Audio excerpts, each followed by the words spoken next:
In certain extreme situations, the law is inadequate. In order to shame its inadequacy, it is necessary to act outside the law, to pursue natural justice. This is not vengeance. Revenge is not a valid motive, it's an emotional response. No, not vengeance. Punishment. Tonight we have a chance to say, yeah, you're right. We're too extreme, we're too wild, we're too out of control, we're too full of our own shit. Or we have a chance to say, hey, fuck you, you're wrong. Fuck you, we're right. Because you have all made it to the dance. Because believe me, this is the dance. Start the show.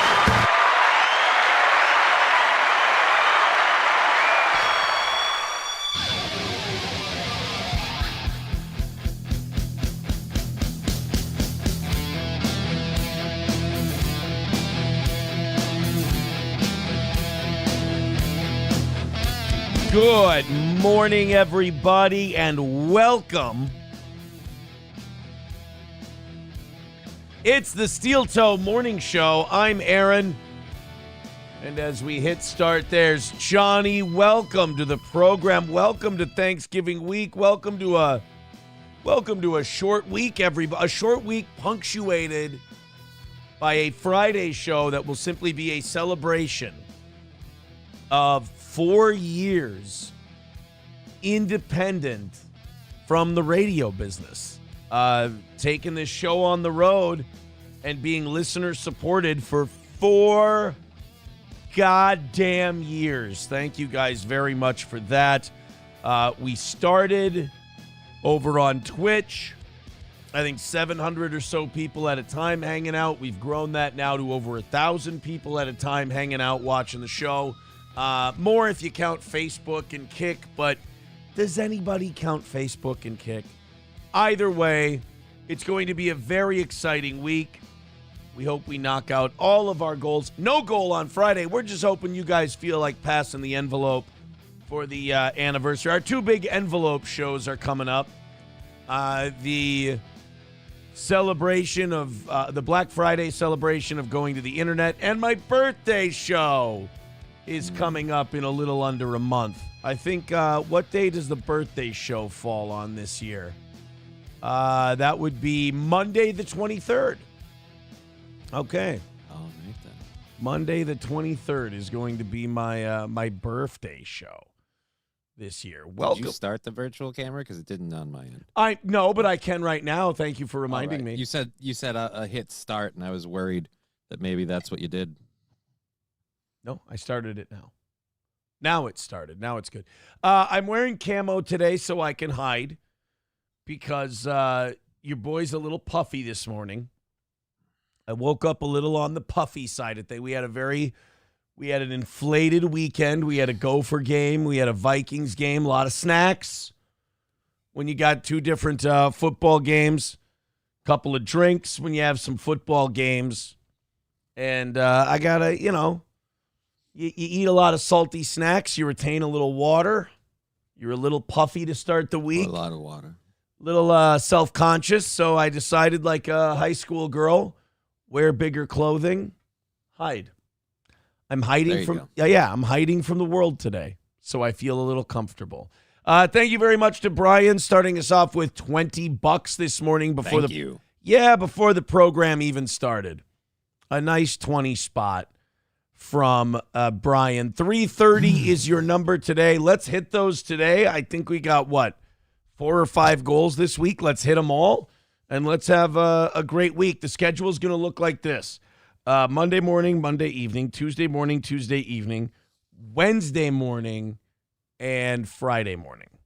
So no Wednesday evening, no Thursday morning, obviously, this week. But we will be on Black Friday. Hulkamasha Baby says 230 again, huh? No, I am not 230 pounds. We do need to drop 10 though to get back to our fighting weight. If that makes any sense. That means he came in at 227. No. I'm doing that thing where when I get close, I just start eating like shit. Like if I get close, I'm like, oh, I got a bit of a cushion here. I'm doing all right. I've dropped a few. And then like I'll have a 3 or 4 pound gain day. Just absolute dog shit. We'll see. We'll get there. After the holiday. No, not after. You can't do that. You can't. People do that all the time. Like, oh, after the holidays. No, Battle of the Bulge. You're going to lose that battle. No, you gotta keep at it. So today, tomorrow, and Wednesday are all gym days. You got to get ahead of it. Holidays are coming. Yeah, I got to go to the gym. Family food. Every day this week is gym day. It means bag work. It means some weights, and it means a sauna. Sauna will be nice. Jim's bag. He's going to work. I bet you I'll have some shit to sweat out today. That's for sure. Oh, I got some poison that I need to get out. That sounded no. I mean. Yep. I have to sweat a lot. Where's Triple N? He had to go. Triple N writes, imagine needing overtime to beat the Bears. Hey, you win on the road in the National Football League. You win on the road in the NFL. That's huge. It's very hard. It's hard to win on the road in the NFL. It's impossible to win on the road 3 weeks in a row. And the Vikings just won on the road 3 weeks in a row. That's pretty big. The only problem is the fucking Lions won't lose. They not only keep beating everybody, because like the Chiefs keep beating everybody, but the Chiefs keep beating everybody by 3 points, 7 points, 4 points, 2 points. Right. The Lions keep fucking crucifying people. The Lions just keep beating people 52-6, 24-6. I mean, there's only 2 teams that have even given them half a fight, and that's the Bucs, who beat them, and the Minnesota Vikings, who only lost by 2. So, I don't know, man. It just, you have this huge year. You're 9-2. You're having an incredible season, and there's just another team that won't fucking stop winning. There are only 2 divisions that we would not be in first place in this year, and that's the AFC West and the NFC North. And we happen to be right there in the NFC North. It was a good game. It was nice. We got a victory.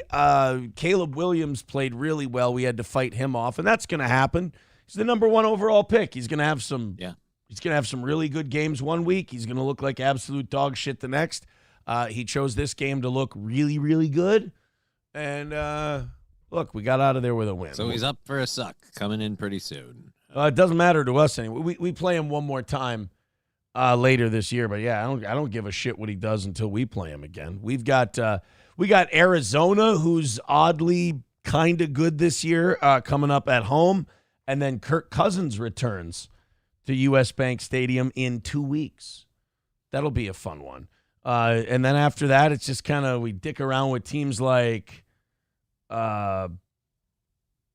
Seattle, but that's in Seattle. That's always tough. Bears, Packers, and Lions. Those are so the when other Kirk ones. comes back, do you give him the jilted lover treatment? Like no, I hope they give Kirk a standing O. No, hey, goodbye. Nope. I hope we're nice. I hope we're nice to Kirk. I hope we give him a nice ovation. No hard feelings. I hope he finds dog shit in his driver's seat. He went and got paid by Atlanta. We got our guy. We got another guy. Everybody's happy. I think we're all clear. We're all square with the house, as they say in the Green Mile. Kirk Cousins and the Vikings are okay with each other. It was an amicable split, if you will. Revan JJ says Aaron not being an ass, but Rogaine foam works on the front of the scalp. Now, Revan JJ, let me clarify. Let me help you out with something on the. You can't just say not being an ass and then be an ass. That's not how it works. Yeah, hey, man, not to be a dick or nothing, but that cancer your mom has will probably kill her. It's being a dick. you're being a dick when you do something like that. Reverend JJ. Aaron, not being an ass. Anytime someone who is on an internet forum of any kind says not being an ass, what that is, and Reverend JJ, check me if I'm wrong, but I'm usually right about this stuff, that usually is an autistic person's way of being a complete ass. Of being an ass. Yeah, Triple N says not being an ass, but you're a fat, balding faggot. That's what I heard too. I haven't even finished his goddamn comment, and that's how I'm choosing to take it. Usually if it's an internet forum of any kind and someone says not being an ass, that's usually an autistic person going, that's like the social key that you use to be able to say anything, right? And then you have to sit an autistic person down. You have to go, no, you still have to not be an ass if you're not being an ass. See, like, this is not being an ass. Ready? Like, if you're telling a funny joke, like, hey, Aaron, not being an ass, but is there cum in that Red Bull can? That's funny. There you go. That's just a little silly joke. That's it. Because there's no realistic way there would be semen in this can. First of all, they wouldn't bottle it that way. Imagine the fines. Yeah, but you could have added it after the fact. Second of all, to fill a Red Bull can, and if you look, there's fingerprints on it for how cold it is. To fill it back up and get it that cold, almost impossible. It's the thickness, the viscosity of semen would not allow you to get the can that chilled. Just, I've heard. This is very well thought out. I've heard. So Reverend JJ says, Aaron, not being an ass, remember this, but Rogaine foam works on the front of the scalp. Destroy the tarantula. Darnold bailed me out in fantasy. Now, not only are you being an ass, but you also did a hard turn. You complimented the Minnesota Vikings quarterback, knowing that I would forgive you for everything else. So not only are you being an ass, but you're being manipulative as well. Thank you, Reverend JJ. I appreciate. Next time, throw a $5 in there. It'll hurt less. Reverend JJ, not being an ass, kind of being a chick right now. Yeah. Hey, man, not being an ass, but yeah. No, I think Triple N nailed it with the you're a fat, balding faggot. That's how it felt. Kraken Slappin says, not being an ass, but this show fucking sucks. See how him saying not being an ass beforehand didn't help the second part? Like, you still have to, you can't just say not being an ass and then say whatever you want. You have to say not being an ass and then follow it up by not being an ass. And now everyone in the chat wants to try. Let's take a, hey, if you guys want to throw a $5 at us while you're doing it, if we get $30 in the next 45 minutes, we can't beg for money until 8 o'clock. So thank you. Links are in the chat. Go ahead and throw in on the PayPal and the Venmo and all that shit. Bigot on Socialist Media says, if I'm being an asshole, I'll say fuck you at the end. Well, see, now that's not needed. What is it with the people, the audience we've cultivated, that you guys have this idea that it's all or nothing? I never see anyone in a steel toe chat going, you know what I'm going to try? Being a decent human being and enjoying the show. Nope. It's either those are the people that just listen. It's either, well, I'll just shut the fuck up forever then. That's not necessary. No, it's what I'm going to do. Okay. Or I'm not, if I'm being an asshole, I'll say fuck you after everything I say. It's like we could have a middle. There's a possibility for a middle ground. And I don't think you guys are finding it. Approachable says, Aaron, not being an ass, but just because it's camouflage doesn't mean it hides your tits. See, that's being an ass. Yeah, I feel like that's straddling the line. That's being an ass. Mild, yes, we are going to get into the Patrick Mahomes thing today. Annoyed Wawa supervisor says, hey, Aaron, not being a dick. All right, good start. Let's see if this audience can grasp this concept before we move on to our first stories of the day. All right. Hey, Aaron, not being a dick, but you look like a photo that Campbell's puts on internal PowerPoints about how to sell people more cream of mushroom soup. That's being a dick. That's being a dick. That's being a dick. But it's almost complimentary. It's saying like you're a model for stock work. You know, like someone put together a PowerPoint and they went stock photos of pasty white guy and Boom. And they chose me. There you go. Veldrain says it has taurine, bull jizz. It's why Aaron likes Red Bull, because they had to Red Rocket the bull to make his beverage. Can we put this to bed once and for all? Taurine is not bull jizz. Yeah, isn't it made from like a seed or a bean? Taurine? No, the taurine in energy drinks like Red Bull is not made from bull semen. I would know. I was a bull. Nobody ever asked me for my semen to make energy drinks. So therefore, I know for a fact it's not.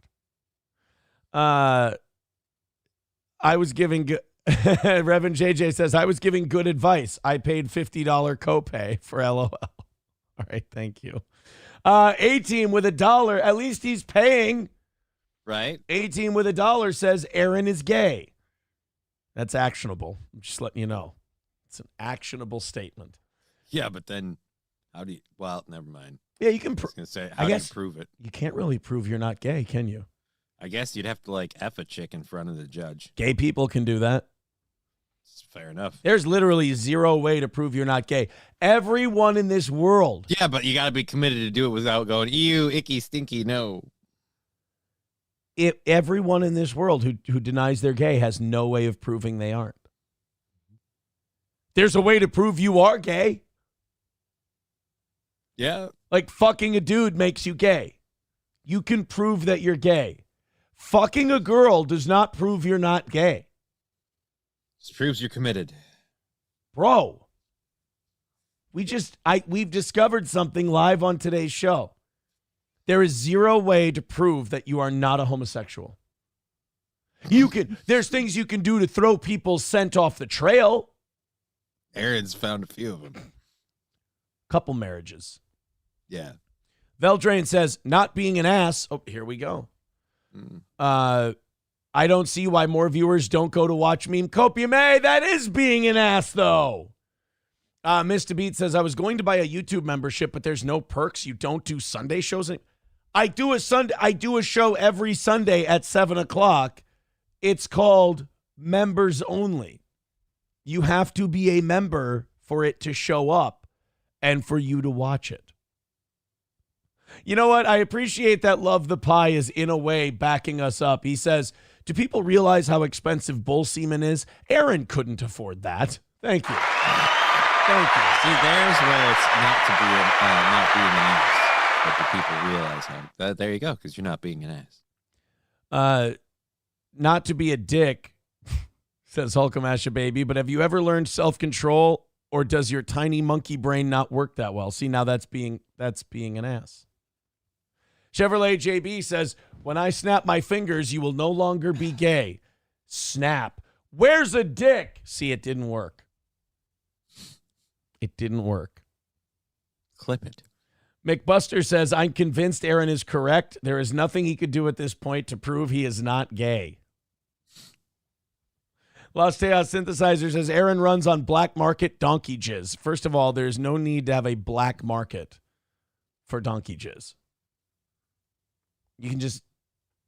I'm sure you can just get donkey jizz.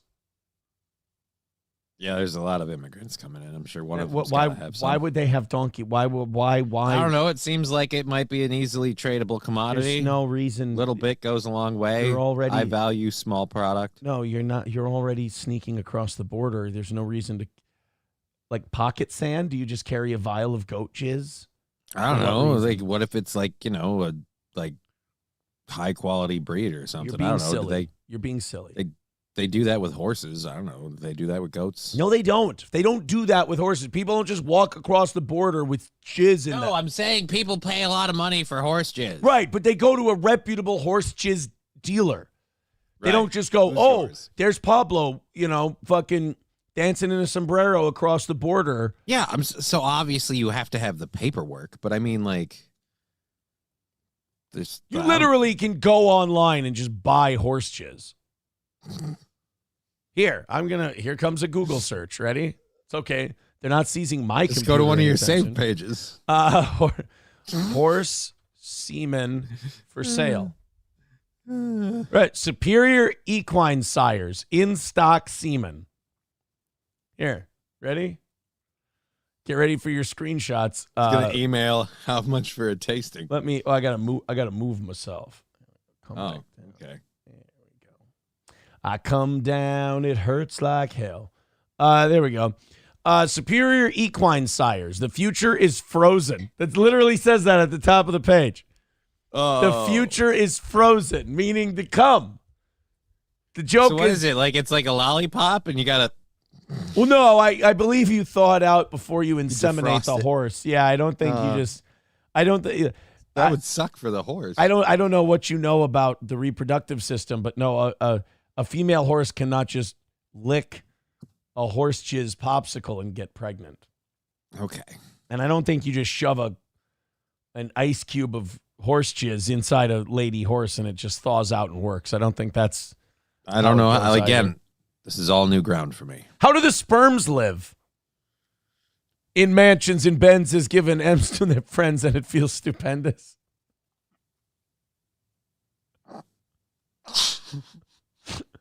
Is that? Oh. But that is a good question. You think no, if they freeze them fast enough, maybe? I don't know. Yeah, I don't know how the sperms make it. They're tough. That's what it is. So there you go. Yeah, look, this is they have different. Look at how expensive horse cum is, bro. Look at how much. No wonder Tim Walz needs like his big high paying jobs. He needs to afford all that horse cum he guzzles. And how much does this get you? Like we're talking about $1,000. Like is this per shot or like? Oh, dude, Bonaparte must be one lame ass horse. Look at that. Only $650 for Bonaparte cum. Oh. Meanwhile, nobody wants the white ones. Meanwhile, Bonseer gets $1,210 for his jizz. See what I mean? Black Beauty's high yeah. demand. Oh, look at Candy Day Nantuel, $13.95. Oh my God, Caselco Shockamole Stud gets almost $1,600 for their cum. And you know what really sucks about this for the horse? They'll never know like how valuable they are. Yeah, they just get to enjoy being milked. Yeah, they're just coming. They don't know what this means. If they did, they'd organize. Other than I get an apple when I'm done. Yeah, right? Oh, my God. Look at Coconut Dream. They only get $525. That you disappointed your parents. If you get cum from Coconut Dream, you just a retarded horse with 3 legs comes out, unfortunately. Oh, you get cum from Coconut Dream, and they give you a free meal with it. Looks good on you, though. Oh, here you go. Mystic Replica only gets $495. You know he's shooting tard cum. So that's. Whereas if you go by the picture, the one next to him is the one that looks tarded. But so I have a question for you. Is this like in terms of steel toe, like nobody gives a shit what our A-logs and haters think? They're retarded. They're insane. They're just like they'll just run with anything they want. But for our actual fans and the people who love our show, is this a good look for our brand or bad? Because I'm sorry, I find this hilarious that we're looking up prices of horse cum. I find it entertaining. Yeah. I'm learning something new. Right. Like Diacontinus gets 1,200. And Holy Jesus. Am I the only one wondering how much cum you get for that price? Is it like a single shot? No, because I am curious how much, because like I'm just curious, like, because even like, let's just say per shot, well, how much is that? Like, I mean. You got to think, though. This is also a really good deal because if you think about it, it's basically you're buying another horse. Essentially, but you have to impregnate the female horse. The pregnancy has to work and not kill either of them. Challenge accepted. All right, then. Yeah, I think 16. Page 2. Yeah, 1,600 looks like it's the record. Oh, there's another 495. Uldrich 457, another retard. All right, but that one looks cool. But that would be the horse. That would be the horse jizz. All that money is just for the appearance. Yeah, I'm telling you, that horse is so tarded. Oh, you know why? Because he's almost 20 years old. It's an old horse. You're getting old horse cum. But does the age of the jizz matter? Yeah. Like, does young jizz give you young baby horse and like old jizz gives you old baby horse? Think about one it. Comes out prancing. Think about it. Like they always think about it. They always say older dads, older moms, you got higher rates of autism and shit in humans. So I'm sure it's the same for horses. I do love this. Sorry, no discounts on in-stock semen. So do you get a discount on requested semen? Like, all right, we got to pump this out. We'll cut you in a little. Well, this means that they've had enough people like try to haggle deals on horse cum that they had to put a disclaimer in there. Look, I know you want $12.50 for this teaspoon of horse jizz, but how about I take you down to $11.95? All right, search bar. We got to type in our keywords. Let's see here. Let's go black MILF. No. All right, well, we learned a lot today. We learned a lot about loads horse cum. That's what we learned. We learned how much it costs to buy horse jizz. Thank you to Mizzle T. Shizzle for $4.99. Says, not being an ass, but you two look like you just got home from an all-nighter at the gay bar. Happy Thanksgiving week. I appreciate it. Mild with $1 says, is this how Chrissy Mayer got pregnant? God damn it. A-Team with $1 says, for Aaron's horse cum fund. There we go. Well, thank you, Frog Club, for becoming a steel toe bro as well. Appreciate all those contributions, guys. 325 away from today. We get it under 300 by 7 o'clock. Can't whine, can't beg, can't ask for money until 8 o'clock. Thank you guys very much. Again, all the links are in the chat. We appreciate it. Keep her under 300 by the top of this hour. Keep her under 200 by the end of the next one. We're going to have a beg-free day. Hopefully we can have a beg-free week today. That'd be great. Vic says you should invite Tim Walls for the show today. He may have been an expert guest on the topic. Yeah, well, you know, here's the deal. Believe it or not, we didn't know we were going to talk about horse cum today. Yeah, we weren't planning for this. Yeah. It wasn't prepped. I know it's a well-prepped show and we think our shit out, but this last 20 minutes, believe it or not, ad-lib. Off the cuff. Yeah, we're ad-libbing. We're just improvising. You know, a lot of shows, they dig around and they don't really talk about anything. They got no drama. They got nothing to say. But on this show, you know, we can roll with anything. You need to look up the price of horse jizz? I'm your hucklebearer. Did you know that was the name? It was supposed to be I'm your hucklebearer. And Val Kilmer just kept saying Huckleberry, so they went, fuck it, that's what it is. It's Huckleberry. No, it's Hucklebearer. What is a Hucklebearer, though? Hucklebearer is a guy who carries caskets, like what do you call it? Okay. What's that? What's the word for that? Normally, pallbearer. All right. Huckle, because the handle on a casket is called a huckle. So then, why did they switch it to pallbearer? Who's Paul? Oh, the Undertaker and the power of the urn. Oh yes. The creatures of the night are coming Should have for known you. this is where we were going. Yes, Ted DiBiase. Oh, the Undertaker. That's why they changed it to pallbearer.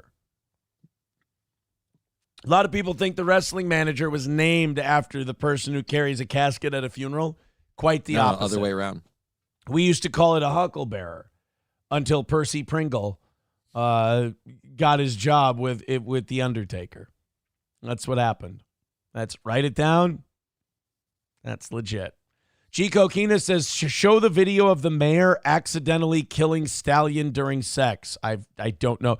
I love how he says, play that video, like just references. Like we just have it ready. And I know look, I know you've got this video and it's one of your faves and it's on your computer, like saved and download. Just play right.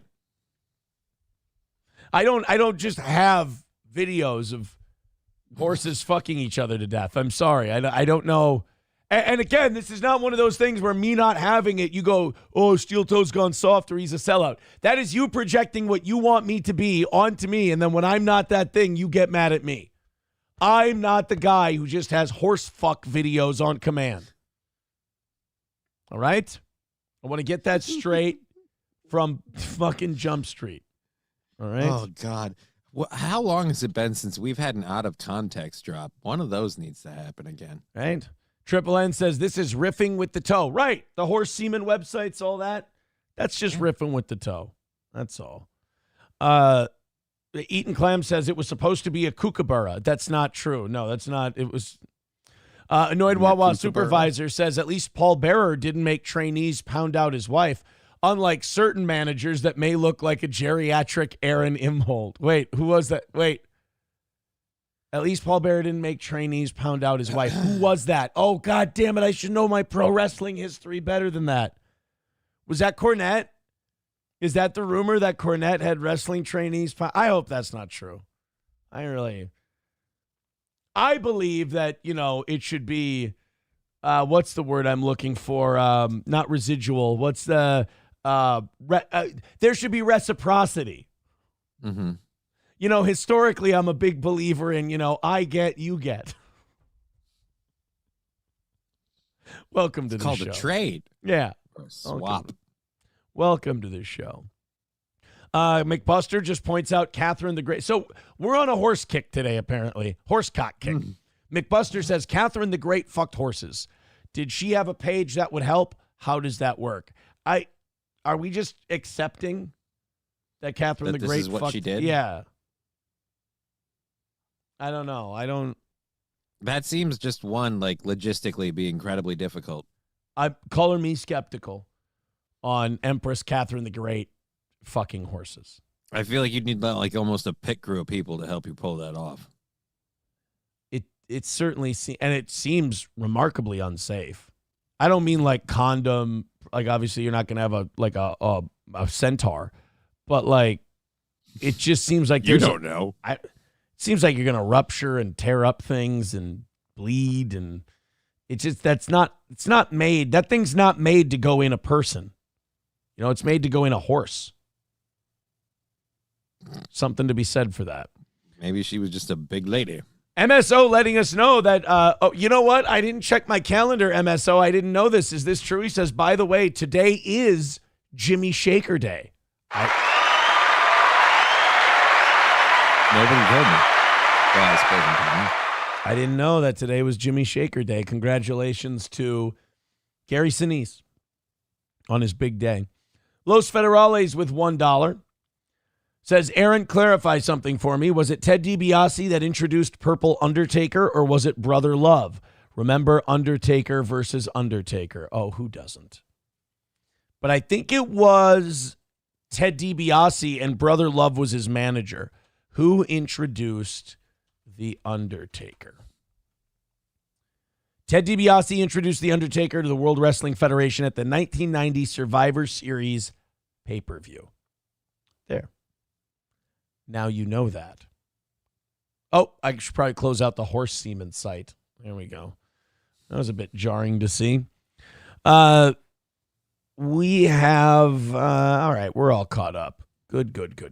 Guys, throw in a couple of bucks. Let's get under 300 by the top of the hour. Very busy show today. One thing we will not be talking about.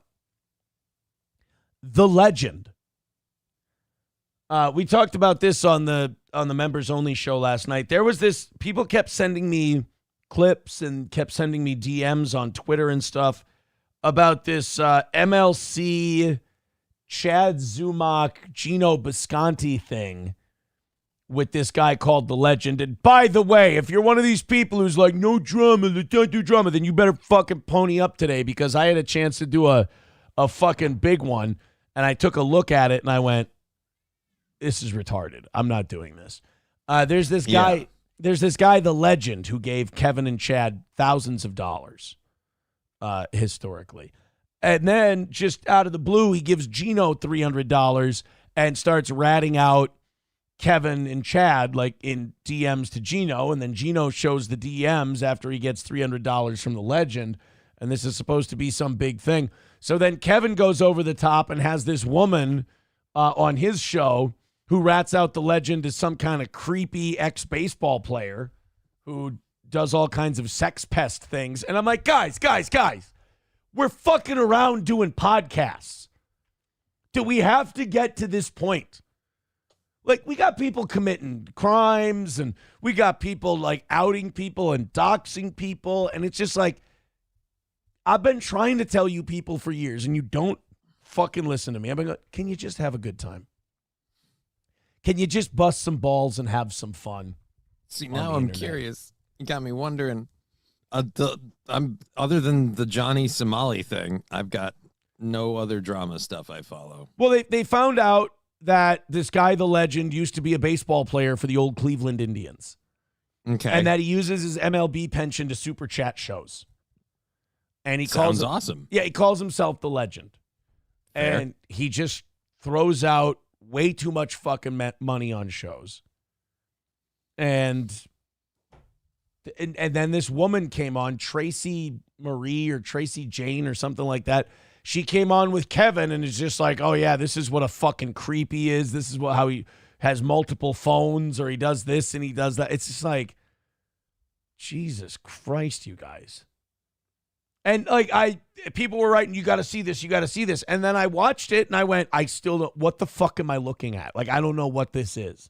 So there will be no legend coverage from Steel Toe because it's fucking mental retardation, dude. It's just rabid mental retardation.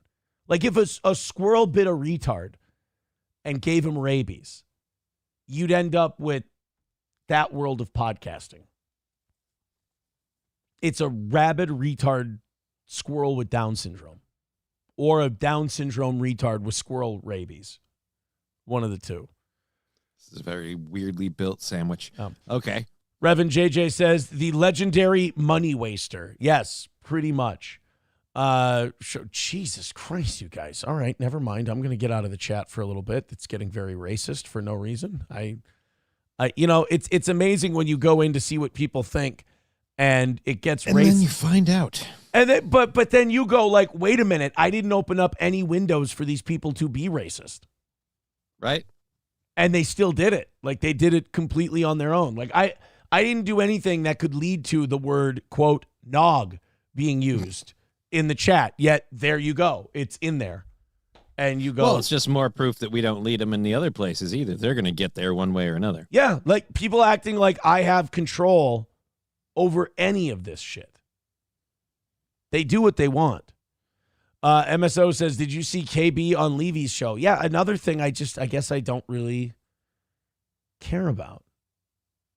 Because, like, again, these shows, apparently, if they're not, like, destroying someone's life or doing these weird fucking gay drama works, they have nothing interesting to say. They don't do good shows. Like, if there aren't people being caused pain, they don't have anything. And to me, that's not what I got in this. I didn't get into this. I'm not so insecure that I need to inflict pain on others. Yeah, that just happens by accident. Well, no, don't get me wrong. I get myself into real life situations that cause pain to myself and others, but I don't need to do it on the air to create content. I come by it honestly. My pain is all earned, as it were. All right, guys, we got a great show for you today. Lots of stuff coming up. Throw in your contributions.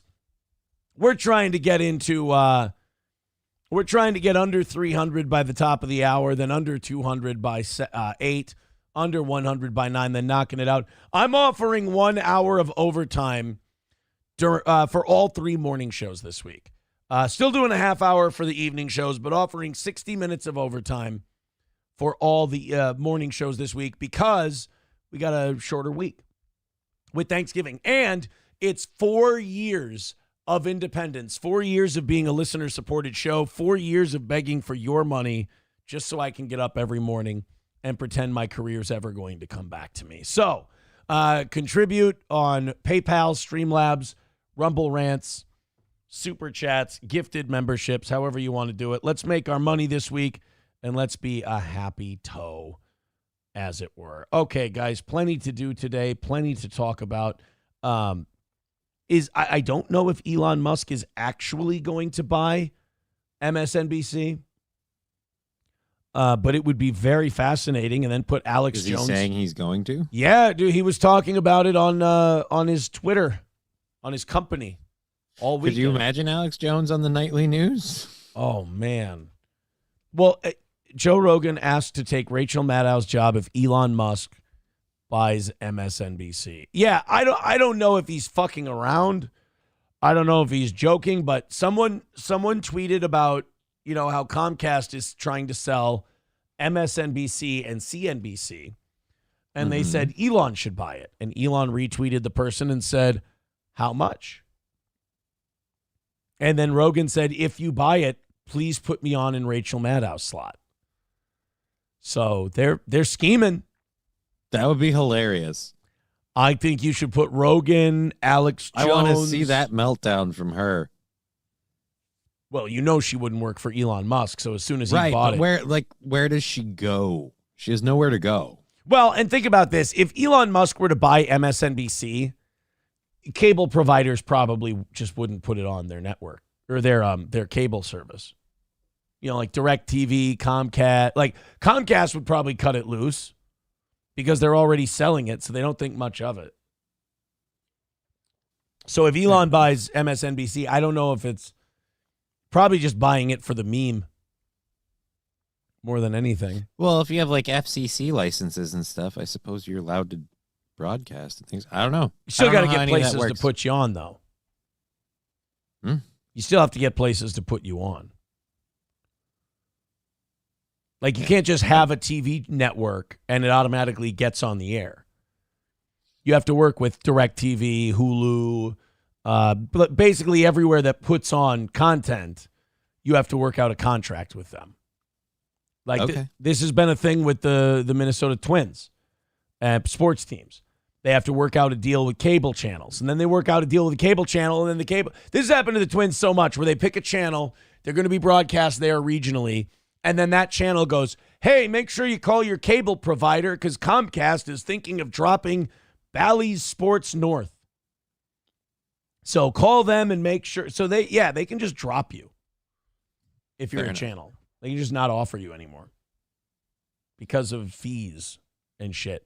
I can't remember if it's the channel that pays fees to the provider or the provider that. I think it's the channel that pays fees to the provider. Yeah, because MSNBC pays Comcast if they weren't owned by Comcast so that they can put all the ads on and all of that stuff and, you know, make their money that way. Nana's Clam says The Onion gets InfoWars, Alex Jones gets MSNBC. That would be great.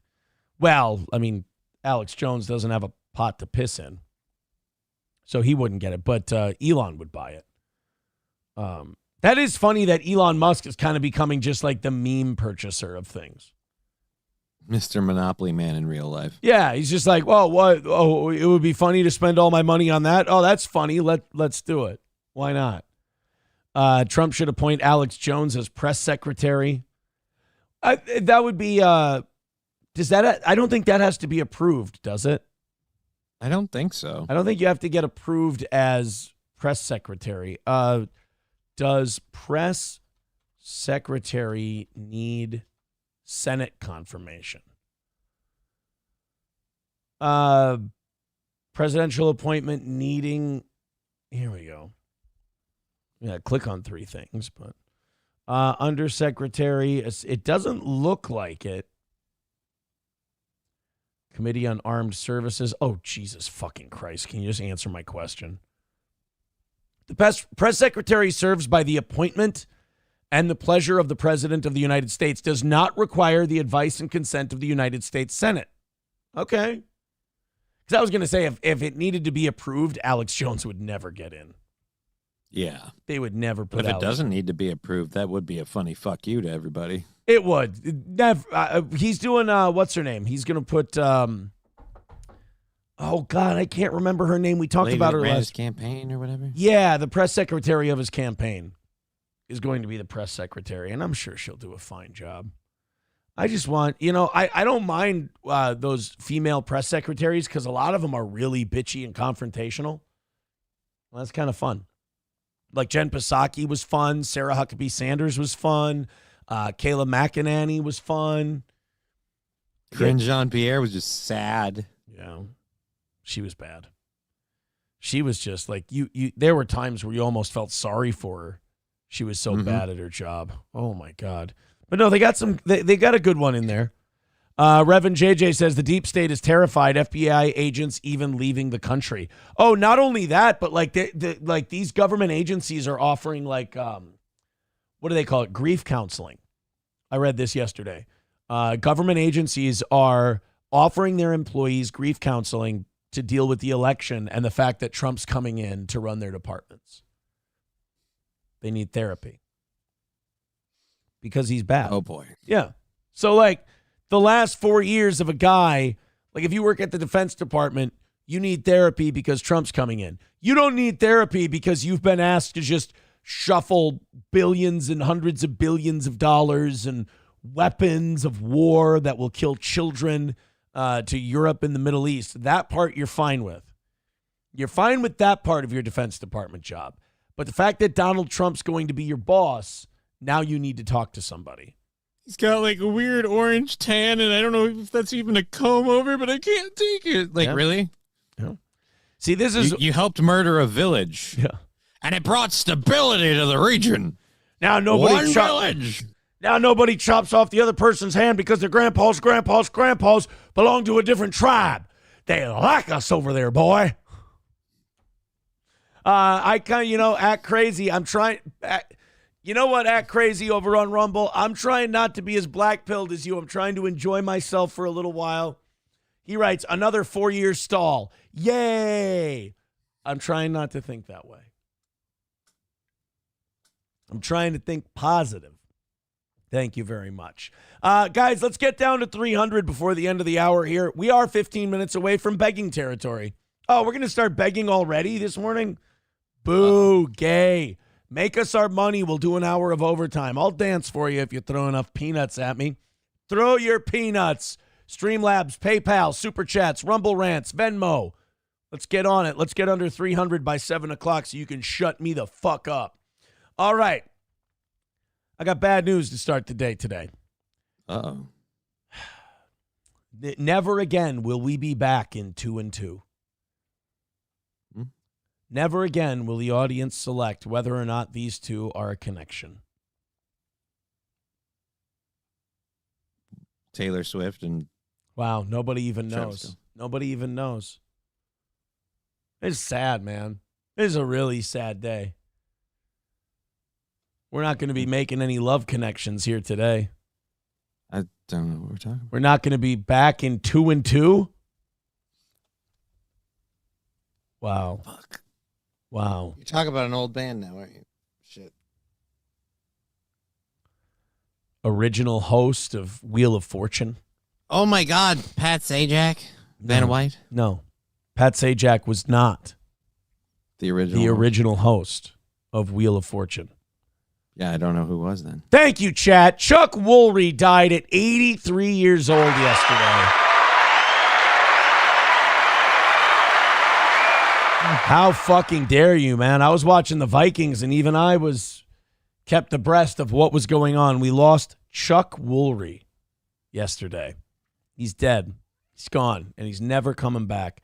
Dead at 83 years old. A lot of people didn't know that Chuck Woolery was the first host of Wheel of Fortune. He was also the host of the wildly successful show Love Connection. Dude, anyone who grew up our age and had grandparents and parents knew about Love Connection. It was huge. You didn't know about Love Connection? We didn't get a lot of TV. Bro, they would put two fucking people, socially awkward people who couldn't get laid on TV, and they would go on, they would hook them up on the show. So let's say the show was on a Tuesday. They'd go, these people would get set up, and then they'd go on a date. Then they'd come back and they'd talk about how their date was. And then you'd find out if it worked. Oh, I remember this now. And then the audience would vote on whether or not they should go on a second date. But ultimately, the other person got to decide. And there was the date. He also, I guess, did the dating game as well. So he hosted Wheel of Fortune in 1975. There's Chuck hosting Wheel of Fortune. And then there's Chuck hosting the dating game. And oh, come on, fuck off. It was Love Connection that he was most famous for, you dicks. And he used to say that. Nothing on there from that? When they would go to a commercial break, he'd say, we'll be back in 2 and 2. And he'd do backwards fingers, forward fingers. All right, so then I'm not sure if I know the same thing we're talking about. Yeah, dude, Chuck Woolery. Was it on MTV? No. Wow. Los Federales with $1 says Bobcat Goldthwait for press secretary. That shit would be hilarious. You know he doesn't talk but he's like kind of dead. Oh, wait, no, he isn't. Fuck. Jesus I'm thinking of somebody You're off else. today. You don't know who off. Chuck Woolery is. You don't know what Love Connection is. What are you here for? What do you know? What do you know today? You don't know. You didn't know Hucklebearer? You didn't know how much horse jizz was till we looked it up? Oh, well, neither did you. I'm the host. Yeah, but how many people just keep that information on hand? I can. Well, let's update the parameters for this job. All right. Oh, so now I have to be apprised and abreast on all things cum related. Not only just that, in case my boss needs that information. Not only that, but varying market prices as well. It's not just you look one time and you're like, oh, I'm good. You got to keep abreast on marketplace shifts and inflation and all that. Thank you, Los Federales, for the $1. You must know about inflation, erection, all of it. When things change. Got to know. Love the Pie says boomer ass shit. Yes, it was boomer ass shit, but our parents were all boomers. We watched Love Connection with our parents. 83 years old. 1981 wow. So he hosted Wheel of Fortune for a while. He hosted the show until 1981. So 6 years he hosted Wheel of Fortune. When he left due to a salary dispute and Pat Sajak took over the job. He went on to host Love Connection, Scrabble, and a revival of the dating game. Oh, he also had a small music career playing mostly country. I didn't know that either. Chuck Woolery. 2016 was the last time TMZ caught up with Chuck Woolery. Let's see the last Chuck moment. I gotta say though, Pat Sajak, they have nothing on you. I used to watch Scrabble. I wanted to compete on the Team Scrabble, but it got canceled before. Well, I'm glad you badmouthed Pat Sajak because I wouldn't do it. Oh, you wouldn't? No. Hey, Mr. I love how this guy just kind of like low-key shits on Chuck Woolery's career. Like he's like, oh yeah, I wanted to be on Scrabble, but they canceled it. Thanks. Well, he kind of low-key shit on him too, though. Because he's like, I'm glad you said something bad about Pat Sajak because I wouldn't do it. So he kind of. It's funny that Pat Sajak was like, Chuck Woolery was the big star, the expensive get. And Pat Sajak, they were like, hey, Chuck, if you don't fucking bend to our whim on salary, we're going to bring in this fucking nobody for cheap. And they did. And it worked out for 40 years for Pat Sajak. Yeah. And then he became somebody they couldn't get rid of. Yeah. So he became super expensive. So thanks, Chuck. Ever date Vanna White or anything like that? No, I never did. What did you think when what's his name? Alex Trebek shaved off his mustache? Does TMZ just employ mental retards and give them cameras and microphones? I feel like that might be a thing. Did you ever date Vanna White? What do you think about Alex Trebek shaving his mustache? Like, does this guy only ask Chuck Woolery game show related questions? Like, you'd run out of interesting things to talk about after, apparently 28 seconds. Can you not read the room? He wants to be away from you so bad. What's your favorite Family Feud host, Chuck? I don't you like Animal Planet? Do you think Richard Dawson gave anybody crabs? I don't know. Do you think Louis Anderson was really gay? Or do you look what? Did you know Mark Summer was OCD when he hosted Family Double Dare? Did you like him? Do you have to wash your hands a lot around Mark Summer? Did you think Bob Barker has smelly balls? Like, what the fuck? Right, yeah, like he's just.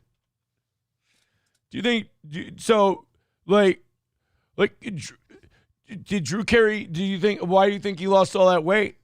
Like, it's just because a guy hosted game shows for a living doesn't mean you have to stick to nothing but game show related questions. Christ almighty. Do you think Wayne Brady has naked pictures of executives? Why does he keep getting game shows? You think Howie Mandel lost his hair because he lost a deal? Just a fucking more. Like, your job, you hang out at the airport and wait for celebrities to show up. And when you see Chuck Woolery, 75-year-old Chuck Woolery get off a plane, you in your head go, I got one. You're like, I know what I'm going to ask Chuck Woolery. Did you ever smooch on Vanna White? You think Jeff Foxworthy's smarter than a fifth grader? Oh, yeah. Do you, or do you think they write that stuff for him? Actually, I never even thought about it, if you want to know the truth. I didn't even notice it, did he? Good for Chuck not playing this guy's bullshit. He's like, oh, really? Cool. Again, you want like a Tootsie Pop or something? Will that get you away from me? If I throw a ball down the road, will you chase it? Still do Lingo. I used to watch Lingo, and then they took a game show network off my cable. Oh my God. This guy will dude. not stop with the fucking game show questions. Did you ever get an offer to host Card Sharks? Did you ever think about maybe doing a spell in Taxi Cab? Yeah, you think Cash Cab would be something you could do? Yeah, no, Lingo's in reruns. Oh my God. It's first run 7 years, and now it's in rerun. Now, have you seen the movie Quiz Show? I'm sorry. I just want to know, like, you know, from the 50s, all the game shows were set up and everything. Was that the same in the 80s? Like, did people actually win Scrabble? Or This is a situation where I feel like if he had a security guard, you'd be on the ground by now. Dude, he's the Chris Farley character on SNL interviewing Paul McCartney. Mm-hmm. Remember, you remember when you hosted Love Connection and then the people they'd match and then they go on a date and they come and tell you about it? Yeah, I do. That was awesome. or was it all, you know, produced? No, they won. It wasn't produced. They won. Chuck Woolery's sitting here. All right, now you're starting to question the legitimacy of my profession. You're about to cross a fucking line. Be great if this ended with Chuck Woolery just beating this guy's ass. He questioned Scrabble's authenticity. There gotta be, you know, it's like American Idol now. They always pick it beforehand, don't they? Like it's. Oh, you're so cynical. Jeez. I gotta say though, That was like the nicest way anyone's ever called someone retarded. Love Connection. Everybody copied it. Well, it was my favorite. What was the creepiest guy you ever had on Love Oh, I Connection? have no idea. Nobody Jesus compares to you. Christ, this guy can't help himself. Nope. Which guy had the biggest dick? Okay, well, I did 5 shows a day, so I have no. I can't even remember. Roger Lodge and Blind Date had nothing on you either. Oh my God. Oh, I think that's You're very the one. complimentary. Can I get one last thing? Can I get TMZ? We don't have a checkout like you used to have. Can you give me we'll be back in 2 and 2? TMZ, we'll be back 2 and 2. Oh my God. Oh my God, was he tired of that fucking guy? Yeah, he wanted him gone so bad. As soon as he learned what the price of getting that guy to fuck off was, he was excited to do it. God damn, man. Ouch. That I gotta go with, that was one of the worst interviews I think I've ever seen. I feel like it might have taken a while to take full effect, but I feel like that's ultimately what led to his death. I That think that interview. TMZ interviewer actually killed Chuck Woolery. Chad Buzamak, I love it when a listener voices my inner thoughts. He says, how the money isn't just rolling in for great topics like this, I will never get. Yeah, no, I hate when someone writes what I'm thinking. And I'm just Right? like, I'm stuck in the mud. I'm like, this is going nowhere. I really want this to be something, but this is going nowhere. Nobody gives a fuck. There's no money coming in for it. Fucking. And in your head, you just like spin out of this fucking disaster. Like that whole time we were watching that Chuck Woolery interview and I'm getting indignant. I was staring at the clock in the bottom left. I'm like 6:56, 3:25 away. We've made $10 to, no, 5. Holy shit, we've made $5 in that first hour. That's why I pull the eject lever when I'm like, all right, this feels dumb. I'm out. You've lost me. We made $5 in the first hour. First of all, it is not all our fault. That horse semen thing was really funny. Oh, no. The horse cum was a great bit. This is my thing about you guys. This is what I do struggle. This is why radio Aaron was always better than internet Aaron, because the audience has a way of making you second guess yourself, because I was beholden to advertisers for my money on radio. Now I'm beholden to the audience directly. And you sometimes trick yourself. You gauge your success based on whether or not money's coming in because you desperately need it. But then you also will sometimes let the lack of money convince you that something really good wasn't good.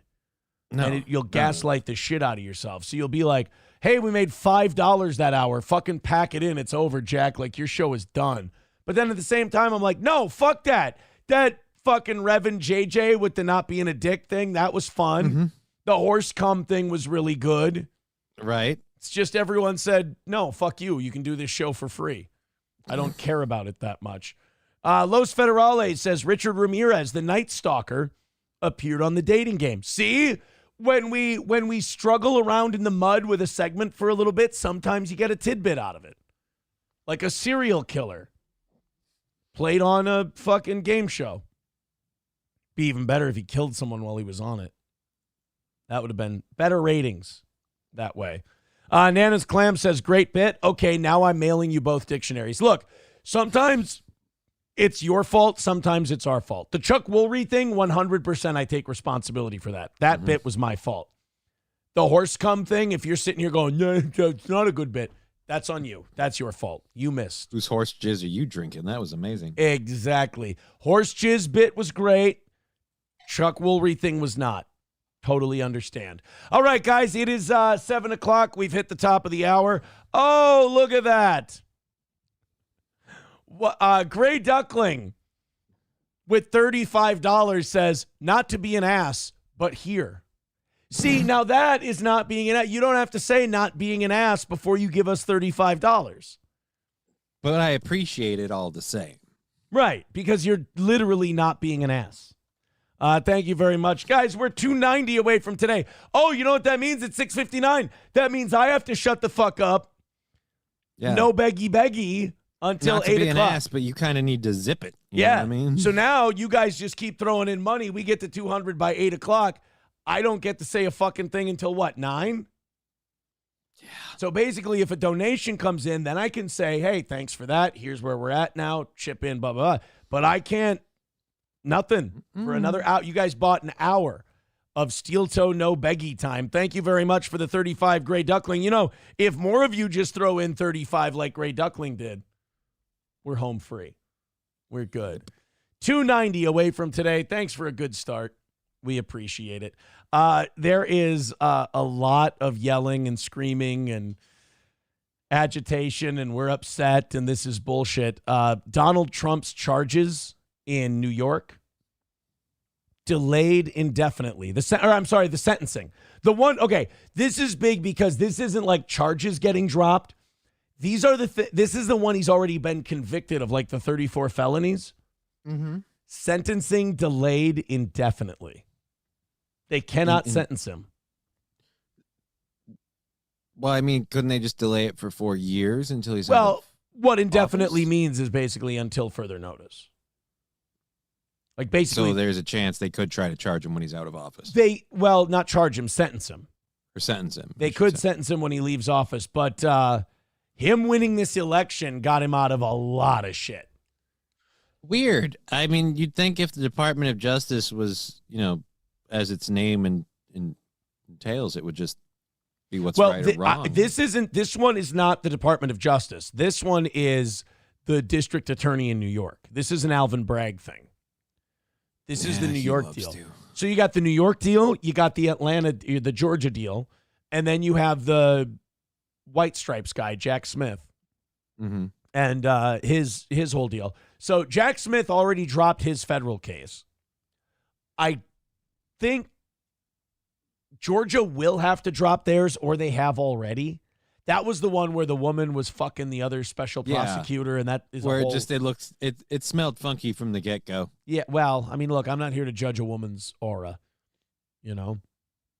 but that was the Summer's Eve prosecution, wasn't it? That was the Summer's Eve stalker, was that case. But I think that one's got to be done. They got to basically what they had to do with all these cases was either hurry up and get them finished up by January 20th, or you have to vacate them because, as the Supreme Court ruled, the president can't be held accountable for these things. It's got to be done. It's over. Only the House and the Senate, through impeachment and a trial, are allowed to bring the president up on any kind of charges. So it's over. It's done with, and people are not happy. Let's go ahead and get the story first from over the weekend. Then we'll get people's reactions. Ooh, I love that. Fox News alert now and some developments in the hush money case of Donald Trump in a New York City courtroom. The New York judge Juan Merchan has granted Trump permission to file a motion to dismiss that case. He's already said that he was going to delay sentencing for a little while. He says now that he is going to delay sentencing even further. How long this goes on is anybody's guess at this point. Obviously, the judge is going to consider this motion to dismiss. Alvin Bragg, the man. They're so going to try and throw him in prison after he's done. Really? Oh, they're going to try and sentence him to jail time after he's done being president. They're so fucking pissed that he won. They'll try. Well, I guess it depends what goes on in the 4 years that he's president. Because, I mean, if the pro-Trumpers are to be believed, it'll be the land of milk and honey by the end of 4 years. You'll have public outcry about people being like, leave this guy alone. But I don't know, if things are relatively the same as they are now, yeah, they could definitely sentence him and people just be like, man, whatever. Do you think they'll try to kill him again? I think it depends entirely on where we're at as a country. If it's going to make him a really popular martyr, probably not. If we're all like, F that guy, then yeah, they do it out of spite. Manhattan DA agreed that Trump's attorneys should have an opportunity to file a motion to dismiss to be considered by Judge Merchan. But here's the thing, is that Bragg and his office are willing, if Judge Merchan does not grant the motion to dismiss, Bragg and his office are willing to wait until January 20th, 2029 to resume this case. There you go. That answers your question. Yeah, they're willing to wait until he gets out of office to continue the case, to do the sentencing. And he'll be, Trump will be, 81, I think 81 years old when he leaves office. So theoretically, they could take this 81-year-old man away in handcuffs and get him ready for his sentencing in this felony case that he's already caught convictions for. I mean, you want to talk about petty as fuck. That would be Alvin. Look, we got to send Grandpa to jail. Why? He paid a lady his own money not to talk about stupid him. And that would be, 13 years after he did it? Holy shit. They said that they're willing to put it on hold for more than 4 years and then start it all back up again when Trump leaves office. I mean, that is, by any stretch of the imagination, unprecedented in American judicial history. So, hey, keep that ball rolling, huh? They've done a lot of things that are unprecedented in American judicial history just to try and get Trump. Yeah, so why not, why skimp when it comes to sentencing? But Trump's going to file a motion to dismiss the whole thing, and he might, there's a chance he gets it. There's a chance a judge might look at it and go, really? We're going to wait 4 fucking years to pick this thing back up? Just be done with it. It's over with. Very soon, we don't know when Trump's attorneys will file this motion to dismiss, but we should hear very soon. And then we'll get Judge Merchan's decision on it after who knows how long. Shelley? They may be filing it as we speak. It could be. Ooh. Considering they expected this was coming down the pipe. Well, so there's another case where he can't keep getting away with it. He can't keep getting away with it. Trump gets away with another one. Then people on Twitter over the weekend were not happy. Well, I'd like to see this is back in October of 2016. Some guy tweeted, well, I'd like to see old Donnie Trump wriggle his way out of this jam. Trump wriggles his way out of the jam easily. Well, nevertheless. Yeah, that's pretty much, it's been that way for 8 years now. So here's some of the people tweeting about the sentencing in the Trump New York felony case being delayed indefinitely. One person wrote, of course, because a POTUS is above the law, especially if his name is Trump.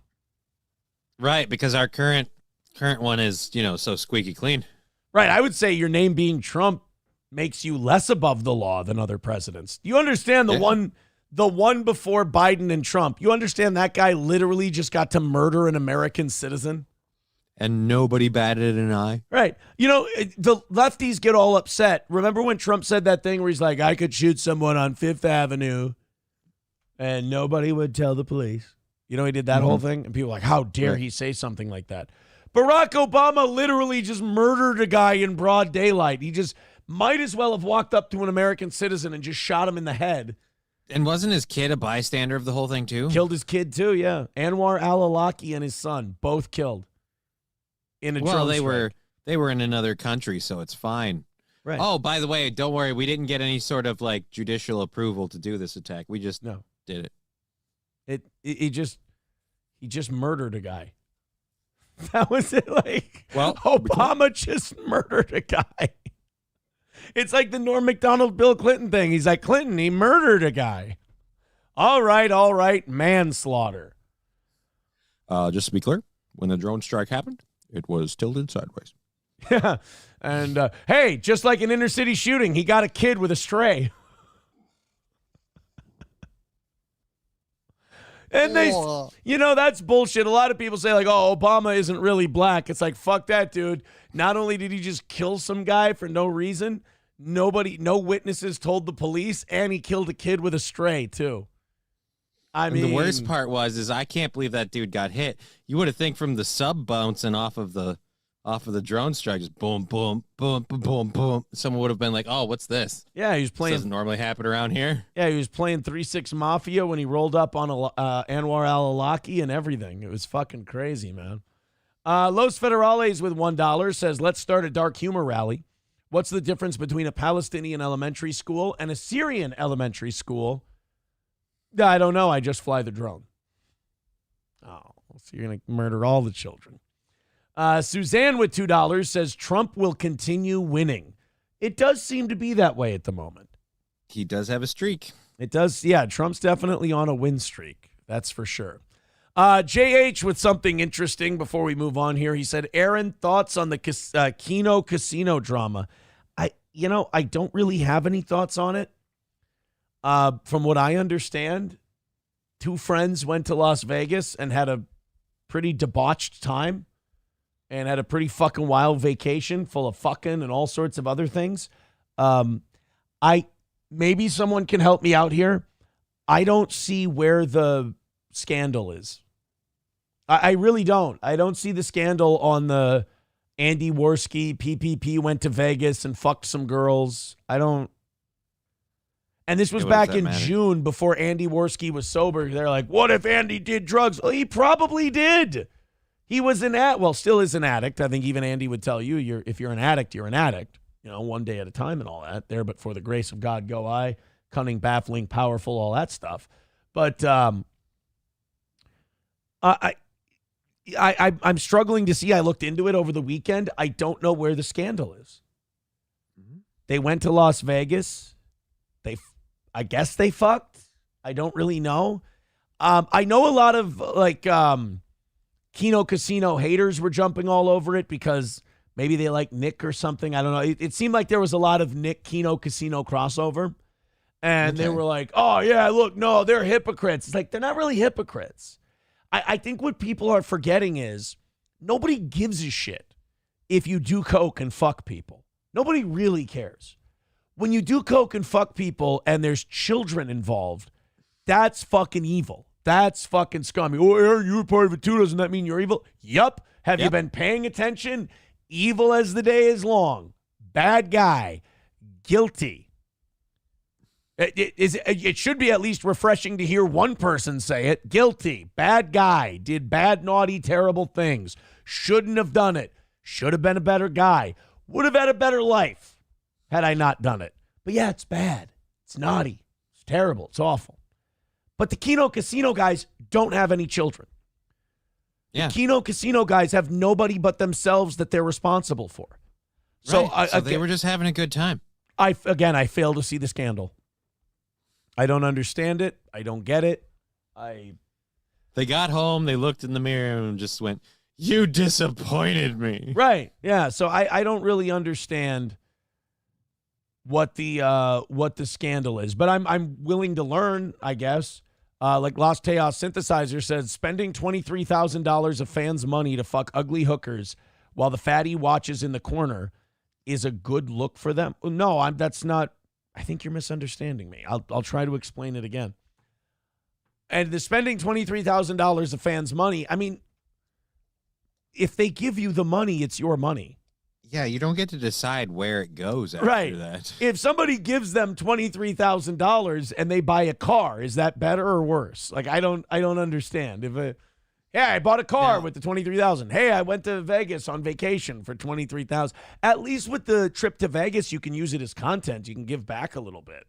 Right.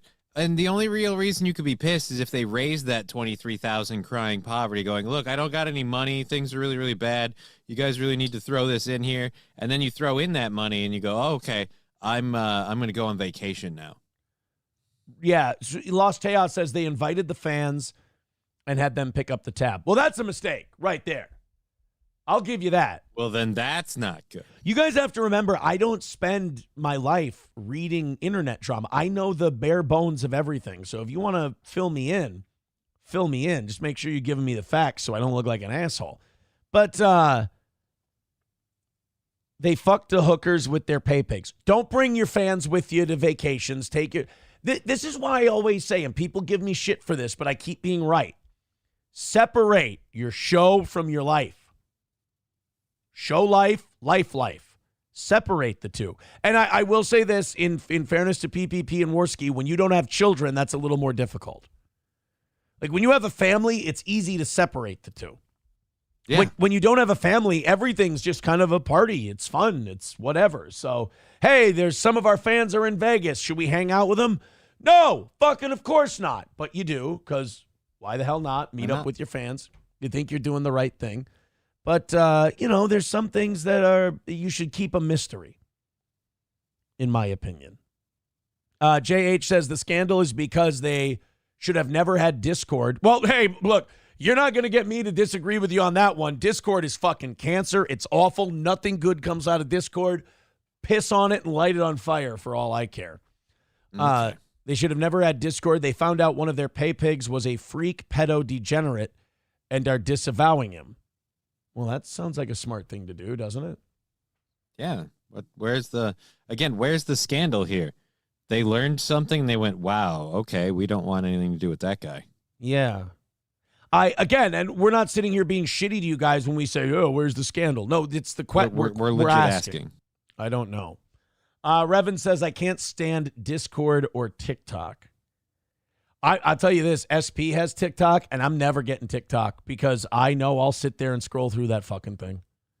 I don't want TikTok just because I've seen what it does to other people. That too.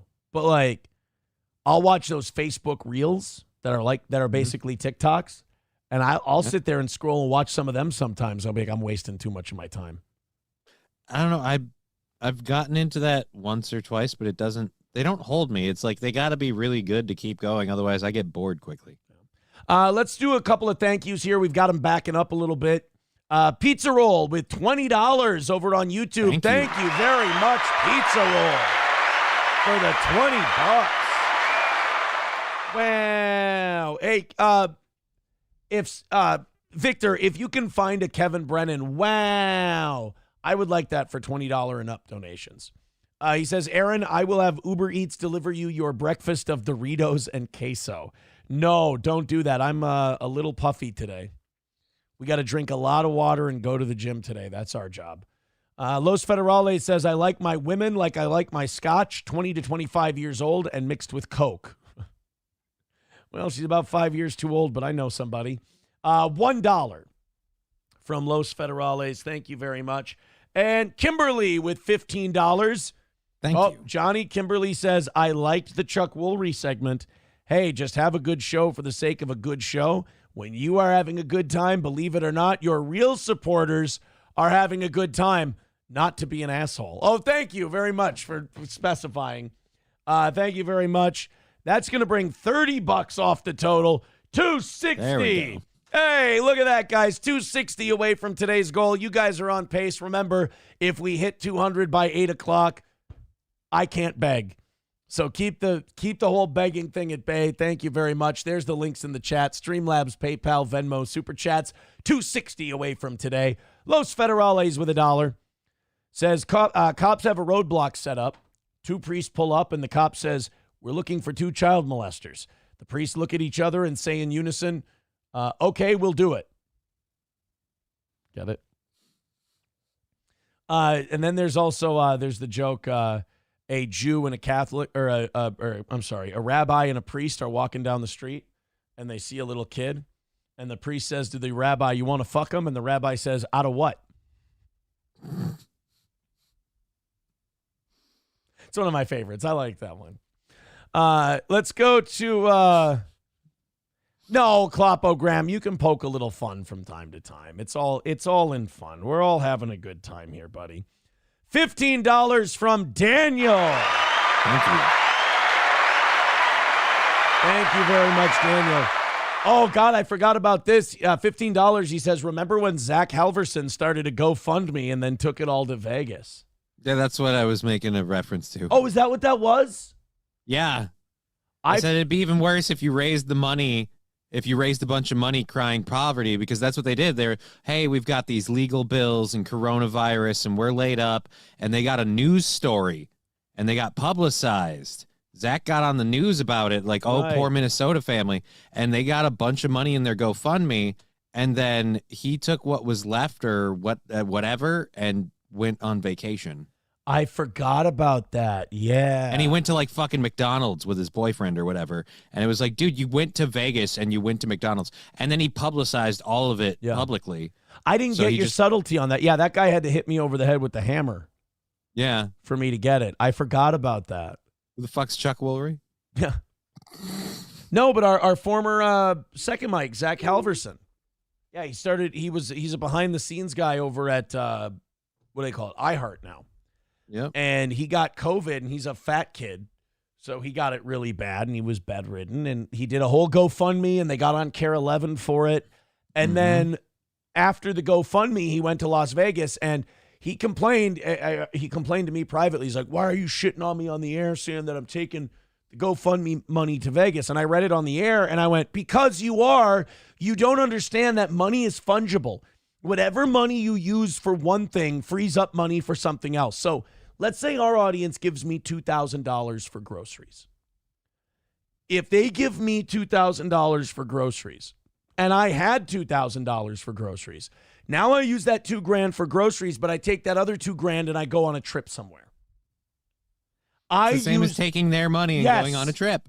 It's exactly the same as using their money and going on a trip. Just because you go, oh no, I took out the GoFundMe money and then the physical GoFundMe money I took out, I spent on groceries. I took this other $2,000 and I spent it on the trip. The $2,000 they donated to you freed up the other $2,000 so you could go somewhere. So if so facto, you took that money and you went on a trip with it. I was already planning to go on that trip. I had it set up beforehand. Yeah, but you could have canceled it and gotten your money back. That's what you could have done. You could have canceled the trip. What you do is you don't ask people for money then. If you have this trip that you're planning and you get really sick and have a lot of bills, you cancel the trip, which is an extra thing, and you pay for your COVID stuff. I have a great example of this. Hey, Johnny, I've had some legal bouts. Yeah. Both family court and criminal court this year. Okay. I will not be going on vacation in 2024. Probably won't be going on vacation in 2025. I will be paying for these things. I will be paying them down. Sometimes in life, you have a bad year, right? And if you have a bad year, you spend the next year paying off the bad year, and then the following year you can get back to your life. That's how these things work. So, yeah, Approachable says it's like taking their money to keep a show up and running and then going to Vikings game. Guess who's not going to any Vikings games? I went to the Lions game this year. Guess who's not going to any more Vikings games this year? You got to pay your fucking way. You got to pay your tab in this world. That's how it works, my man. Anders with $2 says this whole Keno Casino thing feels like such a nothing burger. The only people that seem to care are sector retards. I mean, are there things like in Andy and Ashton's approach that you can criticize? Sure. Don't go on vacation with your fans. Don't be on Discord. Don't go on vacation and just have your vacation. But is there a scandal there? I don't think so. If the scandal is about like what people do with the money they get donated, then you can make a personal choice not to donate to them. That's fine. But I don't really see a scandal here. picking up the tab for you, though. That's a little hinky. It's parasocial. Yeah. But then the person shelling out the money has some responsibility to take on that too. Now I'm just picturing, PPP in the corner, just while Worski's going at it. Just, whoa, buddy! Whoa, but he just came right on her face. She's totally felted. Here's the thing, buddy. Like, Worski's having sex with the girl. And then the girl's having an orgasm. And she could be faking it. We don't know. But Worski is felting her on the bed, and I'm jacking off like a squirrel monkey. And I'm watching the cum on her face, and I'm going, whoa, buddy. Her face is felted, bro. It's when he was done coming, I said, whoa, buddy, it's never been more over. How is he not gassed every second he's doing that show? I don't know. I'm out of breath. But yeah, I don't. Man's got a set of lungs on him. That's for sure. So yeah, I don't. Again, I'll say this: I don't see where the scandal is, but I can definitely see some cautionary tales, depending on what's true and what's not. But I do know we were told that Andy Worski had relapsed and was in a psych ward. Mm-hmm. The test determined that was a lie. Okay. So I DM'd Worski during the show Friday, and he got back to me after the show. I said, hey, man, I hear you're in a psych ward. Really sorry to hear that. That's it's too bad. I hope you get back quick. And he just wrote back, what? I'm playing Flight Simulator right now. Lucky him. It's not working for a lot of people. Yeah. It's just, I think the real scandal here that they're covering up with this Vegas story is when Worski plays Flight Simulator. He only wants to know how to fly the plane. He never wants to learn how to take off and land. I think we should keep an eye on that. Deutsch Chad says that's actually a pretty good impression. Look, I'm going to work on my PPP impression. It'll get even better as time goes on. Thank you guys for those contributions. Very nice of you. 2:45 away from today. Again, the Beggy Monster stays away at 200 by 8 o'clock. Let's get our predictions in real quick, since somebody brought up the Keno Casino thing, and they seem completely interlocked with the Ricada thing. That's like their number one deal. And obviously, people don't understand this. Nick and I seem to just be locked in a death spiral forever. We're kind of Michael Fassbender and the German officer in Inglourious Bastards. We're in that little pub in Nadine, and it doesn't matter where all these people go. You and I will be sitting here forever. Like, that's, Yeah. that just seems to, and then I look at him, I go, well, I guess there's only one thing left to do. Say Auf Wiedersehen to your Nazi balls. That's it. But tomorrow he has his settlement conference. That is shit or get off the pot time. Work out a deal or say we're going to trial. Now, you can still get offered deals up until, the verdict. The trial. The verdict. Like, you can get offered a deal really? during the trial. Oh, yeah. I assumed once the trial was like, no, this is in motion. We're riding this to the station. You're not going to get anything good. It's kind of like Deal or No Deal. Once you go to trial, the evidence starts coming out. That's like the $750,000 boxes are coming off the board, Like, the deal you're going to get is not, like, the best deal he's going to get will be tomorrow. And he will have to decide if he takes it or if he decides, fuck that noise. I'm going to trial. Now, the only people I've heard speak with any kind of authority on this, now Sean has gotten pretty much everything right, from my understanding. And Sean said that he's spoken to someone who is an inside source who talks to Nick, and that Nick's taking this thing to trial. I can't. I don't. Has he not seen how it's gone up till now? I don't understand it. think. I don't. Yeah. I don't get it. I really don't. Like, you already tried to get everything dismissed. They threw that out. You appealed that. They threw that out. Like, again. Well, the only thing he can do now is he can go to trial and then file the motions for the trial to have evidence not allowed. So, in theory, he could blow past this settlement conference. He goes, no, I want to try my luck with the trial. I want to try and get this evidence thrown out, this evidence thrown out, this evidence thrown out. Then if that doesn't go well, he can take a deal. Or you can ask for one. You can say, you can have your lawyer say, what are you offering for us not to do this? So as I think about it right now and the things I've heard, my preference, like if I had any influence over the situation, I would say, take the deal, whatever they're offering, call it a day. First of all, I'm sorry, but it's a second-degree drug felony charge. You're going to have to plead to some sort of felony. They're not, I don't think they're going to take 26 grams and turn it into a misdemeanor. They just don't. Then you have the two misdemeanors, the child endangerment and the gun charge. Now, you can get one of those thrown out. You can plead to here's what I think he could get in my amateur experience. He could get a lesser felony, and he could get one of the misdemeanors dropped, probably the gun charge. Because if you're going to convict him of a felony, who gives a fuck about the gun charge anyway? You're not going to be able to own They're guns. going to be allowed to have firearms after Right. this is all over. So I say plead guilty to a misdemeanor and a lesser felony. You're going to get at least a couple of years of probation. You're going to get a stayed prison sentence, and you're going to have to be drug tested, right? Mm-hmm. I mean, take that deal, right? The best case scenario. I mean, you're not going to go to jail unless you fuck up again. Right.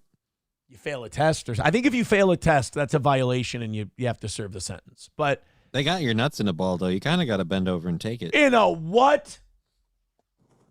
In a baldo. How fucking dare you? Could you show us how that works, please? So, look, if I'm thinking like I got to take, here's my take, and then I'll get yours. As a sane man, I say you take the deal, you move on, you go ahead. As I try to think like Nick, he's going to fight. Because he doesn't want to lose to the internet. I mean, this is a tragic tale of people who don't have enough of a real life and spend too much time with the internet. You shouldn't care what the internet thinks. They're going to think you're a loser no matter what. You're not going to change these people's opinions. You had fucking drugs in your house. You were swinging. You had children in the house. You were a piece of shit. You were fucking high as a kite on camera. You'd done and it wasn't just one time. You had a nosebleed one time. You're fucked up telling a guy to K himself another time. Nobody's going to like you. You're not going to win this thing and make people think, oh yeah, this was just a big conspiracy and he's actually a really good guy. You're not. You're not a good guy. Here's the only thing I can think is his attitude may be, fuck it, they're going to give me years of probation anyway. Fuck it, they're going to give me a stayed prison sentence anyway. Fuck it, I'm going to have a felony on my record anyway. Fuck it, I'll go to trial and make them earn it. I'll fight it and on the hopes and dreams that I'll somehow squeak out of it. Well, it's like Penn Jillette said, when a magician has been exposed on stage, he'll still carry through with the trick because fucking 1 in a million, you might get lucky. And maybe he knows that if he pleads guilty, it's over. He's guilty. But if he takes this to trial, there's always a hope. There's always a chance. So, look, man, it's a possibility. It's a possibility. And then he's got something coming up this week in his civil trial as well. Somebody sent me a case. They were like, hey, man, I just thought you should look at this. Some guy got sued for defamation in Minnesota, very similar to Nick's case. It's like $330,000 the guy had to pay. Like, just to the guy. I'm not talking lawyer fees on top of that and everything else. $330,000 the guy had to pay. Well, I mean, in a case like that, the only way you could really kind of shoot yourself in the foot like that is if you somehow pissed off the judge. Then that'd be bad. Because then the judge could be like, levy the full weight of the financial fine against you. Well, thank God just because thank God nobody's that fucking stupid. Right? Like, could you imagine if you got drunk publicly and told the judge that her pussy drips liquor? That'd be like the most retarded thing you could do, right? Yeah, especially as like a known alcoholic. People are like, well, then your lips must never leave that thing. All right, so thank you to Mac for the $20. Appreciate that, buddy. Thank you very much, Mac. He says, thanks, Toe. Well, I feel like we should be thanking you, but I appreciate it. All right, Johnny. So I've worked through my mental process. Yep, you're good. In terms of where I think this is going. I think he's going to go to trial because fuck it. They're going to give me all this shit anyway. I'm not going to jail. That's the other thing. I'm not going to jail. Like, sentencing guidelines for this kind of crime are very clear. It'll be a deferred sentence, a stayed sentence. So he's not going to jail. Roll the dice. In an addict's mind, if he has to be tested for a year, might as well get tested for 3 years, because you're not going to make it a year. Definitely not going to make it 3 years. So what do you think? Where's this thing going tomorrow? Is this the end? I don't think it's the end. I think he'll fight it. Just off of everything I've seen, I think he'll fight it. But I don't know. Could always get surprised at the last moment. Wow. I am going to be mildly surprised no matter what happens. I'm going to be surprised no matter what. I told this story yesterday. I got a phone call yesterday during the Vikings game. It was fucking weird, man. The person wasn't weird. I mean, nothing negative about the person. It was just weird for me. It was a 320 number that I didn't recognize. But I've got some things going on right now where people have been calling me and asking me for information that I need to send to them. And I don't always recognize those phone numbers either. So Right. I've been answering 320 numbers that I don't know. So I answer this one. And I'm gonna slow it down a little bit because I'm gonna be careful about this. Okay. I don't want to out anybody and anything like that. I answer the phone call, and it is the family member of someone I used to know. Okay. And it was so heartbreaking. It was so sad because this person was busted up. They were very upset about the person I used to know. You could tell they really weren't in communication. And Stop Big Shroon says, holy fuck, get on with it. I want you to appreciate, I have to be very, very careful with how I put this. So it's going to, if it's going to bother you that this is going to be a little long-winded and slow, maybe mute or come back. I don't know, because I'm going to be thorough and careful with this one. I get the phone call. It's a family member of someone I used to know, and they're asking me for information. They're asking me for, what do I know and blah, blah, blah. And unfortunately, I had to, and they're asking like very passionately. And I have to tell them, I'm like, look, I know probably less than you do. Like, you understand I'm a spectator in this whole thing now. Like, I'm like everybody else. I'm in the peanut gallery. I'm speculating.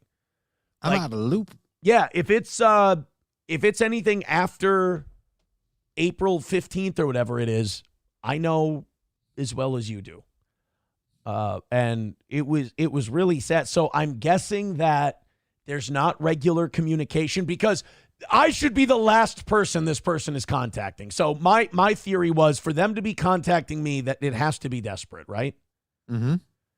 That's what it seems like. Yeah. And also they're calling and I'm like, I'm also in the back of my mind keeping up. I'm being set up here. I'm being set up to do something fucky or I'm just going to, I don't want to I wish I could help you. I really do, but I'm also not going to be a sucker. I got my own fucking problems. I wish you the best. I'm very sorry for what you're going through, and I hope this gets situated. I gave them ideas of other people they could talk to that might know more and might be a better sympathetic ear. I told them, I said, not that there are sides or anything like that. I go, but I'm not really on your team here on this. I'm not against you, but like, I'm not an ally in all this. I'm out. Like you might as well be talking to some random off the street because I don't know anything, So, just a really sad phone call to get, to know And that then they wanted me to freaking change my car warranty. that was the other thing. Then they tell me about this princess that they've got. They switched gears. And they said, if I just give them my social security number and my debit card, that they'll be able to reward me with all of this money. It's $2,000 up front, but it's like $5 million on the back end. Fucking so crazy. you aren't even gonna feel that. Yeah. It's a mosquito bite, dude. Yeah, so I'll let you guys know probably by Friday's show how much money I got from that whole deal. Reverend JJ with $1 says, testing to see if this will work. They haven't been letting me send rants. Well, guess what? It works. Anonymous says, imagine if it was the Ralpha male calling Aaron. Nick told me it was okay to dox you. It's all Nick's fault. Can you get rid of my warrant, bish? I can't do it. I wish I could do a better Ralph, but I can't. Stop Big Troon says, do it. It's real. It's easy money. See, that's what I thought. We'll see. We'll see what we end up with at the end of the day. Thank you for that $1, Reverend JJ. I appreciate that. That's 230 is the number. Holy shit, we could be at 200 by 8 o'clock, which means, again, the begging ban stays in place. There's all the links, guys. Streamlabs, PayPal, Venmo, Super Chats, and Rumble Rant. Or Rundle Rant. McBuster says Melton is really scared. He can't stop trying to get lawyers on his side to tell him what he wants to hear. The cope is glorious. I got sent some things on that too. And let's just say that got submitted. Just these guys can't shut the fuck up. Oh. And that's coming from me. I'm like, guys, shh.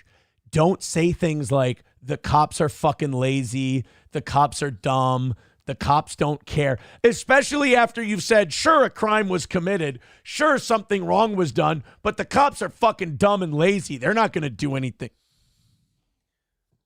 Oh, boy. Oh, boy. Guys, you know these things, especially on the internet, they can record. Yeah.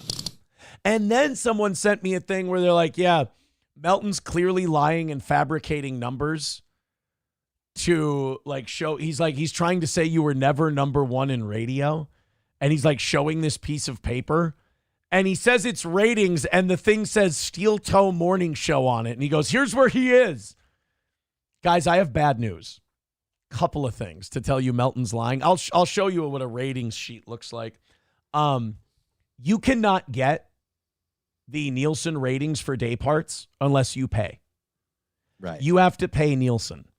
And it's like something like $7,000-8,000 a survey, which there's 2 a year in St. Cloud. So it's about 15, 20 grand a year to get these numbers. Number two, there is no the ratings you can see online are 12 plus, ages 12 plus, 6 a.m. to midnight. You can't get morning day part numbers. You also can't get different demographic numbers unless you pay for the ratings. And if it's a real ratings chart, it won't say Steel Toe Morning Show. It will say the radio station. It will say WHMH-FM. So Melton is so desperate. I mean, it's I'm not going to sit here and say it's sad watching him fall apart. It's fucking glorious. I'm enjoying it because it's me being right again. It's me saying, guys, you don't have to do anything to this guy. Just leave him alone. He'll fall apart on his own, and that's what he's been doing these last couple months. But yeah, if you show ratings, second of all, if he was showing real ratings, you would get an email from Nielsen, because I've done it before, and they'll say, yeah, you're going to fucking stop doing that because you haven't paid for paid those. for. Yeah, you actually can't show those. Right. Publicly. Or Nielsen, I know because I've showed them publicly on a show before, and boy, did I get in trouble. Oh, boy. Not only did I get an email from Nielsen, Gary got an email from Nielsen. I got a fucking ass chewing. They're like, don't fucking show that because I posted them. And I didn't know you couldn't post them. The whole reason you pay for them is because it's supposed to be between you and advertisers. That's it. Right. You and advertisers get to see them. Nobody else gets to see them. You can talk about them. You can discuss them. You cannot take the Nielsen documents and post them. You will get in a fuckload of trouble, as I found out.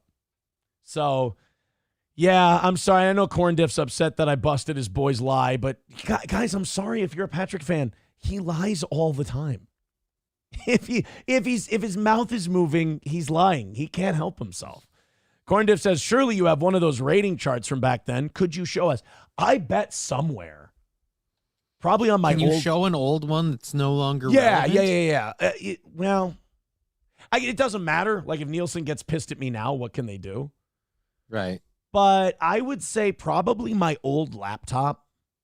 I have one because I have my old advertising packages in there.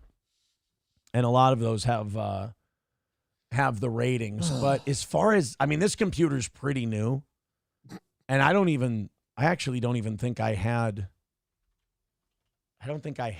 was on radio. We didn't have access to that stuff, I don't think. Yeah, I don't have anything that's ratings related in here. Steel Toe intro. Yeah. If I type in, I don't even have anything WHMH related in this one. I have Zach Halverson's job proposal that he sent me years and years ago. That's all I've got. No, but on my old laptop, I'm sure I've got, in fact, I'm positive I've got ratings information on the old laptop. I can dig that up for you. Along with some of my favorite porn. That's why the laptop's glued together. Some of it, some of it not even my favorite. Some of it just, I wanted to remember. That's all. Thank you, Corn Dip, for the $4.99. Appreciate it. That's going to put us $2.25 away from today. Thank you. Oh, my God. $25 more in the next 15 minutes. And we're not begging. And we have to keep not begging. Ooh. Is Shane Gillis coming to Minnesota? Is this what I just saw? Target Center, February 22nd. Oh, I want to go. Me and my lady and I can go see Shane Gillis. That's what every girl wants to hear is, my boyfriend's dragging me to a Shane Gillis show.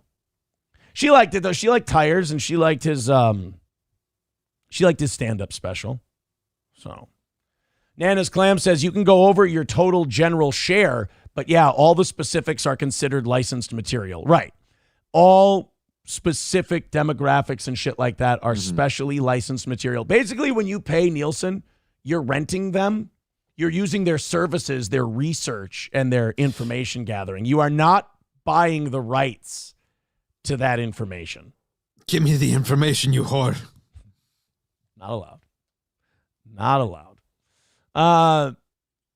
So yeah, I'm sure. Yeah, like I said, my laptop's got. I know that men 18 to 34, we had 30 shares. That was fucking insane. I mean, 30% of men 18 to 34 that were listening to the radio in the morning were listening to Steel Toe. And those are just Nielsen numbers. I think that number was probably closer to 50% in reality. Mm-hmm. I mean, men 18 to 49, it was like a 22 share. When we hit number one, 12 plus in the mornings, that was fun. And remember, we would have been number one, 12 plus in the mornings earlier, but we were on from 5 to 9. And Morgan's 9 to 10 o'clock hour sucked so much shit that it dragged our 4-hour average down because the morning day part is 6 to 10. Right. And we had 5 to 9. So I remember how fucking pissed Morgan was when we went to Gary and we went, look, move the show 5:30 to 10 a.m. And we'll put on 30 seconds of the previous show's best, or 30 minutes of the previous day's best of on at 5. So 5 to 5:30, you'll still have Steel Toe. 5:30, we'll go live, and we'll go till 10. First book, we went to 10. We went to number one, 12 plus in the mornings. And Morgan was fucking mad. And that brought me joy. It really did. That brought me a lot of joy. But nobody's going to get their Firehouse updates without Morgan. That's true. You're not going to get Firehouse. You're not going to get any Cinderella. It's really too bad. It's really too bad. This person writes, bring Johnny to Shane Gillis in February as a gift for all he does. Motherfucker, do you not have a girlfriend? Do you not have, no, I can't do that. Hey, Johnny, you want to go with me to Shane Gillis? Sure. Your girlfriend who also likes Shane Gillis. Oh, so you're going with, yeah. Sorry. If Johnny, no, just bring me too. That way it can be really, really awkward. If Johnny wants to go to Shane Gillis and for like his Christmas bonus on this show, I get him tickets to Shane Gillis. Absolutely, that's fine. And Actually, if Johnny wanted that, we could definitely discuss that. But as far Yeah, as that's like okay. me choosing to go with Johnny over my girl, no. It's not. Now, if Johnny says, "Hey, I got somebody I can go with," and I'll be like, "All right, sounds like a Christmas present." If you ask me. No, I mean, I can find somebody. It's February. Nana's Clam says, "What about your cume and time spent listening?" Ella, this guy knows the phrases. He knows the terminology. I know that our TSL was out of this world. Our time spent listening, like the amount. I think our time spent listening was like 46 minutes. That's like the amount of time consistently or concurrently That people stayed on the the channel. average person listens. I think the average in St. Cloud was like 18 minutes, and we were at 46. And I think in Is some that of, including like the 5-minute commercial breaks? yeah. So All right. I think in some demographics it was high as like an hour 10. It was fucking wild. It was crazy. What about the cume? Our cume was pretty normal for what our rating was. I think our total cume was like 12,000 was our total cume.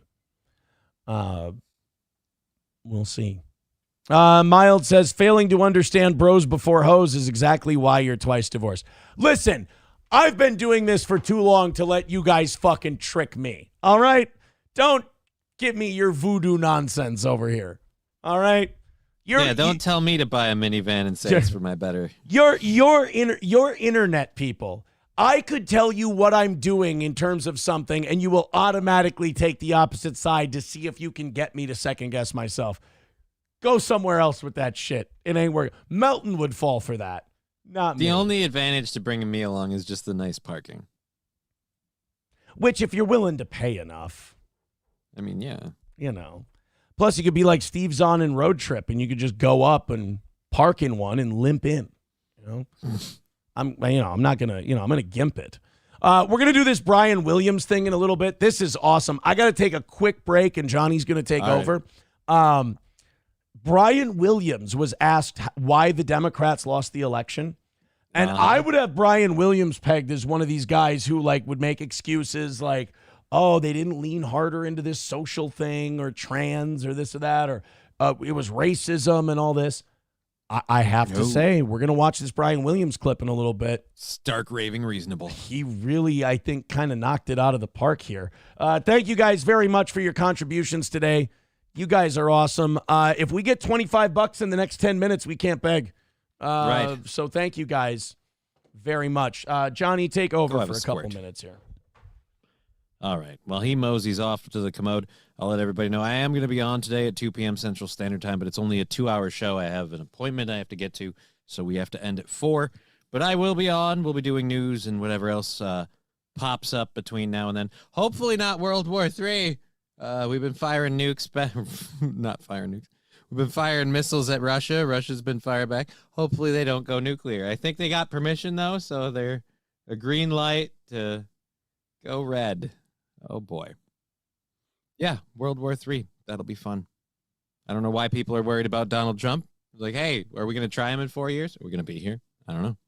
If we can knock that goal out before Aaron gets back, that'll be great, because I don't know if I have the energy to do the begging. I don't even know if I have the energy to do the whole freaking half hour. If he does the half hour and the extra half hour, then I got to find another 30 minutes in me. That's going to be weird. All right. I'm doing my show, like I said, at 2. I think we have some new Johnny Somali updates. He's been asking North Korea to attack South Korea. And some reason we're allowing him back. I do not agree with this. Can we kick him out once and for all? I want his citizenship revoked. I want it gone. He looks bad on all of us. And his name is Johnny Somali, so I don't regret him being locked out of the country. It'd be really, really nice. He's trying to get out of South Korea. It seems like they might deport him as opposed to like putting him in 30 years of a labor camp, which, God, that would be awesome. If they could put him in a labor camp for 30 years, I would be so happy. But you're right. If we can get him in there, cool. But if not, fine. Can we just at least, again, disavow, distance ourselves, be like, no, this guy is not American. We do not own him. We do not claim responsibility. And then he can figure it out. After that, it's on him. You know, we don't need him anymore. Now I'm starting to wonder, was it a number 1 or a number 2? That's why he had to use the hoodie, so he can tell if it's backwards or not because the hood is in front. Yep, there we go. As long Did you lose a pound? As long as nobody noticed that I sat down very gingerly, we're fine. It's a very ginger sit down. Do you need to have a warning that you may need to abruptly depart, or? No, I'm good. Okay, I'm good. so we just had a difficult moment. Okay. Yeah, we're good. Reverend JJ with $1 says, if you or chat ever want to, maybe check out Sleazy P Martini on Rumble Wednesday through Sundays at 10 p.m. That dude is cool, but small audience. Also, I like having his show to watch when I cannot sleep. Well, there you go. That's a cheap plug. Only cost you $1 or so. Thank you, pal. Thank you, Reverend JJ. No, chat, I did not get railed in the ass. That is not at all what happened. There was no ass railing that happened. Thanks. All right, let's see if the Beggy Monster stays at bay. We'll find out in a little bit. In what, 7 minutes here? Okay, Yes, let's do this Brian Williams thing. Brian Williams. Was he on Colbert? It looks like Colbert. It could be Seth Meyers, but oh wait, it was Seth Meyers. It was Seth Meyers. That's right. Well, Seth Meyers and Colbert, I mean, kind of the same. They're both weepy fucking lefties. Tit for tat. Yeah. Yeah. Except Colbert had a reputation that he lost. Mhm. Seth Meyers, I wouldn't say did. Yeah, Seth Meyers was just a Weekend Update. Wasn't he kind of like second banana on Weekend Update too? Wasn't who was the star of that one? Nancy? No, Tina Fey, right? I think so. I think Tina Fey was. He always reminds me of like the poor man's Craig Kilborn. Ooh, I like. You know what? I like that classification. Poor man's Craig Kilborn. So Brian Williams is on with Seth Meyers, and he's asked about the election because when you're doing a late night comedy show that's supposed to distract people from the news of the day, you want to have a guy on who's only qualified to talk about politics. That's what, like, if you're Johnny Carson and they just had a really contentious election, you want to make sure you have Walter Cronkite on that day because that'll really, help people laugh their pain away. Let's see what Brian Williams thought about the election. I know most of you hear Brian Williams' thoughts on the election, you'll roll your eyes, but actually, you know what? You might want to take a listen to this. I think it's insulting when members of the working class, which the Democratic Party has lost entirely in our lifetimes, to insist the economy is doing great. A 12-pack of Bounty is $40. Is that true? I have no idea. 12-pack of what do I get when I get Bounty? I get the 8-pack. That's why I don't know. I'm a poor guy. I might even get a 6. All I know is I just ran out of my last roll. I got to get more this week. But I think I get like the 8-pack. A 12-pack of Bounty is $40. $33.49. Dude, European countries used to riot and overthrow their kings for shit like that. Right? We've really lost our edge. We have a few people walk into the Capitol one day and all of a sudden all hell breaks loose and everyone goes crazy. $40 for a 12-pack of Bounty. Heads need to roll for that. Guillotines need to come back for $40 for a 12-pack of Bounty. As good as they are. And by the way, if you're going to get paper towels, don't skimp. Get the good stuff. Paper towels are one of those things where getting the good stuff matters. Yep. That's the thing I can never stand about people like the cheap paper towels. Like, why even bother? There is that cheap option that's pretty good. What's the one that's kind of made out of almost chamois type material? Was that Sparkle or some shit? No, it starts with a V. Maybe I'm crazy, maybe I'm thinking of something else, but there's a paper towel out there that it's like made out of a chamois consistency and it's actually really absorbent and it's not that expensive. I'm going to camp out in the chat for just a second. Yeah, and then we'll go back to Brian Williams. It's, God damn it. I've seen it before. I've used it before. Is it Vita? Viva. Thank you. Viva is the brand I'm thinking of. I don't think those are very expensive. Hold on. 12-pack. I got to look this up. 12-pack of Bounty paper towels. It's broad subjects we're covering Oh, today. How not to be an asshole. How much does horse jizz cost? We lost Chuck Woolery. Bro, and now homeboy ain't lying.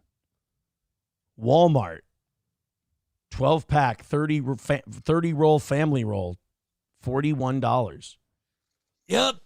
Holy shit. Here's a deal on Amazon. This is a sale price, $37.99. Mm-hmm. Sale price. Fuck, dude. It's like half. That's like between a half and a third of my weekly grocery budget. It's just buying a 12-pack of Bounty paper towels. Fuck my ass. All right, let's go ahead and... No, you're not supposed to use them for that. That's an entirely different role. Well, what do you use the roll for, you know? All right, so here we go. Brian Williams diagnosing the Democrats' problems. You know, he's right on so far. It's true. When I was a kid, there was no question about it. Working class, the working class party was the Democrats. Right, because the Democrats were the party of the people, and the Republicans were the party of corporations. It seems weird how like the Democrats have taken up that corporate banner pretty hard. And there's all kinds of votes there for the taking if you just shit on banks. Like if you're the party that goes like, well, Trump said, I want to cut credit card interest rates for 10% for a year. Right. I want to cap the credit card interest rates at 10% per year. You could do that and the banks could still make money at 10%. They don't need to charge people 25, 28% for a credit card. You can charge 10%. You could get along just fine. But it's another way to fuck the working class and limit class mobility. That's what the banks want to do. They want to keep the middle in the middle. They don't want to move it up to the upper middle or the upper. They don't see that they have enough room. Hell, there. they want the middle as close to the lower as they can. Yes. So charge them 25%. Trump wants to charge them 10. The Democrats could shit all over the banks. They could limit interest rates. They could limit who can buy single-family property, residential Yeah, Chuck properties. Schumer. Shit on the banks. They could do all of this stuff. They don't, because then the banks say, well, we won't give you any money.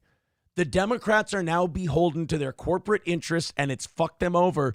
That is one place where Cenk Uygur is 100% right. He's right on the money. The Democrats have bent over to the corporations, and they won't fight back. I mean, oh boy, here we go. This is going to get me in trouble. These bankers are fucking our country. They are exploiting it, and they are raping it and fucking it from the inside out. Out of what? And we do need to rein in the banks. We need to rein in their practices. We need to rein in these multinational hedge funds. I'm as free market capitalist as a guy as you'll ever meet, but these banks are fucking predatory, man, and they're not doing what they do just to make money. They're doing it to engineer us by class. They're social and class engineering us with their practices, and it's fucking wrong. And the minute somebody runs for an office and they go, I'm going to fucking go after these fucking people, they will win. Those people will win or get shot. One of the two. Well, maybe both. So far, we've got a guy with both. We do have a guy who says, I'm going to cap these credit cards at 10%, and they did shoot that guy in the face. So you could get both. Okay, I have to see what the chat said after that because I'm nervous about what I just said and it being taken a different way. Yeah, and which way it went, yeah. No, I'm not going to play that. No, that's not the drop I'm going to play. Mild says, you guessed it. No, that's not. The bankers are doing it to keep the... See, that's not what I was trying to say. Sam Show says, skip the banks, just deal with it. No, see, that's... Eaton Clam says it right. Eaton Clam says, goddamn Brazilian bankers. Exactly. Yeah, Goldstein. No. Brazilians. Ortega. Beagle Goldschmegel. Or no, what? Schmiegel Goldbagel. Schmiegel Goldbagel. Fuck. Chips and Diff says, bankers will kick you in the face. All right, let's go back to Brian Williams. Oh, by the way, it's 8 o'clock and we're at 225. So guess what? Until we get under 200, I get to beg. Streamlabs, PayPal, Venmo, Super Chats, Rumble Rants. After every story, I get to ask them for money now until we're under 200. We have to get to 100 by 9 o'clock or I can beg my fucking dick off the rest of the day. How about that? It's weird to see you so excited about it. How about that? Go ahead and throw in. We appreciate it, you guys. You've been great today. Let's go ahead and go back to Brian Williams talking about the Democrats. $40 for paper towels. Yeah, 12-pack of paper towels, $40. A 12-pack of Bounty is $40. Rich folks don't feel that. Poor folks already switched to Sparkle during the COVID, Sparkle, that was during the lockdown. And I think telling them that the NASDAQ is gangbusters is further insulting. It's insulting. Right. When these people can't afford their groceries, they can't afford to put money in the fucking NASDAQ. And they don't give two shits what the NASDAQ says because, again, the NASDAQ ain't changing grocery prices or making more money in my bank account. If anything, the NASDAQ can be associated with growth, increase in paper towel prices. You know? Inflation. Inflation inflates the market, too. Don't kid yourselves. Insulting, I think the biggest unforced error of the Biden administration by far was the border. To tell people it's not a problem is insulting. For the working class to see incoming migrants getting welcome bags, debit cards, and motel rooms is probably insulting as well. So there's a lot of work to do. You know, it was when they... You can tell these media personalities, you can tell which ones are old school Democrats and which ones are new school progressive victimhood culture, cancel culture people. Because you look at a Seth Meyers and he is just ride or die for the progressive cause, man. Bathrooms, all that shit. You look at these older guys like Brian Williams, they might be true believer, like Democrats, like old school, old timey 1960s and 70s Democrats that were just for the blue collar working class people. Yeah, nobody went up there and told you they don't have a party anymore. Right. You guys, I'm sorry, Brian Williams, but you talking like this, guess what? You're a Republican now. Yeah, you are out of the Democrat treehouse, my friend. Which sucks for him because he hates, don't get me wrong, he still hates Republicans. Oh, yeah. But I got bad news for you, bud. You are one now. Yeah, and unfortunately, you're the kind of Democrat we need, but we don't have. Right. Then they'll just come over and be Republicans, and that'll be that. They handed out camo hats that said Harris Walls, and the Democrats were kind of charmed by that. Their party has gone quinoa, and the rest of America's eating at Cracker Barrel. And so it was kind of an ironic use of something millions of Americans put on their heads to start their day every day. Yeah, they need to reach out to America again and be less about what's called suicidal empathy, worrying so much about minority groups in society and in your party that you win the argument, but you don't win the election. All right. I don't know why they do that a lot, like especially on Twitter. They cut off like right at the end. It's like I'll take a couple seconds of the other guy talking some nonsense as long as you get the full context of the clip. Yeah, I'm sorry to Brian Williams, but he's a Republican now. Sorry, buddy. You're a righty, dude. W-Man with $2 says Bill Maher has been awesome lately. You're talking to the wrong guy. I've always liked Bill. I've always thought Bill was good. I've cut a lot of shit for that over the years, but yeah, I've always thought Bill does a really good job. But yes, Brian. I've enjoyed Bill, but his Club Random thing has made me, not soured me on Bill, but now I'm like, that's fun, but Club Random is so much more fun. Someone's saying in the chat, glad I don't have a Costco membership anymore. I forgot that I still had a Costco membership. I got my yearly Costco rebate check. You know, you get a check from Costco depending on how many points you have and how much you shop there. I threw it in the garbage, actually. I opened it up. You know what I got? Because I forgot I had a Costco. I'll go to Sam's Club. I'll go to Sam's Club sometimes, but not even, I should probably cancel both, really. But I got my check from Costco. You know how much I earned in Costco points over the last year? How much? $1.84. Nice. I had $1.84 worth of Costco. I'm assuming that means I spent $184 at Costco in the last year. I have the Sam's one just for the gas. Really, is what I ended up. I should be using that. Yeah, you should. Shit. It's usually a little bit cheaper than whatever you're paying around town. Unless prices just went down, kind of deal. Dude, my light came on my vehicle, and I went to fill it up last week. And Dashboard light. I almost shit my pants, dude. That had nothing to do with gas. I was just having a really bad day, and I almost shit my pants. No, I looked at I thought that maybe it hadn't pumped all the way, and then it like cut off in the middle. I filled up my tank for $55. I've never spent $55 to fill my tank. Fucking wow, it's a 20-some gallon tank. But Yeah, you got a big tank. I've heard that before. No, but $55 is crazy. Like it's been, I don't remember the last time it was under fucking $65, $70 to fill up my gas tank. And now 55? Sold. I'm here. As long as I'm eating my hat on that. I predicted right after the election they'd shoot right back up again, but they haven't. The gas prices. Yeah, I think they, with the gas prices going down, I think they want to show that like Biden did a good job. Like they want history to remember Biden is awesome. And if you can bring down those gas prices quite a bit, then when they go down even more under Trump, he won't get as much credit because he'll come in at like $2.75 for gas. And then if it goes down to $2.50, they'll be like, it's basically the same, forgetting that it's been in the low to mid threes the entire last 4 years. Yeah, and that's just for here. Everywhere else, it's way higher. Yeah. Oh, yeah. Minnesota's one of the cheaper ones, for sure. Mm-hmm. Eaton Clam says, I'm Venmoing you some Costco points and Kohl's cash. I ain't proud. I don't think that works that way. Let him try. Let the man do his thing. W-Man with $2 says, me too, Aaron. I've always loved Mar. Thank you for the $2, buddy. 220 away from today's goal. So we are behind. So I get to beg you for money. $220 away for today. If we get under 200, then I have to shut the fuck up until 9. And then if we don't get under 100 by 9, I get to beg you again. So $220 away, 60 minutes of overtime because it is our 4th year.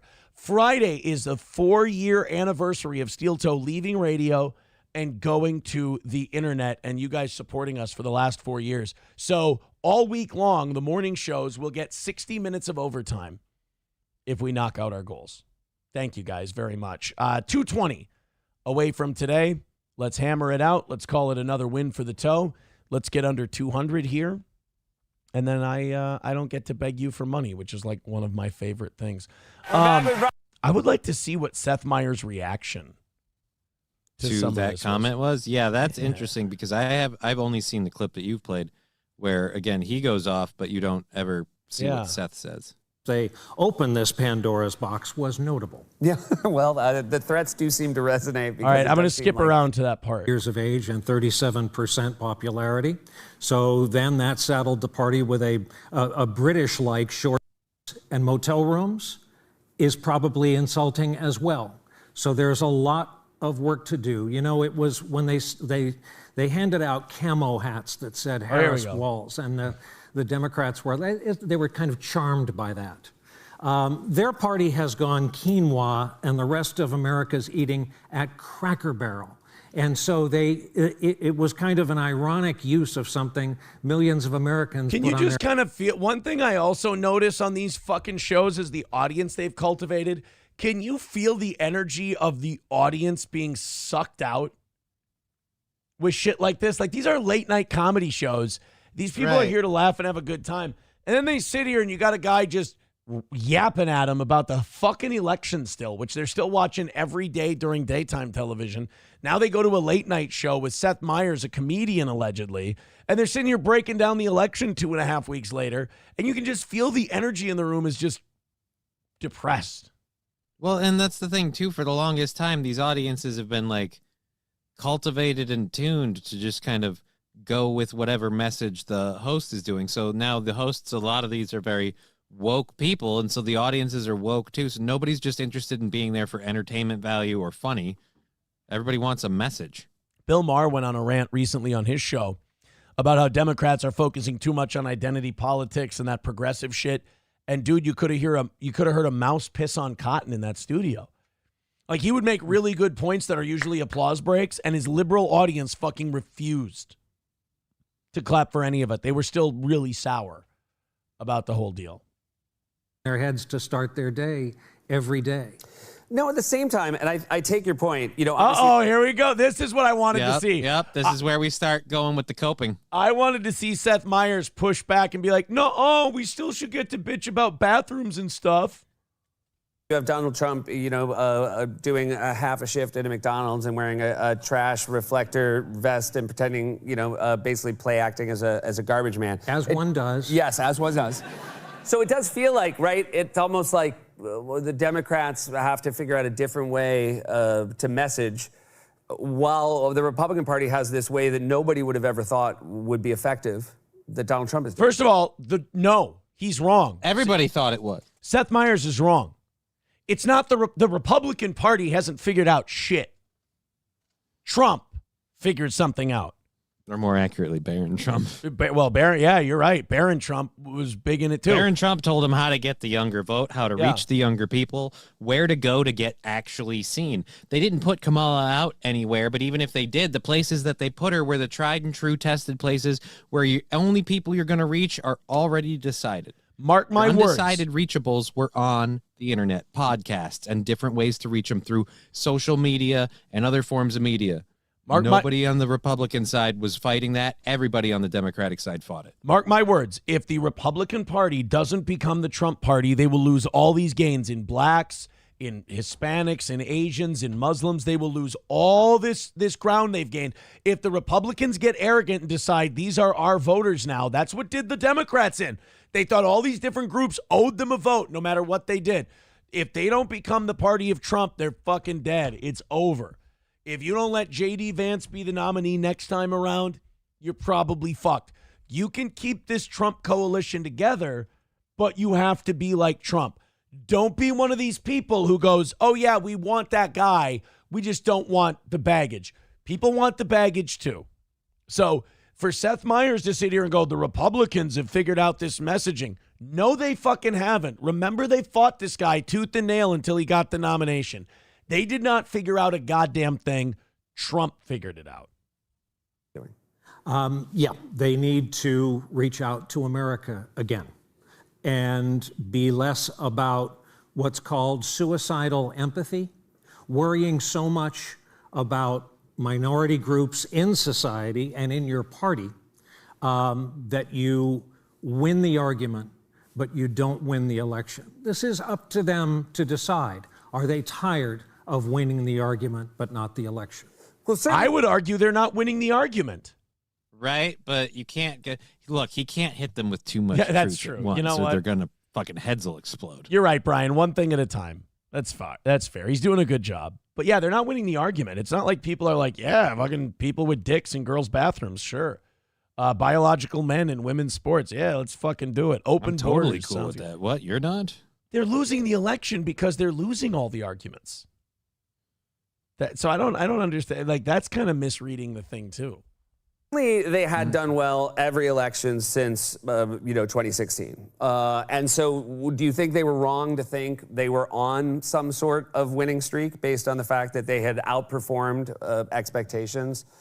Probably. And I think the other lesson we learned this election year is that polling isn't worth a damn. If you want to see what polling used to do, follow the betting indexes. They were right.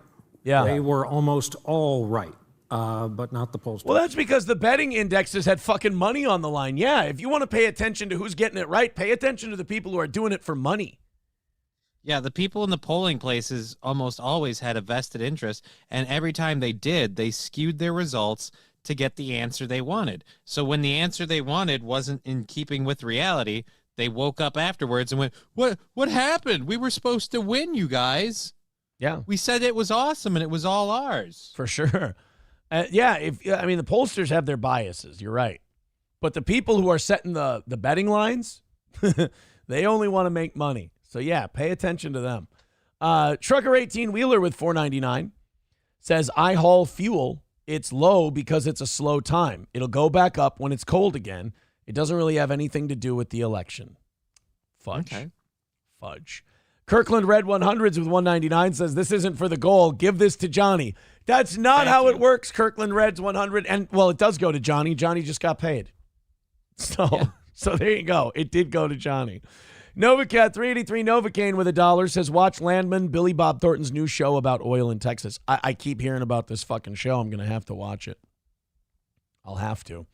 Lab Glass with $5 says, Johnny Love. There we go. Thank you very much. All right, baby. That puts us at 210 away from today's goal. Johnny, you know what that means if we're at 210. We're 10 away from you not being able to beg. But what does that mean I get to do for the next 10, 15 bucks? You get to beg your ass I get to beg Streamlabs, PayPal, Super Chats, Rumble Rants, Venmo. Get us down there. You know, if we get us under 200, I have to shut the fuck up until 9. You know, if you get us under 100, I have to shut the fuck up until 9:55. And if we knock out today's goal, we're doing an extra hour of overtime this week during the morning shows because of our anniversary week. So thank you guys very much. 210 is the number today. You're doing a great job, but I still get to beg for about the next 15 bucks for the next 45 minutes. How fun. Streamlabs, PayPal, Venmo, Super Chats, Rumble Rants. Pretty please, with cherries on top, please give Steel Toe some of your money. All right, let's continue on here. This is a Minnesota story. This one's out of St. Paul. This shocked the fuck out of me. Did you know that we're still doing electroshock therapy? Yeah. I didn't know this. I thought this was something from the Mad Men era. They use a lot of different electric stuff. I don't think I've done electroshock therapy, but yeah, they've done a lot of different. I'm not surprised. First of all, I'm for it. But only for hysterical women, goddammit. Well, that too, but it's kind of like the idea. Remember the old TVs? You could hit them on the side and the picture would come in right. Mm-hmm. Or remember your regular Nintendo? You could just kind of smack it and it would start working. You know, Fonzie would Fonzie would hit the jukebox and the jukebox would start playing. I literally had this happen yesterday. I cleaned my cat's water dish. It's got a little pump in it and it wasn't working. I was like, I'm going to have to order a new pump. And I just knocked it around a couple times, kicked right up, and I'm like, never mind, we're good. Or how about the guy, Peter Stormare in Armageddon? Remember when the space shuttle wouldn't work and he just started whacking it with a big wrench? That's a terrible choice of words. He didn't start whacking it with a big wrench. He was whacking. He was whacking off in my camper. He took his giant wrench and he started hitting the space shuttle with the wrench and said that he didn't want to stay there anymore. And it just started working. I think people are the same way. If you just start electrocuting shit, something will kick on. I know that that's not medical. It's just not. Start pumping. Yeah, I don't think that's how that works. Otherwise, I'm pretty sure they would have tried it with me by now. Just start throwing electricity through it. We'll see what happens. Just start smacking shit. Somebody too says Aaron wants to headbutt a bitch every now, right? Sometimes they just start acting right. So God, you didn't let Imholt into the fact that into the wing with all the Down syndrome people. Why? He's going to start punching him, hoping it fixes him. I still watch people cope by saying that's true online to this day, and I'm just like, if history hasn't shown you that was a fucking lie made up and that sometimes certain people can get a little crazy and say wild shit, then you're just so full of steel toe hate you won't listen to anything. But yes, sometimes I do believe that with electroshock, it may not have any medical evidence that it works, but I do believe that just electrocuting a motherfucker for a little bit could maybe connect some shit. Guys, look, I know there's no scientific evidence behind this, but I think it'll work. So just fucking electrocute the shit out of them until look, if somebody's in bad enough shape and it's not getting better, what's the harm in just shocking them a little bit to see if it fixes anything? What if we took your legs and just electrocuted the piss out of them? If it didn't, they're going to dance around like fucking noodles, but they're not going to work better when you're done. But you're not going to be any worse. And we tried it. We can cross it off the list. And what if it does? What if some weird calcified shit that you have just breaks up? Stephen Hawking would be alive today if we would have just shoved a freaking rod up his ass and pumped 10,000 volts through him. I'm not saying it would have worked. I'm saying it wouldn't have hurt. That's all. But now there's some killjoy in St. Paul who wants to try and end electroshock. Okay. I'll hear this guy out. I am a big. You better have gone through it. I don't want some freaking sideline naysayer going, I don't like this. The people going while they drool. Like, it's none of your business. You're not doing it. Do you remember in the movie Awakenings when Robin Williams figured out how to bring Robert De Niro back, but then they shut down the medicine and wouldn't let him do it anymore? That wasn't good. So, like, taking things away isn't always a good thing. So, like, Okay. hey, I don't want these people to get electrocuted anymore. Like, look, man, that's a noble pursuit. That's great. But what if people are like Nintendos or washing machines? And that if we just shock the fuck out of them, sometimes it'll work. I don't know. All right, well, let's find out. I feel like here. we've been shocking the shit out of people. We should have seen these results by now. I feel like I'm willing to bet that there's one person who's been under electroshock who's like won a spelling bee or something in 8th grade. Like, there's been a result where we've seen like a marginal increase in functionality. Or like you said, hysterical women, they used to shock people with like depression and stuff. Mm-hmm. Like, if someone was electrocuting the fuck out of me because I was depressed, I'd stop being depressed. I don't know if I'd stop being depressed or I'd get more depressed because then all I get to look forward to is electroshock therapy. Like, that sucks. All right, let's go ahead and find out what the deal is with electroshock here and why this guy's trying to stop something that could, jar some shit loose in tards or something. Let's take a look. Joining us, a Minnesota man hospitalized for mental health issues is fighting back against his treatment plan. He says that he's saying, I swear to God, I'm fine. Look, I don't like this electroshock therapy, and the devil agrees with me, right? Yeah, he does. They brought me in here. They hospitalized me because of my mental illness, but I swear I'm fine, and I don't think the electroshock worked. So, like I was saying, doctors are forcing electroshock treatment on him. New this evening. Nice tits. Amelia Santinello's old as fuck too, but she's got some. Yeah, they're married, aren't they? Those two are a couple. Oh, sorry, bro. Kind of giving your wife the once over. They're hanging, but like she's probably pushing 60. Like she's in her 50s at this point. They got healthy. Yeah, she's ridiculously hot. Yeah. Reg Chapman has more on how advocates are stepping in to take on his case. For the past year, David Russell has been here at Regents Hospital held on a court-ordered civil commitment. Okay, so come on. Consider the sauce. Like, he's a guy who's clearly fucked in the head, right? Like, they don't civilly commit guys. Do you know how much protection people get now from being committed into a hospital for being a Looney Tune? Right, because too many people got put in there because someone said, this guy's crazy, and that's all it took. I've got a hot take for today. The world is about hot takes now. Here's my hot take. If you're getting locked in a hospital for being a cuckoo bird, you're probably fucking crazy. So I don't know if we stop electrocuting people on this guy's say-so. He was given 17 shock treatments at Mayo Clinic to... Holy shit. Okay, you know all that bullshit I was saying a little bit ago about electroshock, Johnny? Yeah. I think if by the 17th one something hasn't been rattled loose, I think we can probably try something different. Well, does it have to be rattled loose just after one? Maybe it's like a progression thing. Like maybe we have to shock you to a revelation. Like we're getting every 1,000 volts is one step closer. Look, man, I'm no liberal pussy, but I think after 7 we can call it.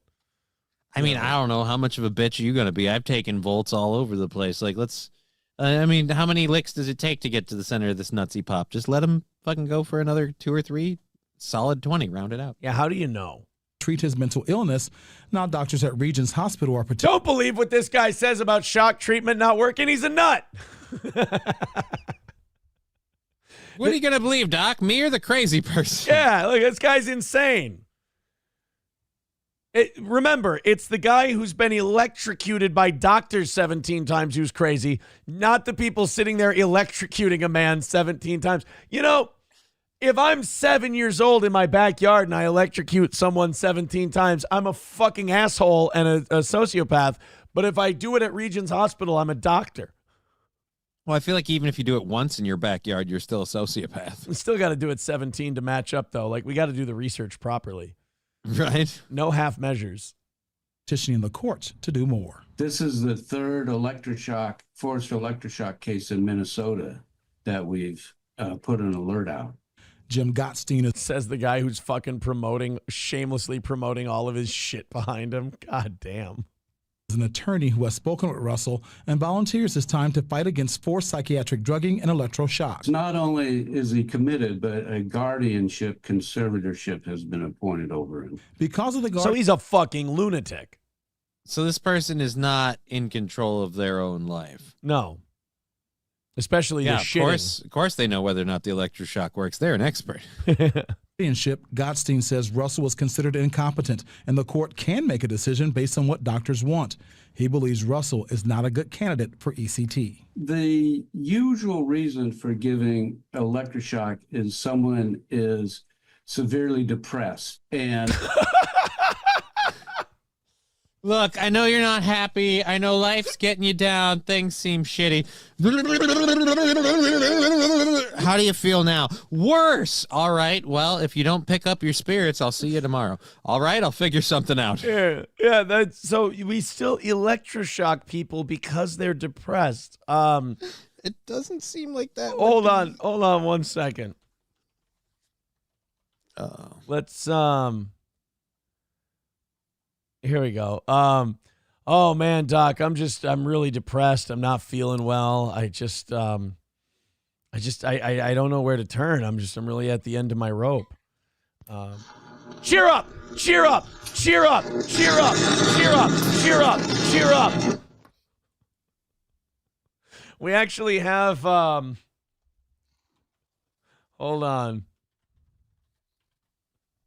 We actually have a video of one of these depressed people going through their electroshock therapy. Would you like to see? Yeah, I'd love to see this. How does this work? There you go. This is one of their patients. Oh, it looks like his spirits are picking right up. There's the doctor, Dr. Doogie Howser, MD. Oh, my God. Oh, my God.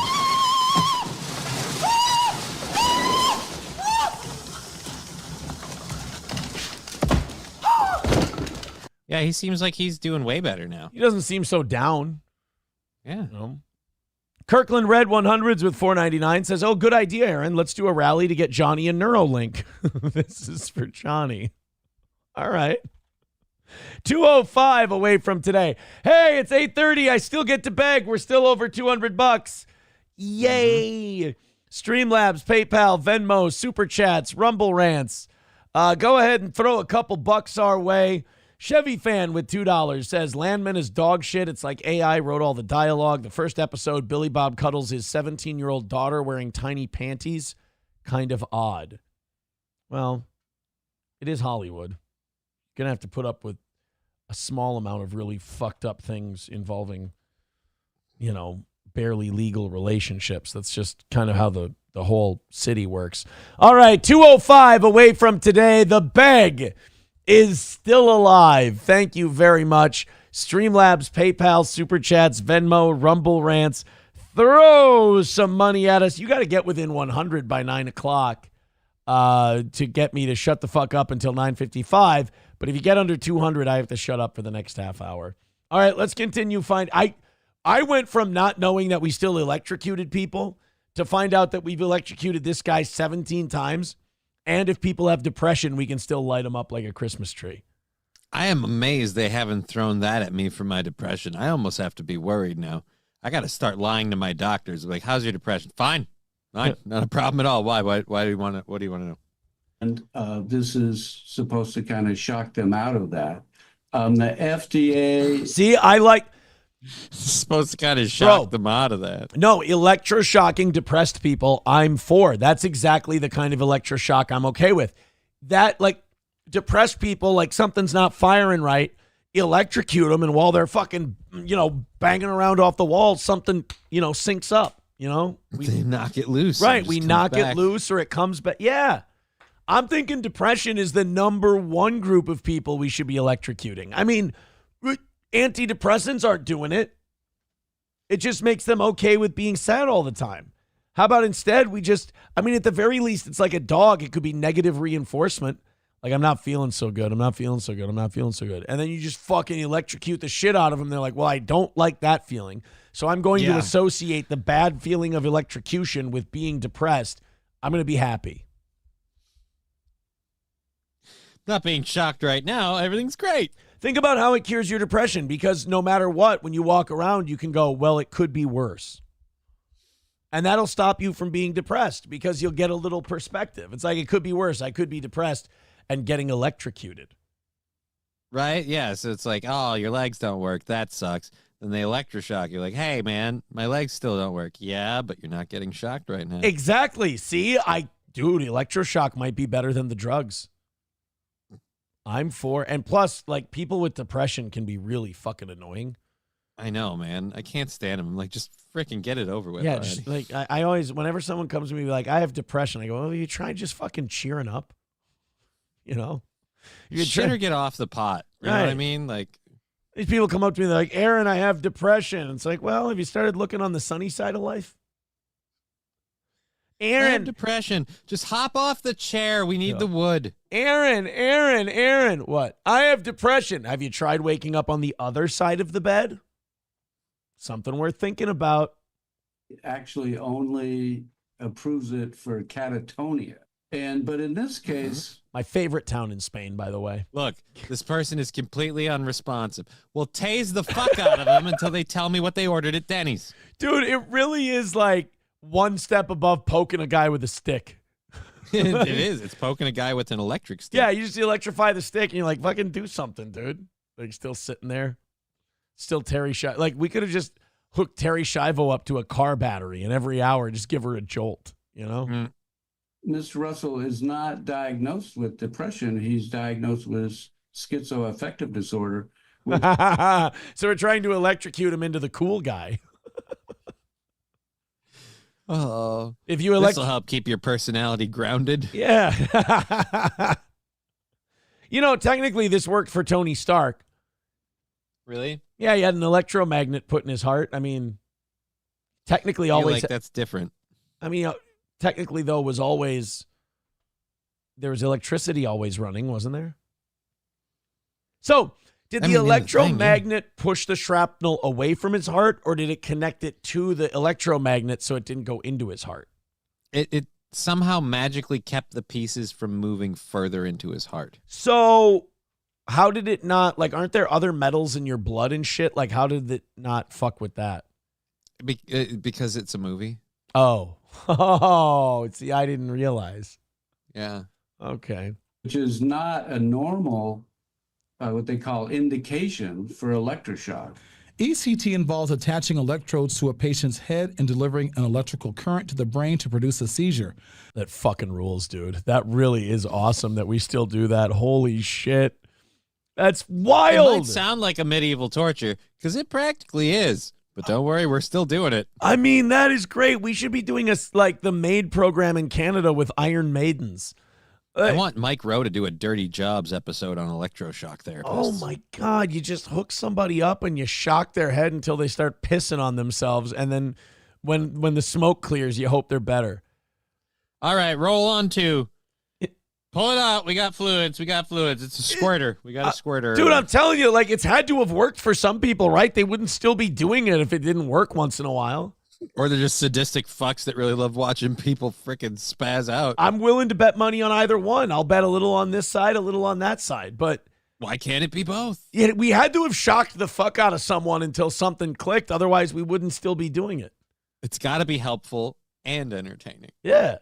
Gottstein believes further electric shock treatments could impact Russell's ability to return to society and take care of himself. So he's a software engineer, and it's really a question of... A schizo nut job who needs to be electrocuted is in the software business. Actually, you know what? That checks out. Oh, boy.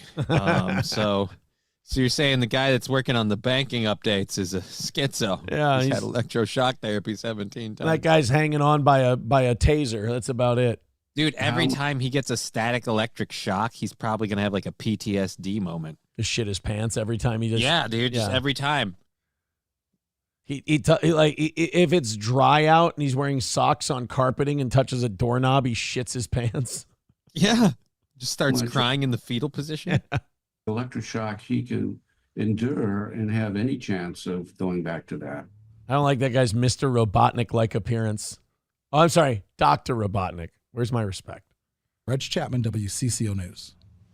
In Minnesota, doctors can administer antipsychotic medication unless the patient consents or it's an emergency, even if they are civilly committed. However, in rare cases, courts can hold hearings to force patients to take the drugs or ECT.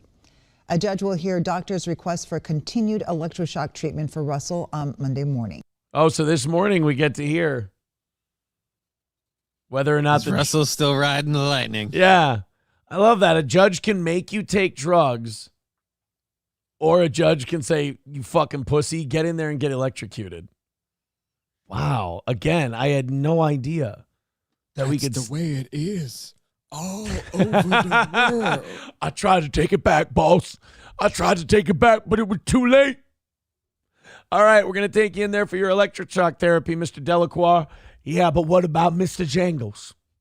Well, we're going to take him to Mouseville. He'll perform for all kinds of people. We'll get him a nice cigar box with some cotton for bedding in there. You old fool, there's no Mouseville. Dude, that, in terms of like the most evil movie scenes of all time, Percy telling Dom that there's no Mouseville. There's no Mouseville right before they electrocuted him. There have rarely been times in a movie where I've wanted to kill somebody myself more than in The Green Mile. I'm going to go with Percy is one of the more underrated villains in movie history. I would say that, yeah. Like, Percy's underrated, and I don't know if I got a hate on for him quite like you did, but I know what you mean, because, like, I got that way with Joffrey for a while. Yeah. Like, and I know I'm not alone, because literally so many people had a hate on for Joffrey that the actor stopped working. Like, yeah, Gleason, Jack, no, not which Jack is sad, because he was a good actor. Yeah. Oh, little prick was really good at being an asshole. He was good in The Dark Knight. Oh, that's right. He was the little kid in the dark. Batman Begins. Batman Begins. Excuse me. Yes. Joffrey, the scene where he's making the prostitutes beat the shit out of each other was the one where I was like, I hope this fucking kid dies so hard. Like, so hard. But no, Percy telling Dom Delacroix that there's no Mouseville. Fuck. I was like, I can't wait till somebody murders this guy. Just cuts his fucking head off. I think Percy in The Green Mile and Doyle Hargraves in Sling Blade are two of the most underrated villains of all time for the very simple reason that those people are real. Like, those people exist. There's a Doyle Hargraves in every small town, and there's a Percy in every prison. So those two, to me, are some of the most realistic villains ever. 383 Novocaine with $2 sends us a YouTube link. Thank you very much. Hey, we're 205 away from today's goal. He's been struck by lightning. lightning. My goodness. How many times? Oh, hold on. I forgot about Lightning Rod Reg in the great outdoors. He's been struck by lightning. How many times is it now, Reg? Six times. 66 times.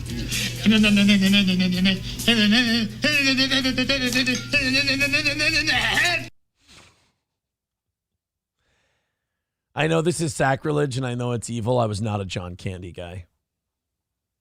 It depends on the movie for me. I'm just like I didn't like Uncle Buck, but yeah, Uncle Buck I don't get either. I don't understand the fascination people have with Uncle Buck. Look up TD Jakes having. Oh yeah, we're gonna look up. We have the TD Jakes story. I think that actually might be next. Not quite. But unrelated. Something about Bob. That was pretty good. What about Bob's a solid flick. What about Bob? Sorry, but no, Uncle Buck.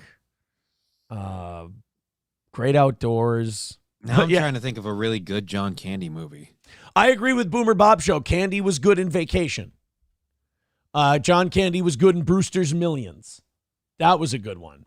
But I liked him in the first Home Alone.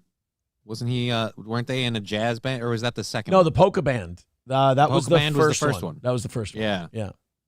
He was a polka celebrity, and he did that for free.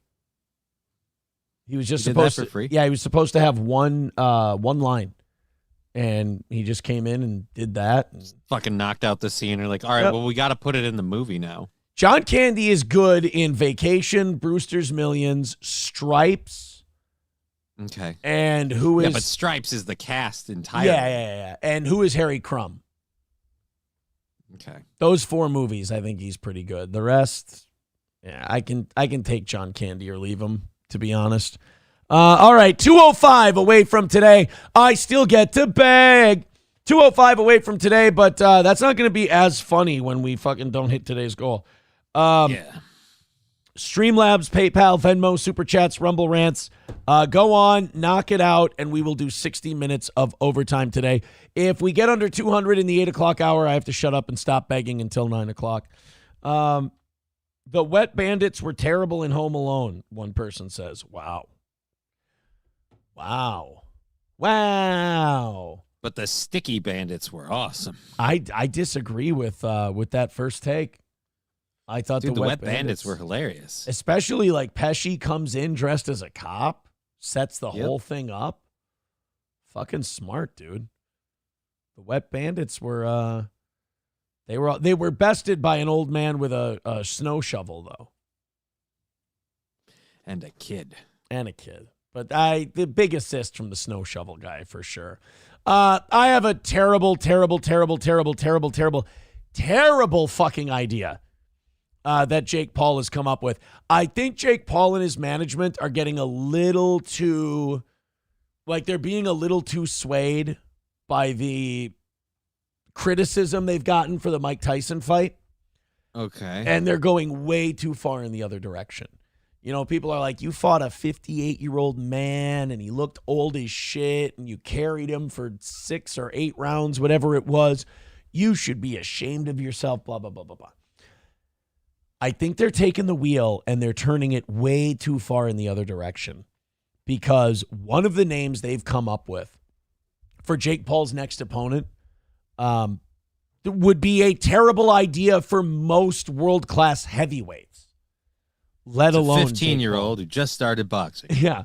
Well, look, man, I wouldn't mind if he fought Tommy Fury again. I wouldn't mind if he fought Conor McGregor. I wouldn't mind if he fought, KSI. I wouldn't if he fought Andrew Tate. Like, all of those are very interesting fights to me. But his manager responded to the idea of Jake fighting Daniel Dubois. Fucking no. That's the same with the people who tell me, oh, man, he should fight Canelo next. Again, as Johnny said last week, to quote Dana White. He don't want Canelo. He don't want to fight Canelo. Guys, and then he was talking about Kamaru Usman. He's like, stop this bullshit. Just fucking stop. Why are you trying? This was after Mayweather had knocked out McGregor. So Dana White's like, stop crucifying my fighters, please. Stop trying putting me in this position. Yeah, stop trying to get all of my top stars murdered. I would appreciate it if you wouldn't do that. So now, Daniel Dubois, here's the problem with Jake Paul fighting Daniel Dubois. Most people, when they hear the name Daniel Dubois, say what, Johnny? Who's Daniel Dubois? Exactly. No, now, I know who Daniel Dubois is. I'm a boxing fan, but I'm a big boxing fan. I would say the average boxing fan is not too familiar with Daniel Dubois. Mm-hmm. Daniel Dubois holds absolutely no blockbuster appeal, no marquee appeal. He's not going to sell tickets. Number 2, he is the interim IBF World Heavyweight Champion, and he fucking murders people in the ring. There's I believe only one man has beaten Daniel Dubois, and that is the current undisputed heavyweight champion, Alexander Usyk. So I'm in favor of this fight. This will be interesting. If anybody puts Jake Paul in a ring with Daniel Dubois, they should be prosecuted. That is not fair. Let's listen to Jake Paul's manager here real quick. If you're somebody who wants to see Jake Paul get murdered in the ring, you should hope that he fights Daniel Dubois next. We're going to play this. This is his manager? Yeah, we're going to play this clip, and then we're going to play you a clip of Daniel Dubois. And Looks like a Ukrainian warlord. You tell me if Jake Paul should be fighting Daniel Dubois next. Or the most impactful boxer 4 years into his career, inside and outside of the ring, no matter what metric you want to look at, outside of being a champion. But the ones that have been champions 4 years into their career have had extensive amateur backgrounds. When we did this deal with Netflix in November of 2023 to be the first ever live professional sporting event, we had two big objectives. One was to set the record for U.S. streaming.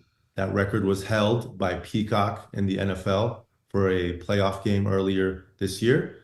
And the other objective was to become the most viewed women's sporting event in U.S. history. That record was held by Fox for the Women's World Cup in 1999. Oh, I would have thought Caitlin Clark in the NCAA tournament, but I was wrong. Yeah.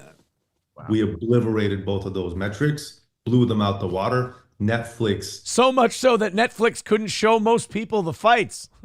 Yeah. You made a meme. Yeah, you guys, great job. We broke the record for amount of people trying to watch a thing. The blinking is getting to me. I don't trust this guy. He seems shifty. I'm going to skip around. Live Plus One, 125 million have watched, but 56% of the homes, production side, and just support partner, and they're definitely one of the options. Yeah, financially, Nikki. Oh, here, hold on. For Jake, for a man paralleled in terms of a non-free internet-based platform like YouTube, it's Netflix. That's the best global platform, right? Yeah. And their understanding of their customer is also unique. So Jake, for Amanda, for MVP, is to have a long-term media partner, and they're definitely one of the options. Yeah, financially, Nikisa, is it viable? In that obviously you normally have got this pay-per-view revenue. I'm going to skip around a little bit, bit, Nikisa, but I mean, women have been boxing for hundreds of years, and stars than the men during their heyday, forming the push to do that in boxing, and they were top 5 biggest fights of all time. So it was important that it did that. It was important that it brought it to inspired millions, and our goal is to have as many people watch these two athletes perform as possible. And whether you like to hear it or not, Jake Paul, Mike Tyson was going to draw more viewers. And if they fought before Taylor Serrano, we would have lost some of those viewers. A lot of them would have turned off. Yeah. Oh, so we for positioned sure. this exactly the way that it needed to be positioned to ensure the outcome that it had.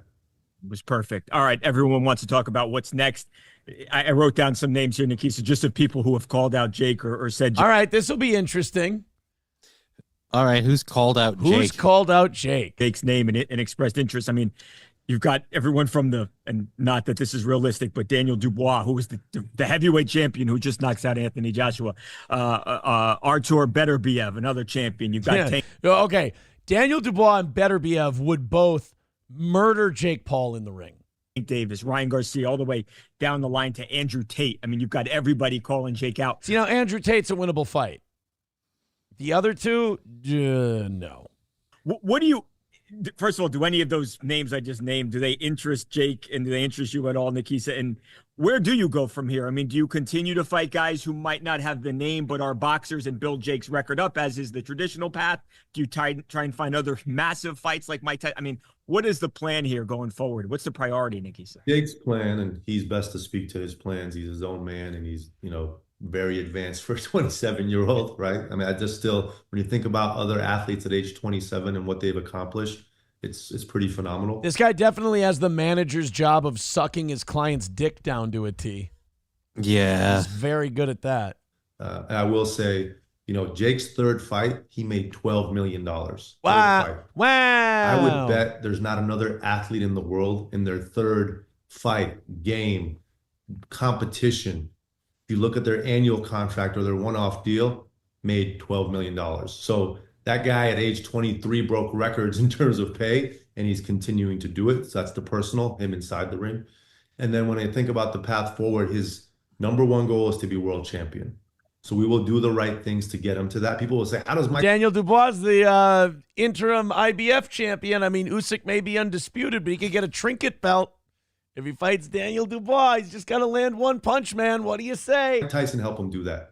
It helps him being in front of 72,000 people, being cool, calm, collected, and facing one of the biggest punchers in history and coming out of it. With arthritis in both his knees. One of the biggest punchers in history after he's past his prime and taken a long amount of time off and throwing punches like stale farts. One of the biggest punchers in history 35 years ago. Unscathed, right? The reason that he was able to beat a 17-2 Ryan Borland or a 10-1 Andre August in the first round wasn't because those guys weren't skilled. It's because those guys weren't ready for the big time. They weren't ready for the bright lights. They weren't ready for the crowd and the pressure. All right. Well, Daniel Dubois is. Let's take a look at Daniel Dubois and see let's see what Jake Paul would have ahead of him if he fought the 6'1" Daniel Dubois. This is Dubois against Anthony Joshua back in September of this year. Now, Anthony Joshua, multiple-time heavyweight champion of the world, at one time considered the best heavyweight alive, fighting Daniel Dubois.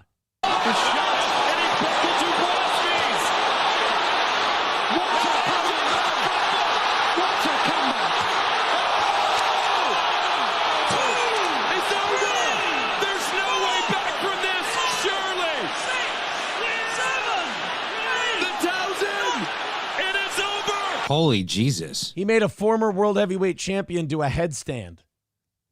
He got stanky leg on you with he couldn't. Jesus Christ. I want this fight to happen now. I don't think anybody with half a brain is going to put their cash cow Jake Paul in there with Daniel fucking Dubois. Not a chance in hell. Now, would Jake here's my question. Would Jake gain respect if he fought Daniel Dubois and got his ass kicked? Or if Jake Paul fights Daniel Dubois and gets his ass kicked, are people just going to go, ha, he fucking got his ass kicked by Daniel Dubois? That's fucking hilarious. I think both. Like, he got his ass kicked. Like, I think a lot of people want to see him get his ass kicked. But I think, like, speaking for myself, it would kind of humble him in my eyes. Like, I think that's what a lot of people want to see, whether it's a character or a persona. He plays a heel. So seeing him humbled, seeing him laid low, if you will, for a moment is going to be kind of, it's like the wrestling, and you want to see the bad guy lose. So I guess if he got his ass kicked, I feel like a lot of people will be like, well, it was a legit fight, and maybe now he realizes, like, yeah, you've got a name and you got a draw and all this attention or whatever. And yeah, you can box. It's not like you're not a skilled boxer, but you're dining a lot on your name and the attention that brings, and I sometimes worry that overshadows your skill and stuff like that. Look, if Jake Paul fought Daniel Dubois, and let's say he got knocked out in the 4th round, I think that's an accomplishment on Jake's part, because there's a lot of professional boxers with 11 fights that wouldn't make it to, say, the 4th round with a Daniel Dubois. So that might be something. Either way, I honestly believe that if you're Jake Paul and his team, there is no reason to be throwing him in there with a world-class championship contender heavyweight, because there are very few fighters in history who have fought for a world heavyweight title in their 13th fight. They just don't. I mean, Leon Spinks was maybe the last guy. Victor, becoming a member for his 30th month, says, does anyone in chat know a video and timestamp for a good Kevin Brennan? Wow. And a good Keno Casino. Whoa, buddy. Yeah, if someone could get that to Victor, that would be huge. I'll tell you this. It looks like I'm going to get to beg for the rest of the fucking morning, Johnny, because we have completely stagnated as far as the money goes here. We were actually, it was a pretty kick-ass morning. You guys have been doing great. But we have completely stagnated. We're at 2:05, so I get to beg for the next hour. We have an hour. We need to knock out 2:05 to keep this thing going, to keep it moving. We got a short week this week, so, not being on for an evening show and a morning show does cost us a little bit. But as long as we knock out the goals we have for this week and we have a good anniversary show on Friday, we're going to be just fine. So really, all we ask, you guys knock out our goals. We're going to be fine this week. So go ahead, throw us a couple of bucks. Streamlabs, PayPal, Venmo. Those are my favorites. Super Chats, Rumble Rants, those are great too. Everybody throw in a couple of bucks. Let's get a little rally going here. Let's get ourselves down. I do have 2 extra Stoney's gift cards that they sent. They sent 2 extra, more than they usually do. So if you want $50 to Stoney's, go ahead and throw us a 20. And we'll put your name down on this list I've got here. But we're 2:05 away from today's goal. Let's hammer it out. Let's at least get under 200 in the next 5 minutes. That would really help me out a bunch. I get to beg for the next hour, and I am not too proud to beg, that's for sure. Stoney's Bar, downtown Rockville, Minnesota. Go to Stoney's this weekend. Watch the Vikings. Go there Wednesday night for the pre-Thanksgiving Day party. That's Stoney's Bar in downtown Rockville, Minnesota. Stoney's, go see them. I mean it. Fun, pool, darts, Thirsty Thursdays, $2 cans on Thursdays, live music on the weekends. Go hang out with our friend Cheetos and the cool staff and clientele at Stoney's. Midland Armory in downtown Foley, Minnesota, midlandarmory.com. Visit Midland Armory and get a good look at your favorite gear and tools for hunting, personal defense, sports shooting, whatever. They've also got knives, optics, parts and gear, and so much more at Stoney's, or at Midland Armory, in downtown Foley, Minnesota. Visit midlandarmory.com if you want to shop online. Also, All Care Towing, 320-253-5203 for All Care Towing of St. Cloud. All Care Towing, of course, with the trucks and wreckers for motorcycles all the way up to heavy-duty equipment. Our friends at All Care can pick you up quicker than anyone. You go in the ditch, you get in an accident, car stalls out, you get a flat tire, you lock your keys in your car, whatever it is, All Care will help turn a crisis into a mild inconvenience. That's All Care Towing, 320-253-5203. Thank you very much, Vance, with $20. He says Stoney's. Thank you. That puts us at 190. Technically, I can't beg for another minute and a half. If we get under 100, I can't beg for the entire 9 o'clock hour. Hulkamasha Baby with $1 says, every time you say, wow, I hope you end up like Marcellus Wallace in Pulp Fiction in the basement with Zed. He hopes I get sodomized and then murder the guy. There's, that sucks, the sodomy part, but he does get to murder that guy at the end. Right? The guy does pay for his sin, shall we say. Donald with $10 over on PayPal. Thank you very much, Donald. Hey, a little mini rally has started, and we're 180 away from today's goal. 180 away. Hey, get us under 100 and shut me the fuck up until 9:55. That's for sure. 180 is the number. We got one more Stoney's gift card for anyone who drops $20 on us today, and we'll send those out before Thanksgiving. I think Wednesday afternoon I'm planning to send out the 12 Stoney's gift cards. So thank you guys very much. Bill Maher has spent a lot of his time the last couple of weeks chastising his fellow liberals. Oh, I'm sure that's going over great. His audience hates it. I love it. Like I'm watching Bill Maher, and Bill Maher will be like shitting on liberals, and it's just, you can hear a pin drop in there sometimes because it's almost like they want to listen to what Bill's saying and they want to take his advice, but Bill's such a dick that they're like, well, I kind of feel like a bitch now if I applaud for this, because Bill doesn't just have advice. Bill shits on the people he's giving advice to. Yeah, he does kind of deliver it with a turd. Look, you need to stop with all your bullshit, okay? It's enough. Do you want to lose every election? You're stupid. It's like, well, I appreciate it, Bill, but, maybe, there's maybe a spoonful of sugar with that medicine. That would be helpful. This is Bill Maher yelling at Hillary Clinton's old campaign manager, Donna Brazile. Okay. She tries to push back against Bill Maher's assertion that woke politics is killing the Democrats. Why would you think that? Bill does not take kindly to this. 180 away from today's goal. It's 9 o'clock. I get to beg again. Minute and a half break. Knock out that 180. Keep rallying. Let's have a win today. We are offering an hour of overtime, should you guys knock that out. All right, here we go. Bill Maher and Bobo Brazile. No, Donna Brazile, sorry. Bobo Brazile was a wrestler. With debility. It's a different person. Here we go. They all look the same to him. Right. Was immigration. And inflation, immigration. Those two are very big issues. And you asked Vice President Harris, right, why did you let all these people in for the last 4 years? She did not have an answer. I still don't know the answer. I do.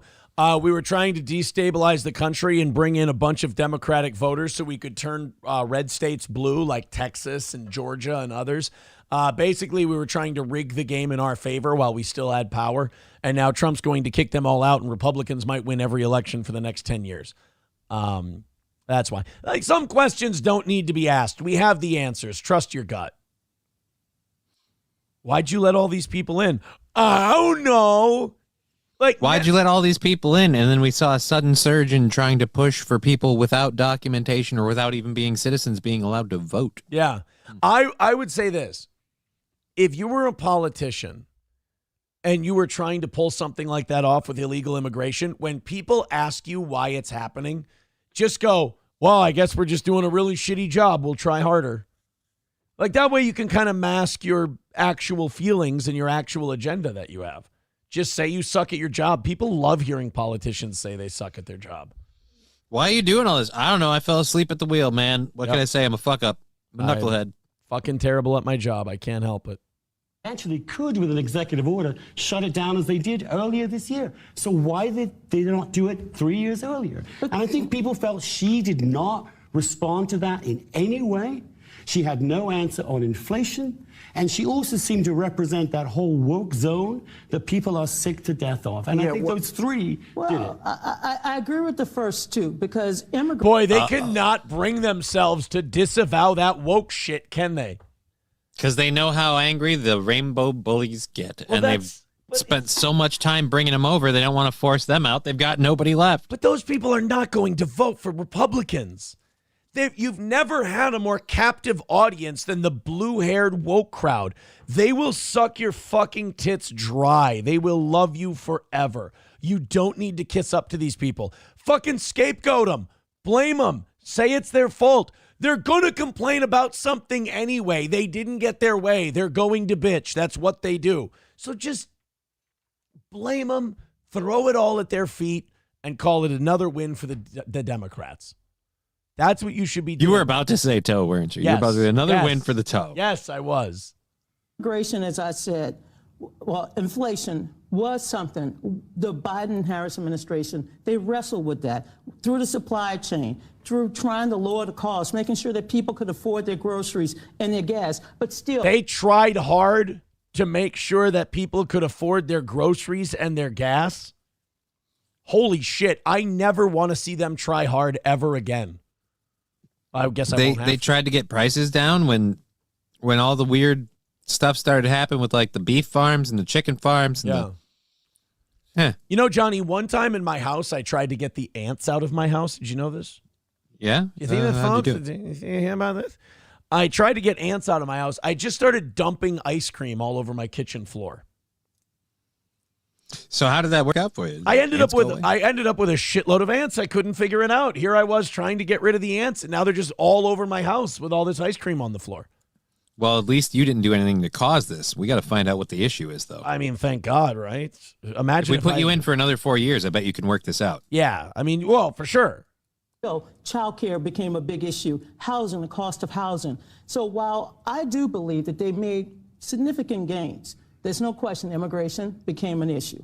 But I'm not going to get into this, oh, the people are too damn woke. That wasn't an issue. What happened? Yeah, it was. I disagree with you. I know, and that's why you're going to keep losing. I mean, thank you. Okay, but not to go back to the white. But that's Bill. Like, he gives you your advice, but he also throws like a fuck you in there. Yeah, he gives you your advice like upside your head, and that's why you're going to keep losing. I'm not going to believe that it was this woke stuff. Well, it was. Okay. Well, no, I'm not sure. Yeah, and you're going to fuck it up again. It's like, Bill Maher's like that dad that gives you good advice, but he always makes you feel like shit. He's like, well, you really did fuck that one up. Yeah, I know. And well, did you learn a lesson? Well, I kind of learned a lesson. Well, that's why you're going to fuck it up again next time. It's like, I don't really believe it was all this woke stuff. Yeah. And that's coming from the expert of the Hillary administration. Yeah, right. Yeah. From the people who brought you the Hillary Clinton campaign comes, I know how we fucked this up. Eaton Clams does not believe my story. He says, no way Aaron would waste ice cream. Well, I mean, the man raises a fair point. I mean, there's reasons to be skeptical. Hey, boys and girls, I get to beg for your money. $180 away from today.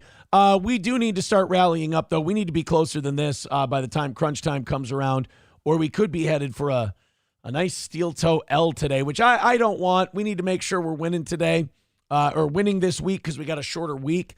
So go ahead and throw a couple bucks our way. If you're not going to be here Friday, throw us a little celebration something for our 4-year anniversary of being internet only. Streamlabs, PayPal, Super Chats, Rumble Rants, Venmo. Luckily, at 180, if we can do this $5-10 at a time, and you guys can knock this out. So throw us a couple of dollars.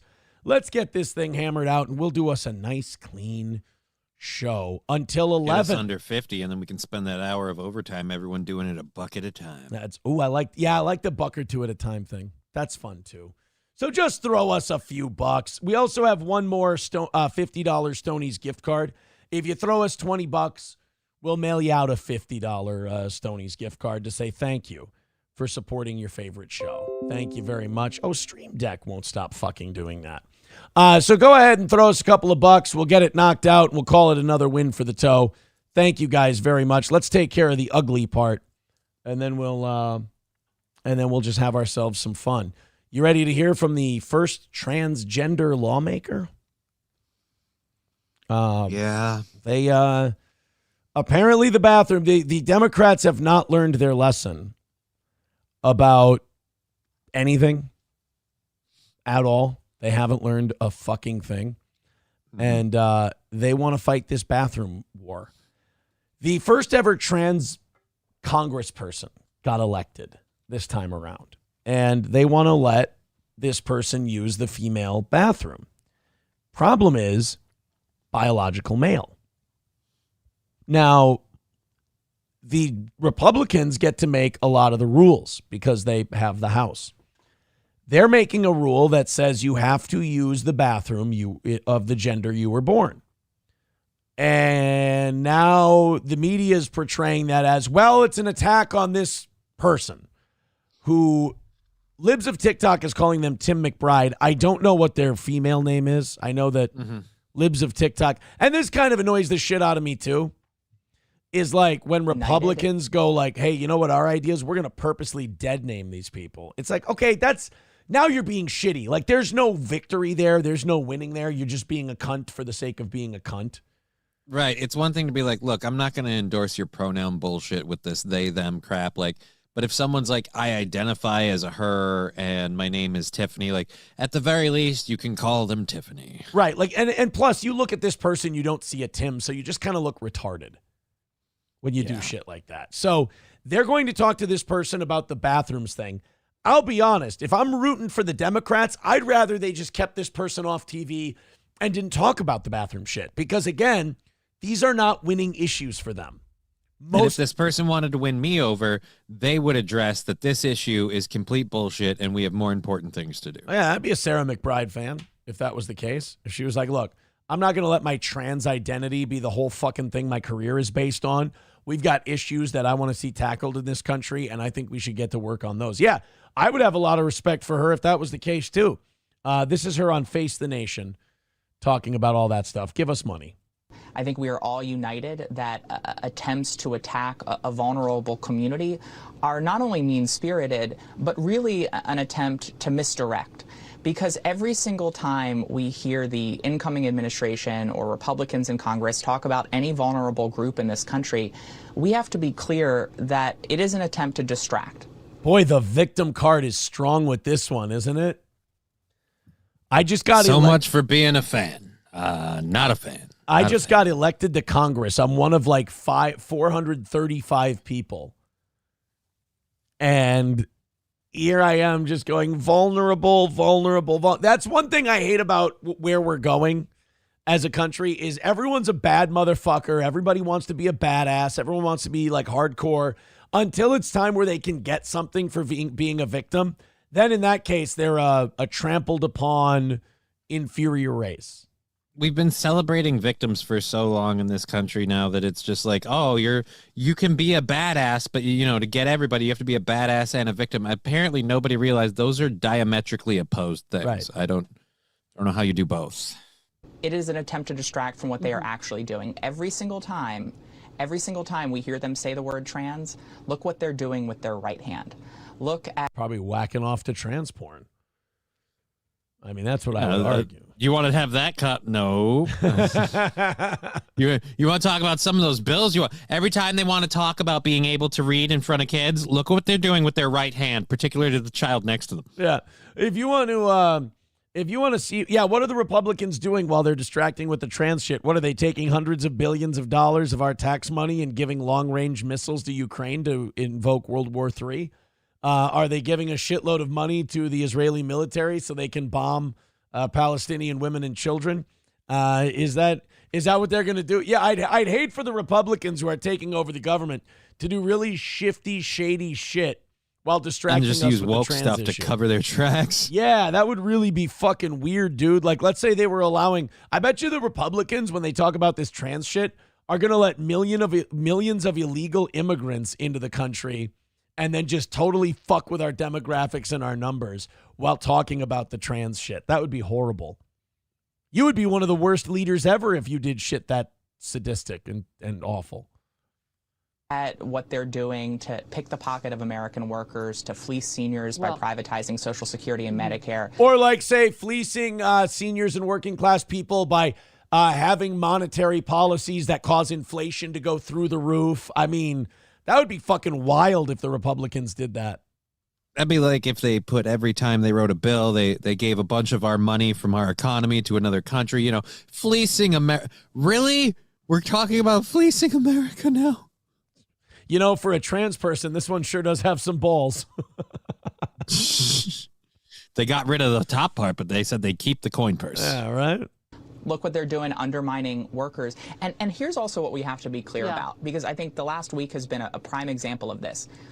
Every bit of time and energy that is used to divert the attention of the federal government to go after trans people is time and energy that is not focused on addressing the cost of living for our constituents. Yeah, weird that you guys want to address that now. Yeah, if you would address the cost of living for our constituents 4 years ago, we wouldn't be looking at this situation. It's almost like you learned something from this ass whooping. Far be it for that to be the case. All right, let's go ahead and throw a few thank yous out this morning. Let's see what we've got here. Nicholas, my golfing buddy, with $10 over on PayPal. Thank you. Thank you, Nicholas. And Trucker 18-wheeler with $4.99 says it sounds and looks like a man, but complains like a lady. What is it? A weirdo. Oh, well, we're name calling. How dare you? 165 away from today's goal. Guys, get us inside of $100, and I have to shut the fuck up about this until 9:55. 165 away. Streamlabs, PayPal, Super Chats, Rumble Rants. The next person to throw us $20 is getting $50 to Stoney's. What do you say? $20 gets you 50. 165 away from today's goal. We're getting close. 5 and 10, 5 and 10, 5 and 10. We can make it happen. We can really knock it out. J. Brock Contrarian says this rally is lacking, if I'm honest. You guys hear that? You gonna let him say that to you? You're gonna let him get away with that? What's this world coming to? J. Bra says this rally is really lacking, if I'm being honest. Guys, give J. Bra a reason to not find this rally lacking and throw it in. Click one of those links in the chat. Throw us a couple of bucks. And J. Bra, thank you very, very much. I appreciate what you just did. J. Bra thinks you guys are fucking pussies. Actually, you know what, J. Bra? Don't hold back. What do you really think of this rally or this attempt at a rally? Tell these people how you feel. What do you think about it? Ramp Tramp says not to be an ass, but lacking. But he said not to be an ass first. Puerto Rican prostate puncher, one of my favorite names, says, I'll pay if Johnny would shake his tits. Don't you fucking dare. You can do I'll that. do it if we pay. You can do that on your own need a good show. $20 for, hey, I'll shake my tits for $20. God damn it. The depravity of this program knows no bounds. Hey.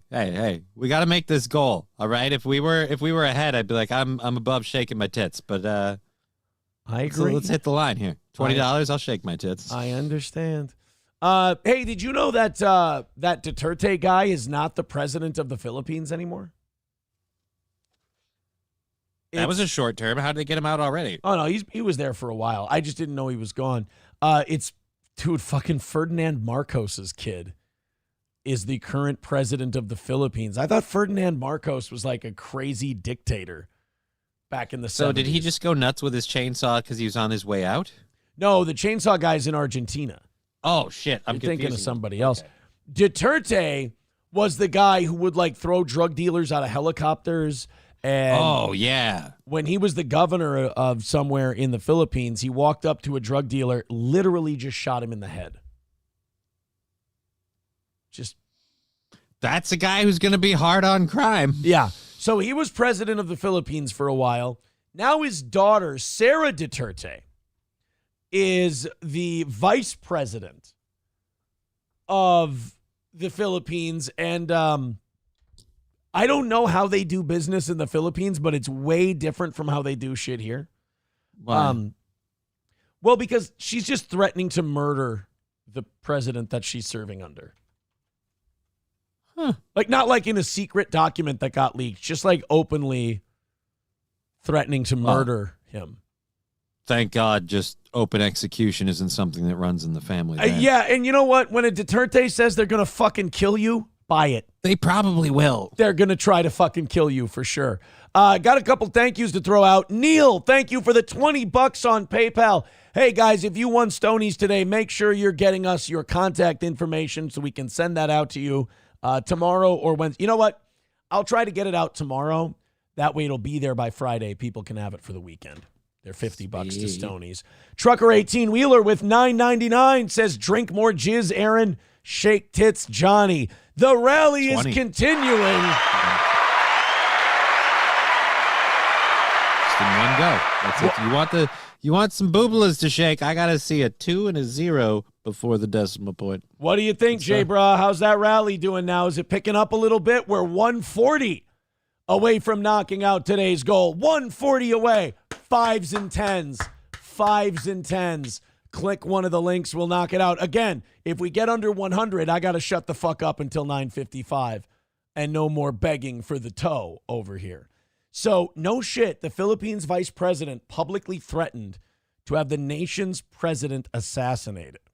Now, not only that, she said Saturday that she has contacted an assassin to kill the president's wife, and the Speaker of the House of Representatives if she herself is killed in a brazen public threat that she warned was not a joke. So she's apparently worried for her life. She's thinking that a descendant of Ferdinand Marcos would not be the most honest person. So she's saying that she has hired an assassin, and that assassin will murder Ferdinand Marcos Jr., his wife, and the Speaker of the House if Sarah Duterte is killed. As your vice president, I want everyone to understand I am not suicidal. And, you know, honestly, if JFK would have taken this same tact with LBJ and his family would be dead before he could be president. Executive Secretary Lucas Bersamin referred the active threat against President Ferdinand Marcos Jr. to an elite presidential guards force for immediate proper action. It was not immediately clear what actions would be taken against the vice president. Well, they'll fucking kill her, which would be tragic for everyone. What a terrible way to go. Because then everyone else has to die too. I mean, this shouldn't be like that big of a deal, right? Because as long as she doesn't die, everyone's fine. I just don't get how you have a vice president that's so... Is that what... Like, do they have it in the Philippines where it's like you vote for that role and it doesn't matter? Like, there's no party thing? So it's like you can have, like, somebody who's a president and has someone who's, like, violently opposed to them as a vice president or vice versa? Well, it could be like we used to be, where whoever comes in second gets the gets to be vice We president. used to do that. Oh, yeah. Was the vice president always just a stupid do-nothing role? I mean, president of the Senate, basically, back in the day. But, like, John Adams was George Washington's vice president twice. Yeah, but I mean, I feel like that's an extra insult to the injury. Like, hey, not only did you lose to me, but now congratulations, you're my little poodle. Sit on the stool and Kind of, distract yeah. people. When did the tradition of U.S. presidents choosing their own vice president? 1804. So we didn't have it for very long. I think we had it for like 3 elections at most, and that was it. I think we should go back to that. That'd be hilarious. Just think about it right now. Kamala Harris would be the vice president again. Oh, God. Although last time around, it would have been Biden with Vice President Trump. Biden and Trump, exactly. Yeah. Here's this is Sarah Duterte threatening the sitting president of the Philippines. Or he was lying through his teeth to get the votes of people.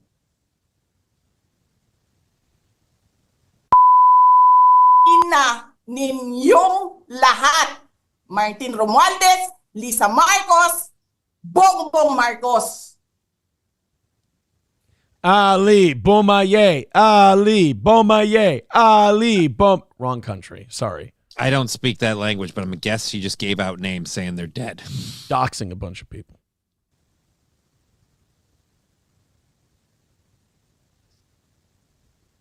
Ginigit-git nyo. Oh, I think she's done speaking English. Yeah. I think so. Sinabihan mo ako saan kukunin ang pera. Millions a month. Oh, wait, hold on. About longest time, we trust her. Hold on. We got English. This isn't her. She's been working with that. Doon, pera. Here we go. Pinakita mo ang muka ng tao. No, I said I want a taco. My Tahoe. Doon sa video message mo. Hi, Nikki. This isn't her. She's been working with us for the longest time. We trust her. You sent me written instructions about money. Uh-oh. Millions a month. Uh-oh. Anong nakalagay doon sa envelope? DepEd. Anong ginawa ko? Binigay ko sa DepEd. Fucking pick a language, bitch. And if you're gonna put this shit on YouTube, put a little Filipino to English on it, please. This is really fucking frustrating because Yeah, I don't. We move in and out of English. I can't tell what we're talking about now. So and I'm getting distracted by whoever's in the background. Like, and why are we filming in the dark? You're gonna get assassinated if the light's on? What's going on? It sounds like she's saying they've been like offering her money and shit. And she hasn't been taking it? And she's worried though that they're gonna kill her. So then if they kill her, she's gonna have them killed. It's a Mexican standoff, I guess, going on in the Philippines. Her latest tirade was set off by the decision by House members allied with Romualdez and Marcos to detain her chief of staff, Zuleika Lopez, who was accused of hampering a congressional inquiry into the possible misuse of her budget as vice president and education secretary. Lopez was later transferred to a hospital after falling ill and wept when she heard of a plan to temporarily lock her up in a women's prison. In a pre-dawn online news conference, an angry Sarah Duterte accused Marcos of incompetence as a president and being a liar, along with his wife and the House Speaker in expletive-laden remarks. I've given my order. If I die, don't stop until you've killed them.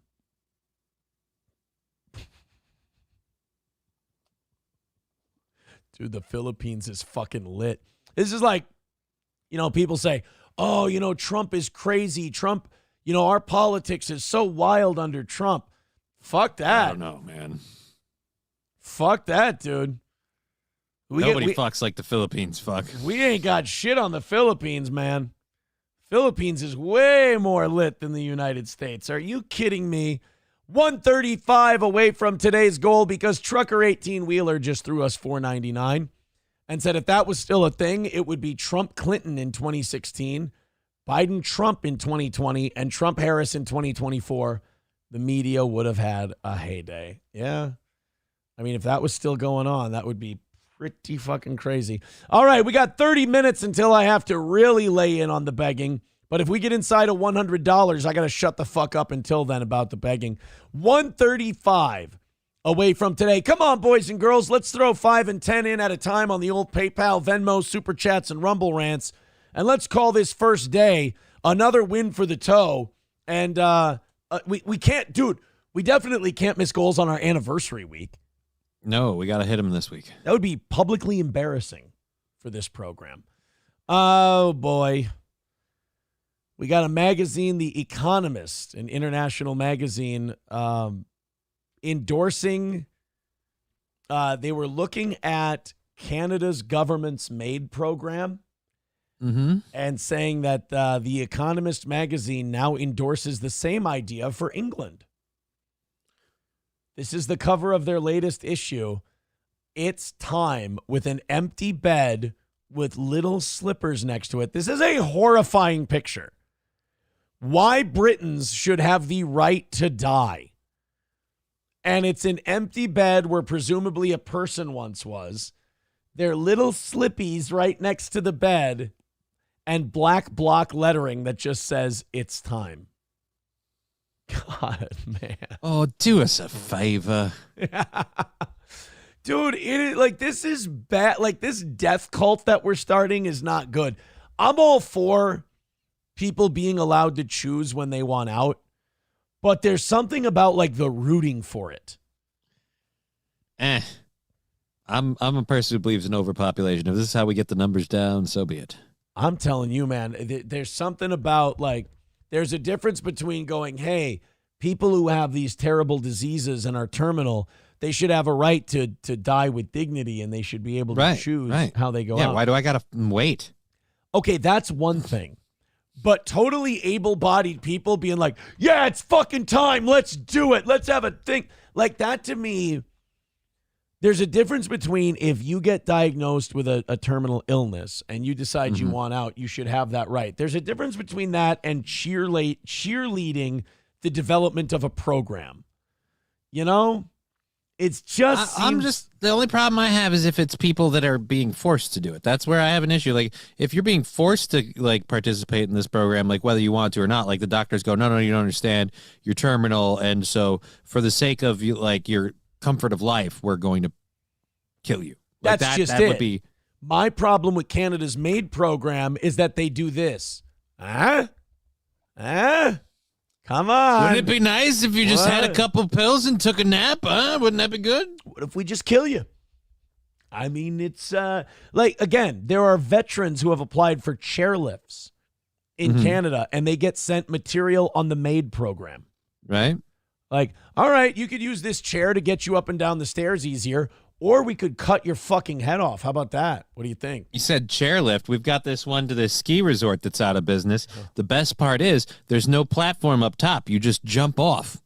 I have a great idea. We could get you a chairlift, or we could give you a stairway to heaven. I know you want a chairlift, but hear me out. Have you considered ODing? So, like, I don't like the way Canada does it, because the way Canada does it is like, someone comes in and they're sick and they're like, you want to die? Like, that's not the program I want. The program I want, I don't think any doctor should be allowed to suggest it. I think that should be against the law. The minute you suggest killing your patient, I feel like you've stepped over some ethical boundary lines. Nah, what is there, like some sort of Hippocratic oath thing about doing no harm that you're going to fucking just ignore or something? I feel like I feel like I shouldn't be a fucking pussy for bringing that up. All I'm saying is if someone's going to walk you off that pier, then where were you going beforehand? Well, my thing is, look, if you have a diagnosis and it's not good and you say, hey, I'd rather tap out, I don't want to be alive anymore, I don't want to go through the horrible grips of this illness, I'm ready. That's one thing. And I get that. I understand that. But going to the doctor and having them bring it up, no. So no, am I against people getting to decide when they want to leave? Yeah, I am. Am I for the maid program? No, I think those are two very different things. So I'm also a little weirded out by a publication going, come on, it's time. Let's do it, huh? How about an assisted S-word program in this country? It's like, there's a difference between letting people have the option and like actively cheerleading, wanting people to die. But again, if you're one of those people that falls into the crowd, like, I got to do it, it's the latest fad. Like, all right, see you later. If you're one of the people advocating for it and you also have like, Parkinson's, let's say, all right, fine. I get it. But if you're... What if you're advocating for it for people who don't have Parkinson's, but you do have Parkinson's? Like, no, not for me, but you should do this. Like... Is that how people with Parkinson's look to you? I don't know. I don't have a good Parkinson's impression. I can't watch Michael J. Fox. They all look That's like all I've got. That's all I've got is like Michael J. Fox, like gimped out in the chair. Like, that's all I've got. I would have said this is retard. But you yeah, went, well, you went I mean, Parkinson's. potato. I would say Parkinson's is... All right, well, all right, yeah. Jesse Either way, we're Jesse talking Ventura about the head. same pile when they're done. Like, just throw them all together. This is an accurate portrayal of what Parkinson's is, you piece of shit. But I've been doing this since 1996. Don't really You've had know. Parkinson's since 1996? I have no fucking idea why my head does this all the time. Well, I thought you said it was because of Parkinson's. But no. One time, Abdullah the Butcher body slammed me on my fourth vertebrae, and I've done this ever since. Bruiser Brody fucked me in the ass, and now my head wobbles. Knocked something Dude, loose. fucking Bruiser Brody really giving him a deep dicking. Whoa. Fucked up. Went up to the collarbone. Fucked up Jesse's head with his dick. It's very strange. 135 away from today's goal. Everybody throw in. Everybody making a couple of bucks. And we'll get this thing knocked out. Thank you, 383 Novocaine, for the $2. We appreciate that. We get under $100. I got to shut my mouth until 9:55. But until then, I'm going to be singing and begging for money because I want to knock out today's goal. I don't want to fall behind. I don't want to lose money this week. So go ahead and support the toe and throw in a few bucks. And as a gift, I am throwing in 60 minutes of overtime during the morning shows this week because it's our 4th anniversary of being online only. And it's a little extra thank you for overtime this week. So go ahead and throw in. Let's do this thing. Let's knock out that 135 and call it another win for the toe. Okie dokie. Drone footage shows fire engulfing Manila shantytown. What the? This is what's going on in the Philippines right now? Jesus Christ. Oh, well, you know, when you got a shantytown, fire codes are totally followed. Oh, yeah, shantytown, like the shacks and the little houses that they make. They're made Oh, of fuck yeah. pretty much tinder. Dude, how bad is it when you don't want to jump into the water because... Is that water?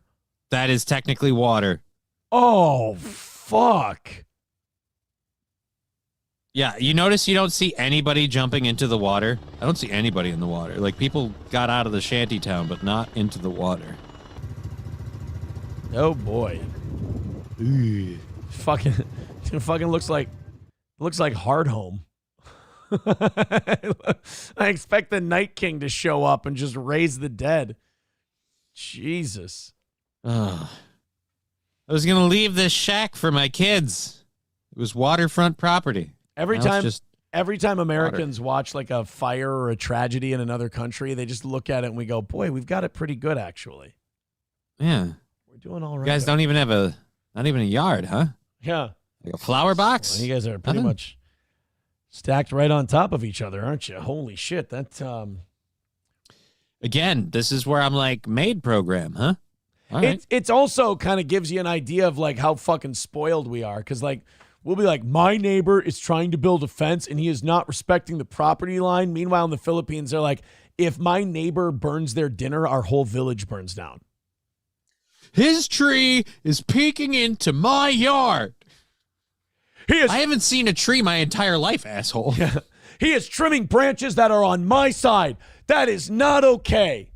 My son lit a firecracker in our living room, and now our entire town is dead. That's how we roll around here. Thank you very much. His Christmas lights, quite frankly, are annoying. Neighbor had a hot plate. Now nobody has a home. $135 away. Let's fucking go, boys and girls. Let's rally up. We've got 20 minutes before we are facing a tragedy for today's show and missing by a lot. Let's rally it up and knock out that 135 and call it a win. Come on, boys and girls. Don't give the haters something to cheer today. I hate that part. Those guys are wrong about everything. They're fucking retarded, and we trigger them every day. Don't give them a reason to have a win. That's my biggest fear, is these people who we basically thump on a daily basis. I don't want them having a win. So 135 away. Let's hit it. Streamlabs, PayPal, Super Chats, Rumble Rants. Make our lol cows seethe today. And, of course, support your favorite show. All right, this is a story out of Oklahoma. I have a feeling that this superintendent is being railroaded. Okay. I have a feeling that this guy, that a bunch of students were probably giant fucking pussies. And now this guy who kind of looks like a younger David Spade has to pay for it. Yeah, I was about to say, what the fuck? David Spade find a time machine? A superintendent in Oklahoma is being sued over bullying prevention neglect. Now, this is, I'm guessing, again, one of these instances where a fucking parent who won't take responsibility for anything or won't understand that sometimes shit happens, somebody has to pay. And it's not even about their kid. It's about them. They're living vicariously through their child.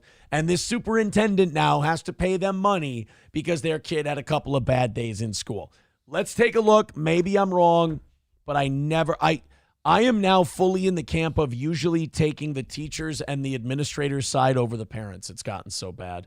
Let's take a look at this story out of Oklahoma. And you guys throw in $5-10. Let's get this thing knocked out so I'm not worried. A new lawsuit is filed against State Superintendent Ryan Walters, the State Department of Education, and the Oklahoma Board of Education for failing to enforce bullying prevention rules. Fox. Okay, first of all, explain that to me. Oh, by the way, cute news ladies. Both of them. Well, you and your cursor. If we could just the pause is tits are nice. She's got the nice pause tits. is a little interesting because on the one hand, on the right, yeah, she looks very nice.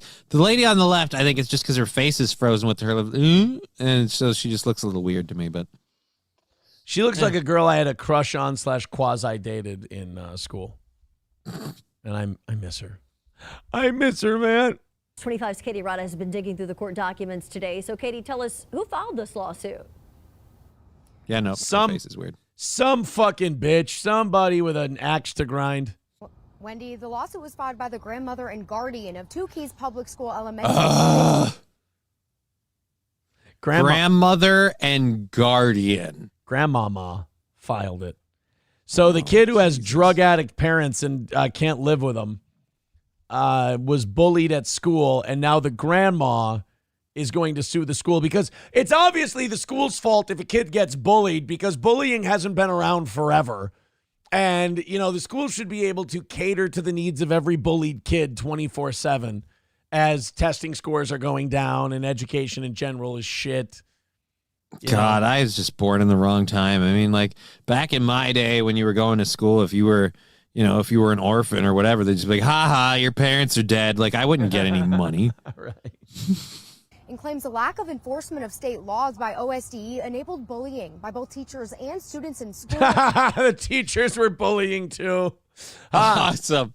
Come on, answer the fucking question, crack baby. Come on, we're moving here. Are you high from your mom's milk? What's going on here? Denying the children a proper education.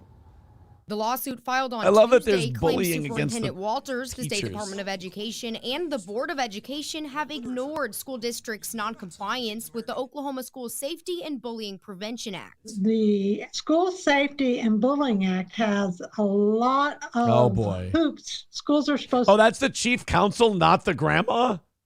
No, I know. I can't tell, but it looks, just because of where our cameras are, I just want you to know on screen, it looks like her last name could be Diddler, and you wouldn't know. She looks like an apparition. She's a ghost, actually. To adhere to when they have a bullying report. Get and then her. all the bullying complaints I get from parents, and when I look, very few of those. Last time I saw her, she was in the basement of the New York Library making a huge mess. All the index cards were flying all over the place. Yeah, she was shushing people. It's crazy. Are being followed. According to court documents, the grandmother who filed the lawsuit says her 2 grandchildren were severely bullied by students and teachers at Keys. Is that the grandma or the kid writing that? I was about to say, who wrote this? The grandma or the kids? Jesus Christ. I got the G is backwards. Fucking. All right, it's the kids. Yeah, it's the kids. There's a swirly. I got bold. Uh-oh. Leave the fucking jokes alone, guys. Leave the fucking jokes alone. The question is, how much should you get paid? We were both got paid, right? We were both bulls. We were both cucks. It's a circular kind of a thing when you're switching the. It's simply a rule, man. Like if if you're pumping, you ought to be getting paid somehow. I got bulled a low tat school.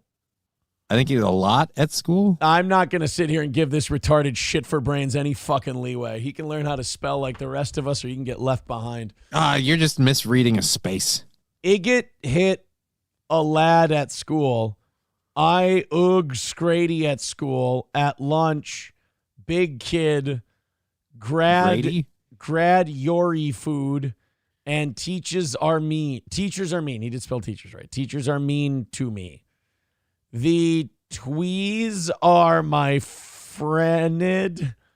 Can't chew norkid. Is that a letter? Or is it fucking hieroglyphs? What the hell? Like the Vatican's. Porter ribs. Fill men to me. All right, Grandmama, I got some either good news or bad news based solely off his handwriting. He's either going to be a tard or a doctor. Or a serial killer. They went Coleman Grandmam Mistral is the meanest to me. I like the kid in the at fucked. Jeez. Is the grandma's the meanest to him? I don't know. I think one thing's for sure. Maybe if we fucking gave this kid a few, snake bites, maybe he'd come up with the right information that we I don't know. I'm thinking they've slapped this kid straight tarded. He can't write for shit. Kid's lost his mind. Public schools while administrators turned a blind eye, violating the law. We tried to work with the school. I sent some cease and desist letters. I pointed out some of the things they were not doing consistent with their obligation. With no help from Keys Public. By the way, I have to shut the fuck up until 9:55. $50 from Chris. Thank you very much, buddy. Thank Holy you. shit. $50 from Chris. Chris is the man. Chris rules. $85 away from today's goal. I have to shut up until 9:55 about it. Schools, the grandmother and her attorney filed a complaint with OSDE. I sat down and wrote a multi-page complaint to OSDE asking them to investigate the culture and how the schools was You know what I want them to investigate? The fucking shitty teaching. I don't care about the bullying. How about the fact that these kids write like absolute invalids? My 6-year-old writes better than that kid. Oh, my God. My kids spent Saturday after the Gophers game doing art at the table, and they drew me a bunch of pictures and all that, and SP was here, and they were drawing pictures of dogs and stuff. And my fucking kindergartner gave me a thing that I could read perfectly that was legible. Right. Now, it's not fair to compare my children to these children because my children are geniuses. Well, that's amazing because they overcame your genes. Fine with the procedural requirements. and that should affect their accreditation. Under state law, OSDE is required to investigate a complaint of failure to comply with accreditation standards within 30 days of receiving it. Listen to all the like red tape, and we'll break from this story because it's getting very like in the weeds. But look at all the red tape that these governments have to go through. Like, you're supposed to be teaching kids how to read and write. Great fucking job you're doing. And meanwhile, if you don't follow these fucking rules about, like, if someone bullies someone and they file a complaint in 30 days, you have to respond with a this or that or the other. It's got to, like, this is what makes me feel bad for teachers and administrators, is it's fucking impossible to do your job now. Right? What happened to just like, I'm sorry, is he bleeding? Then fuck it, you can keep going. So you have to respond to the bullying, but meanwhile, if you're too mean to the bully, well, then you now can get you've got in a problem because now you're punishing people. Yeah. God, it's an impossible. And then the bully's mom is coming to school. Listen, my child didn't do nothing wrong. Yep. Oh, absolutely. Yeah, you're going to get the other parent then on the other side going, oh, why did you do that to my kid? I didn't give you permission. You have no authority to. Oh, it's a lose-lose situation. I never thought there would be a day where I would start to feel bad for like teachers and administrators, but I do. I really do. By the way, Chris with that $50 says, here's to 4 years of begging and another win for the toe. Thank you, buddy. Thank you for that $50. That brings us $85 away for today. Finish it off. I can't beg. So you guys, we got 8 minutes of no begging. Thanks to him. All right. Thank you guys very much. It's an $85 away day. Kurt Gustafson becoming a Baby Boot member. Thank you very much, pal. I appreciate that. We're close. Thanks a lot. All right. Let's open up these 8 o'clock hour stories. Also, I got a lot of stuff for the evening show tonight. Oh, no, the Pastor T.D. Jakes thing I have for tonight, and I have the Patrick Mahomes finger guns thing. Oh, man, I'm thinking maybe I should give you guys one of those. If we knock out, if we do an hour of overtime, I'll do one of those too. For you guys. I won't give those both to the evening show people. Let's open up our 8 o'clock stories as we hopefully get ready for 60 seconds of overtime. Oh, yeah, we got...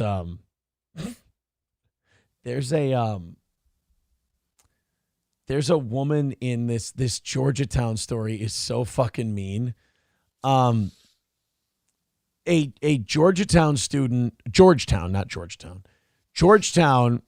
a pregnant law school student had to take her exam just days after giving birth because they said an exception would, quote, be inequitable to all the other birthing students or non-birthing students. So they went so far on the equity scale that they made a lady who still got her fucking pussy stitched up that she had to come take a test because it's not fair to the other people who can't have babies. Oh, Jesus. It's fucking insane. Georgetown Law has told a pregnant student whose baby is due during exams that she must take the test a few days postpartum with the baby in tow. No early or remote exam since it would be inequitable to all the other non-birthing students in her class. Oh my God. So she had to be there with the infant, like a couple days old. Yeah. Or just not take the test. Yeah. Sam Show says they just straight up hate women now. They really do. Like, it's called equality. It's amazing how modern day progressive feminism basically brought about the end of women. It's incredible to me because men were sitting on the sidelines for this whole thing. You guys were yelling and screaming at the patriarchy, and basically one power forward was knocking out all your teeth because their dick kept hitting you.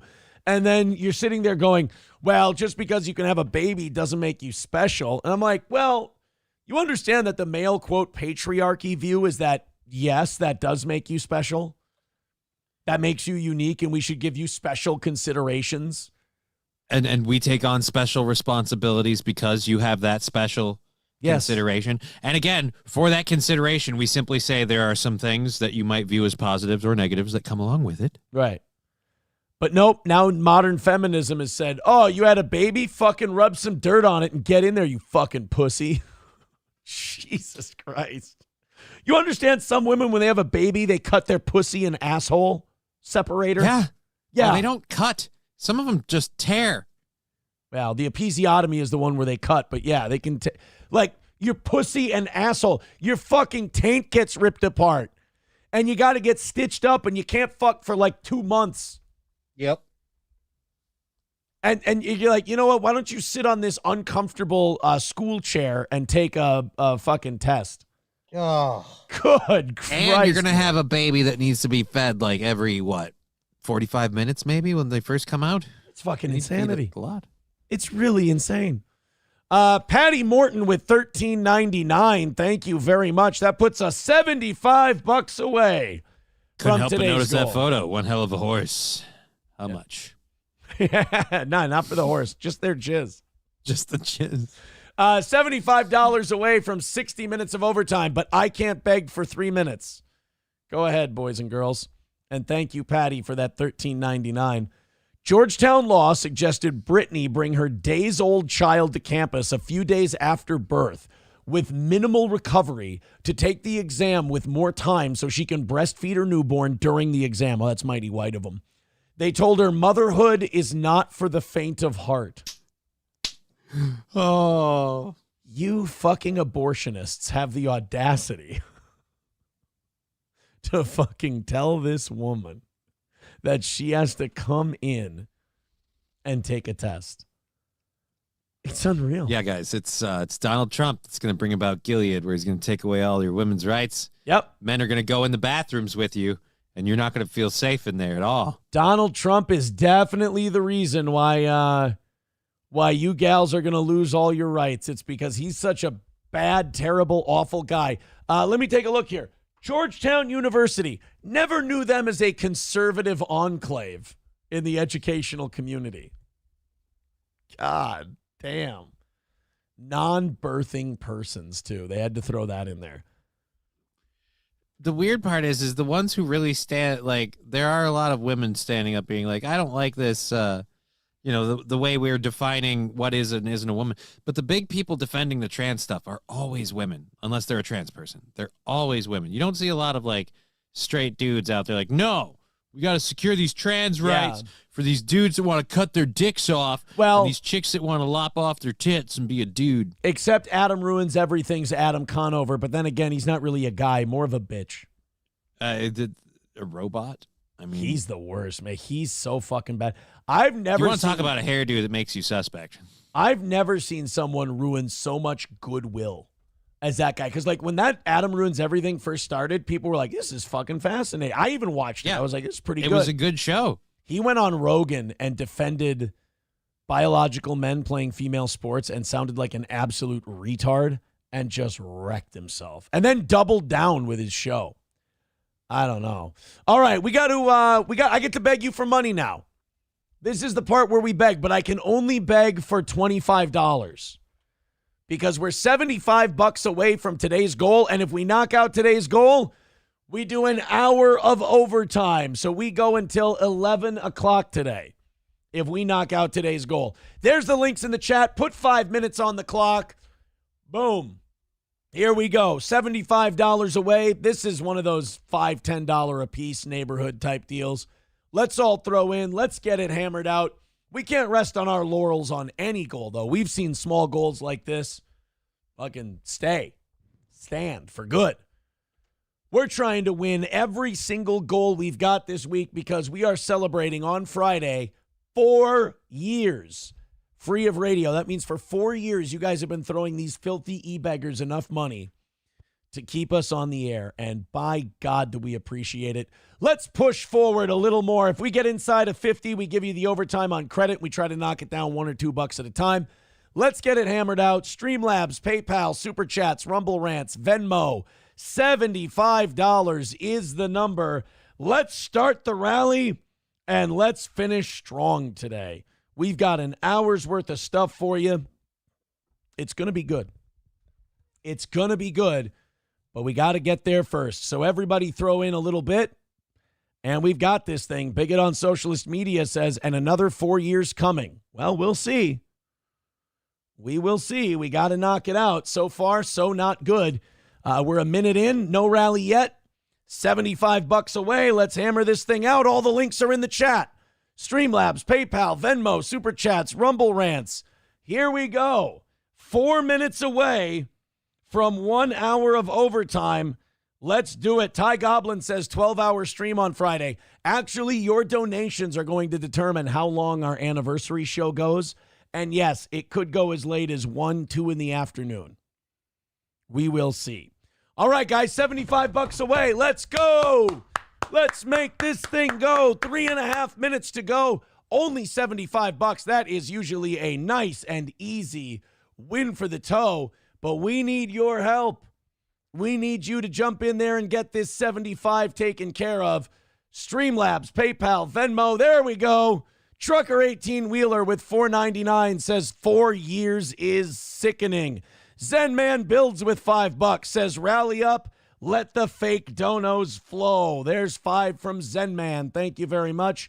$65 away from today's goal. Thermodyne Diesel with 10 gifted memberships. Holy shit. That reminds me, I was thinking something cool we could do this year. Secret Santa, like with the company. Like we just have everybody throw their names in a hat and then, like buy gifts for whoever you pull out of the hat. You know what? It's a decent idea. You know what I mean? $45 away from today's goal. 2.5 minutes left.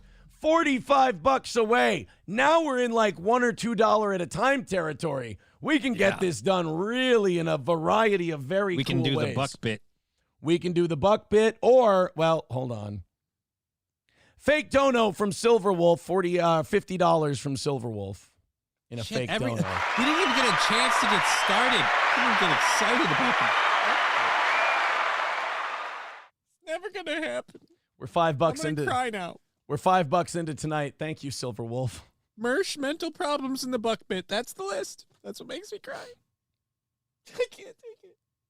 And we'll struggle.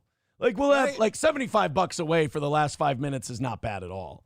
But we'll sit there in the first 2 minutes, no rally. We'll be like, all right, guys, we finally scraped to the spot where we can do this $1 or $2 at a time. And they're like, oh, all that big money off. We're just going to pay it off. You know those $50 drops we could have been doing all morning? Yeah, no, we're going to do them now, fuckhead. You know the ones that would make you feel better, and you'd be like, we're just going to do a show and have fun. No. Now that you've scraped your balls across the sandpaper, we'll pay you out. Exactly. Elijah gives us $10 and just throws a black fist at us. Thank you very much, Elijah. You guys are now $15 into tonight's goal, and you're getting an hour of overtime. An hour of overtime. All right. Thank you guys very much. I was looking at some projections for next year, and I don't mean to get too excited, but I think by the end of next year, it's going to be 250, 150 for the goals. Interesting. Yeah, I'm looking at taking a nice pay cut next year, I'm hoping.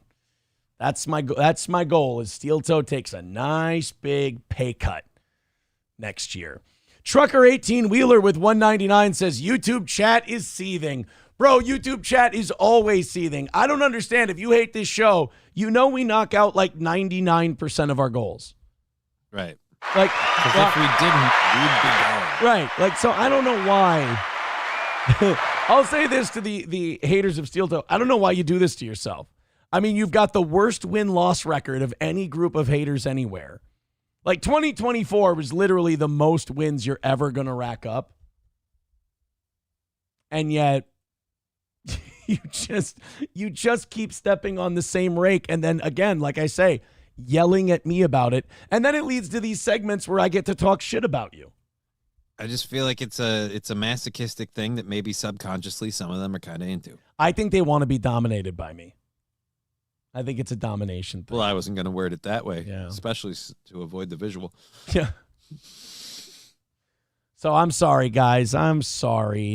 But hey, here's the good news. They can now be angry for another hour with us. Right? You get more time, guys. Yeah. You're welcome. You're fucking welcome. Ooh, do you think this is a fun bit? Ready?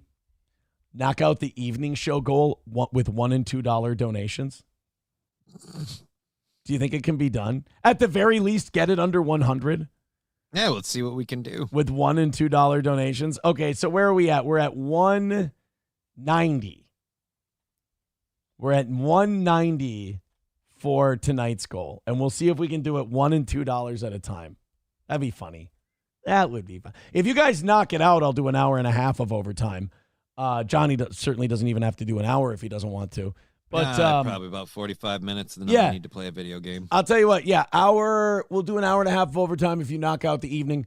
But yeah, if we get under 100 with just ones and twos, I think that would be hilarious. I'm desperate to have that $1 and $2 bit work. It still hasn't.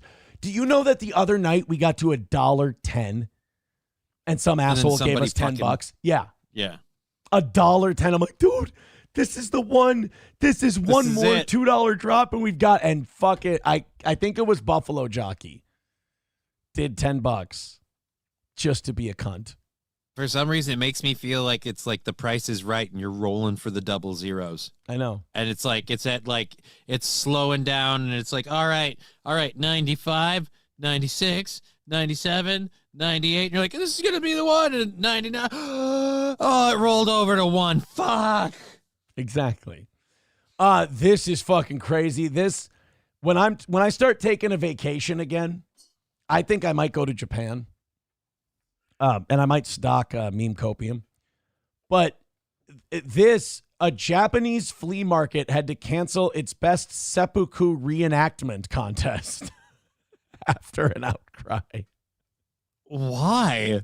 Because I want to go see this. Right? I don't want this canceled. Do you know how much business that's going to bring into a flea market? Are you kidding me? It's a reenactment. Did anybody die? Yeah, nobody's actually taking a sword and eviscerating themselves. I mean, we reenact the Civil War around here all the time, and so far as I know, nobody's been shot. Yeah, and we haven't even enslaved anyone, which it could be understandable. You get carried away, you grab a black guy, you make him work on your farm. You're just kind of playing a role. It's just I lost track of time. I called him You keep him around for a week, you forget to pay him. You know, shit happens. Shit happens. Shoes look great. A Japanese flea market went a little too far. Hey, that's an opinion. Let's stick to the facts here, journalists. A Japanese flea market went a little too far promoting the retractable swords one of their vendors was selling when they created a seppuku contest to be held at the market. The contest was to be held in the city of Matsui, backdropped by the historic Matsui Castle. Why do we have an issue with this, everybody? Look at the promotion. Fake blood not allowed. We are expecting a lot of interest, so apply early. I mean, I want to kind of see this. After committing seppuku with a plastic sword, please demonstrate your acting skills by writhing around for 30 seconds to 1 minute. The person with the most vivid performance will be named the champion.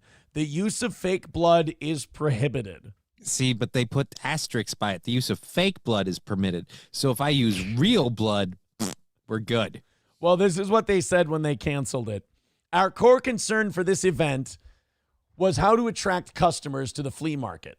I've organized various events with vendors, and the idea for the seppuku contest came from a girl in one group who stabbed herself in the stomach with a retractable toy sword that she was selling. We thought it would be interesting to use the toy for that kind of acting performance. I would like to apologize to the involved party at City Hall for causing such a disturbance from something we intended to serve as entertainment. On the other hand, we have also received emails from people saying they approve of the idea and want to participate, but we feel that holding it could contribute to a loss of trust from City Hall, so we are canceling the contest. Guys, I found this like rope that's like rubbery, so we're gonna have a hanging contest.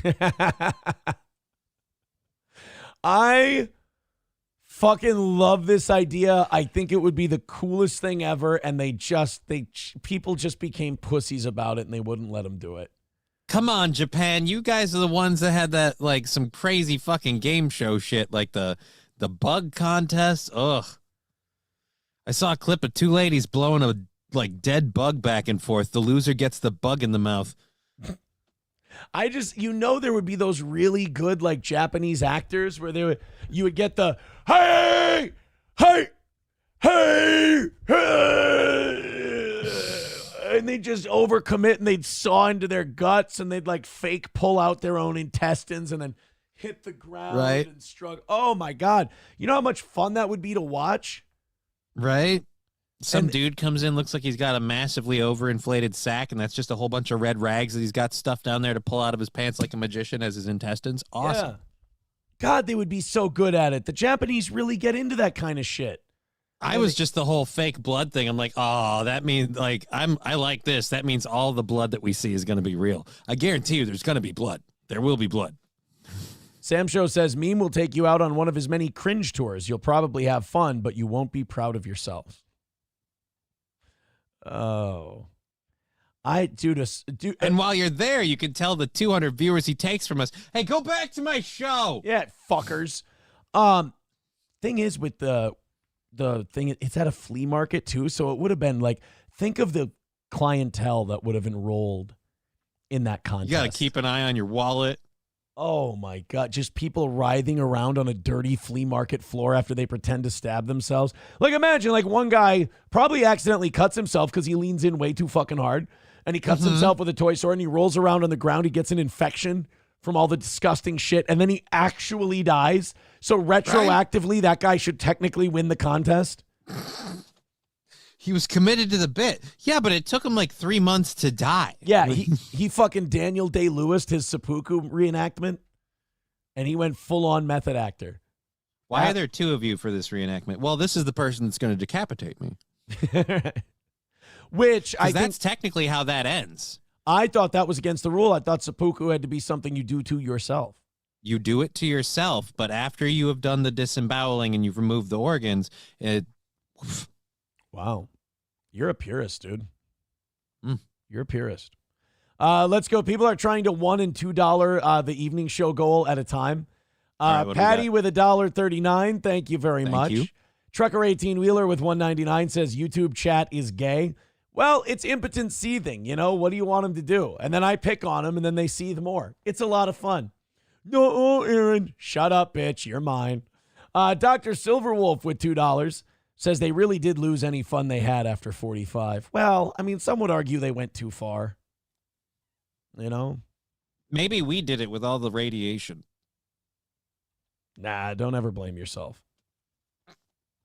These people knew what they were doing. They knew what I'm sorry, they were we found doing. the scrolls. They were up to that fisherman's daughter shit way before the bombs got there. We did nothing. We didn't do anything that strange shit with squid, man. I don't fucking trust them. We didn't do anything that they didn't have inside of them the whole time. You know, just maybe radiation was radiation was just their truth serum. That's what are you all. doing, step squid? Oh. No, that squid shit came around. That was before. Yeah. Do you remember on Mad Men, Bertram Cooper had that painting of the octopus satisfying the woman? Yeah. That was medieval shit. The Japanese have always wanted squids to shove tentacles in their orifices. Oh. Don't ask me why. By the way, your guys' $1 and $2 contributions at a time have us $186.70 away from tonight. We're going to keep track. If you guys want to do it $1 and $2 at a time, we're going to abide by that. Thank you very much. All the links are in the chat. I'm not blaming the atomic bomb for seppuku competitions. I'm not either. All. I just wish we had had the competition. Now we'll never know who the best is. Yeah, now everybody's going to, there's no bragging rights, so now everybody's going to argue with each other and argue who could have committed seppuku fake the best. There's going to be fights, and somebody's really going to die. When you retire as a seppuku reenactment artist, you just actually commit seppuku. You just go through. Right, that's the ultimate, that's the final phase of your acting Finish career. on top. Yeah. Yeah, if you lose the seppuku contest, also you bring shame upon your family, so you have to. You have to. Now do you it. have to actually commit Yeah, seppuku. you've brought embarrassment among your entire village. So now you All have right, to. so gut the first yourself. place contestant wins all the money. The last place contestant gets a real sword and told to try again. If we talk to Alex Jones about this, he'd probably convince us this was a soft kill operation more than anything else. Kirkland Reds with $4.99 says, why does this have to go to the evening goal? Why can't it go straight to Johnny? F the rules. Because here's what I want you to do. I want you to go watch Johnny's show at 2 o'clock. And I want you to pump up the numbers for his afternoon show. And I want you to give him a bunch of money on his show. Like, why am I going to have you give me money to give to Johnny so then you can snake out of watching his show? No. You want to give Johnny money, you should patronize his show, you should watch it, you should view it, you should like, you should subscribe, and then you should give him money then. Or don't. God damn it. I was doing the bit. I'm trying to help. I'm trying to assist you. There's a time to sasso and a time to sass no. Thank you very much, Kirkland Red 100s, for your contributions today. Big fan. I appreciate it. Atomic Ray says, here is the clip you want. Oh, yes, Ryan the Garbage Man with $3 in a fake donation. Thank you very much. Oh, my goodness. Numero uno Josh Denny fan with $1. Hold on a second. That's $160. I got to do some math. $180. Dude, keeping these like to the dime is very hard. $181.60 away from tonight. You guys are trying to knock out tonight's goal during this hour of overtime. $1 at a time. Numero uno Josh Denny fan with $1 says, can we have a moment of silence for our boy Josh? I think he means Josh Denny. Mm-hmm. He appears to have finally separated from Nada. I don't know who Nada is. 444. Not even the archangels can help him now. I don't know who Nada is, but sad story. I feel terrible. Thank you very much for your contribution, numero uno Josh Denny fan. 181.60. Now, if that's it, like his girlfriend or whatever, didn't Josh Denny give me shit when I got divorced, saying like, I told him that if you have your wife on, it's not going to go well? Maybe. You know what I'm going to do?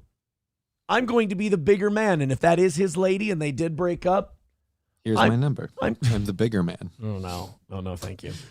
I think she's of a particular background that it's not for me. Not Jewish. Okay. Not Jewish. But no, if that's a girl that he broke up with, numero uno Josh Denny fan, then here's what I say. I wish him nothing but the best, and I hope he does well. I'm not going to be dragged into that game. I'm inviting good karma on myself, is what I'm doing. Numero uno Josh Denny fan says she is some kind of Middle Eastern somewhere. Oh, I thought she was black. Not that there's anything wrong with that. Not that I'm trying to say that. It's not what I meant. I'm not saying that there's something wrong with it being a black thing. It's just, people have their quit holding your head. What? Quit putting your head down and holding your head like you're ashamed of me. Johnny. Adam Simon with come on, if we're going to put that list together. Adam Simon with $1. Thank you very much. All right, that puts us at 180.90 away from tonight. They're doing it. They're doing it $1 or $2 at a time here on Steel Toe. Thank you guys very much. Numero uno Josh Denny fan says Aaron is pro interracial marriage, guys. Get him. Wait, when did I say that? Not that I'm not, but I didn't say I was against it or for it or anything like that. You see this? It means not fucking married. Oh. Uh-oh. We got a seppuku scene from Shogun that somebody sent in. It's like that looks like Salamanca that looks like Hector Salamanca. Mike Margolis. It's your lucky sword. If you put it in your pocket, it just becomes another sword. It's not Anton Chigurh. Wait, why would Anton Chigurh be? I don't know. Isn't that the same guy? No, that's not Javier Bardem. Fuck me, I don't know these. You're the one who memorizes names. I'm with faces. Wait, you thought Mark Margolis was Javier Bardem? I can't keep any of this You shit straight. thought You're the the one who memorizes who's who. You thought the landlord in Ace Ventura was Javier Bardem? Wait a minute. Oh, God. Mr. Now I'm confusing the Chickadance. landlord in Ace Ventura with the one from the bowling movie. No, that's not Kingpin? the same. No, that's a different lady. Yeah, no, that's a lady. Mr. Chickadance was played by Mark Margolis. Oh, wait. Now I know who we're talking about. Okay. Yeah. I do. You know what? I even disgusted myself that I not only knew the landlord's name in Ace Ventura, but also that Mark Margolis played him. Mm-hmm. Or Mike Margolis. Fuck. Maybe I don't know it. It's fucking crime. No depacitation. Well, there you go. Maybe that's like for like royal ones or something. I don't know. Or maybe you just got it wrong. I don't know. It was in a movie. Oh, well, then I it think was one with Keanu Reeves. Then it was real. You know what? I have an announcement to make. I can't remember Shang Tsung's name anymore. Kerry Hogatawa, I think. Shang Tsung as Kerry Tagawa. Okay, I fucked it up. I was close. Okay. Kerry Tagawa. I was going to say Konnichiwa, and I knew that. No, was wrong. that's racist. That's very racist, actually. Numero uno, Josh Denny fan with $1 says, have you guys covered the Brandon Hilton situation already? I don't know who that is. Do you know who Brandon Hilton is? No. The hotel guy, right? Is that who he is? Is he the one that was like on the airplane that called people like freaking? I know if you want fucking 5 million views, you talk about Johnny Somali all goddamn day. I know, right? Like Holy I fuck. don't even cover him for the sake of that, but like, goddamn, have you heard what he's done lately? No, I haven't heard the latest on. Oh, can I get the He's latest? been posting videos about begging Kim Jong-un to nuke South Korea. Holy shit. Right? And supposedly, like, South Korea is saying they're going to deport him or whatever. And I'm like, no. I don't want that to happen. More importantly, if they deport him, I want America to revoke his citizenship just because of his behavior. I want America to loudly in one voice claim, he's not ours. Well, I mean, we can practice, I'd like us to do that with a lot of problematic things that we're tied to, that like go out into the world and pick fights with people in different cultures that they know won't appreciate getting punched in the face. And every time they punch them in the face and the person wants to punch them back, they just pull on our shirt like, hey, cover me. He's facing another 31 years in prison now? Wait. Wouldn't be surprised.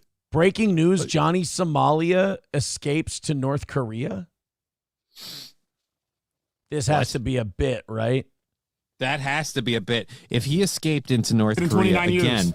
Y'all not gonna catch me alive. Oh, no, this is the a guy controversial streamer facing legal troubles, including charges for obstruction of business and alleged drug use, was barred from leaving the country.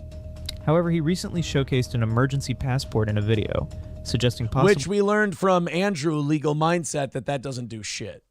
Can't do anything. Yeah. ...intentions to leave, despite his travel restrictions. So he basically got an emergency transport for a revoked passport. Yep. Like, you can get as many passports as you want, bro. It's going to be denied the same way.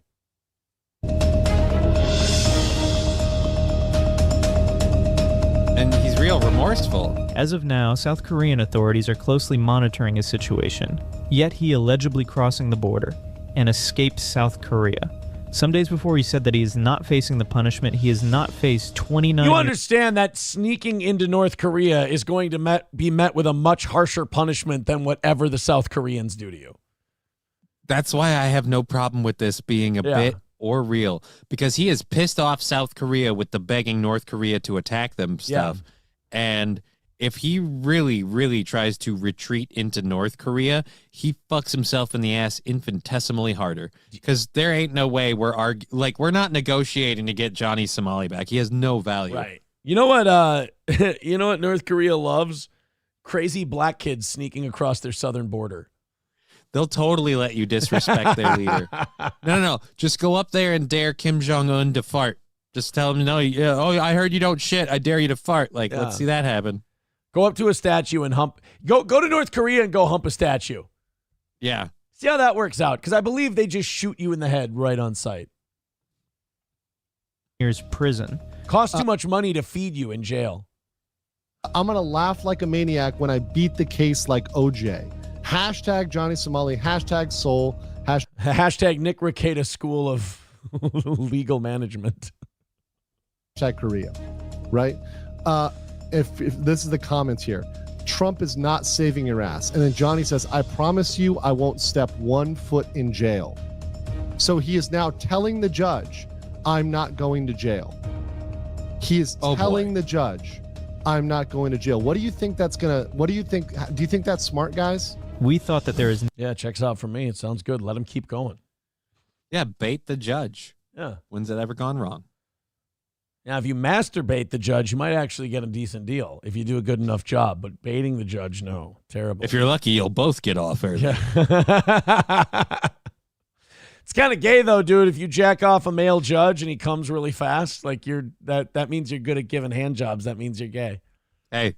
Yeah. 5 years is 5 years. It's true. It's a good point. Not enough evidence, or the judge will make him free. But Johnny Somali planned something another. He planned to escape Korea. I'm outside. I'm at the DMZ, the border of North Korea. These motherfuckers are saying I'm good. That's not him, is it? I think that is him, but again, I don't believe that he's actually escaping. I In think it's 29 fake as fuck. Okay. Years. Y'all niggas not gonna catch me alive. Boom! Take me like I'm willing to be like who's that black nigga? What the fuck his name is? Dennis Rodman? I'm the next Dennis Rodman. Oh. You're only like 5 or 6 world championships short. You're close. I mean, you got the hair thing. Yeah.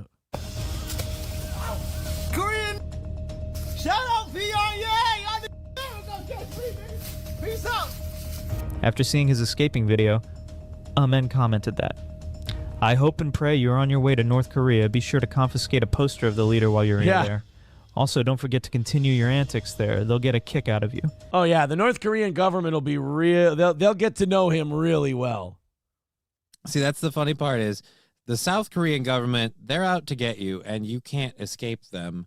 And your big threat now, after asking North Korea to attack us, I'm going to run away to North Korea. Y'all ain't going to catch me. Yeah, they're not going to be like, oh, no, you got away. They're going to go, oh, yeah, go to North Korea. Yeah, it's like, go. Best of luck, buddy. North Korea catches him. They go to the South. They're like, we want to improve our relations. Would you like us to extradite him back to you? And they're like, no, do whatever the fuck you want with him. Fillet him. Cut him like a fish. Who gives a fuck? Bye. This is Framing Dragon. We want $10 million for Johnny Somali's life. Okay, listen here, Flaming Dragon. Flaming Dragon. Fuckface. Fuckface. Here, Somali men commented, skin him. Go to town. That Somali and Somali people are good people. We didn't say allegedly. That's actionable. The Somali community don't claim him. I urge the South Korean government to lock him up for life or 25 years. You understand they disowned Mohammed Farah Aidid more difficult than they did than they denied Johnny Somali. Like a warlord who starves and kills people. They're like, yeah, but he did bring stability to Mogadishu. I mean, there is that. And with his militia, you can get jobs. So, I mean, you can get fed. What about? I mean, you got to talk about good, bad, one hand washing the other. Yeah. Johnny Somali just, nope, he's not ours. What do you think about Johnny Somali? Fuck that guy. He's not Somali. He's a piece of shit. I'd like them to drop him off on Sentinel Island simply because that's the only place where people exist that they can't disavow Johnny Somali. He'd end up like surviving somehow and then making YouTube videos about how he's a Sentinel Islander now and he's making arrows and shit.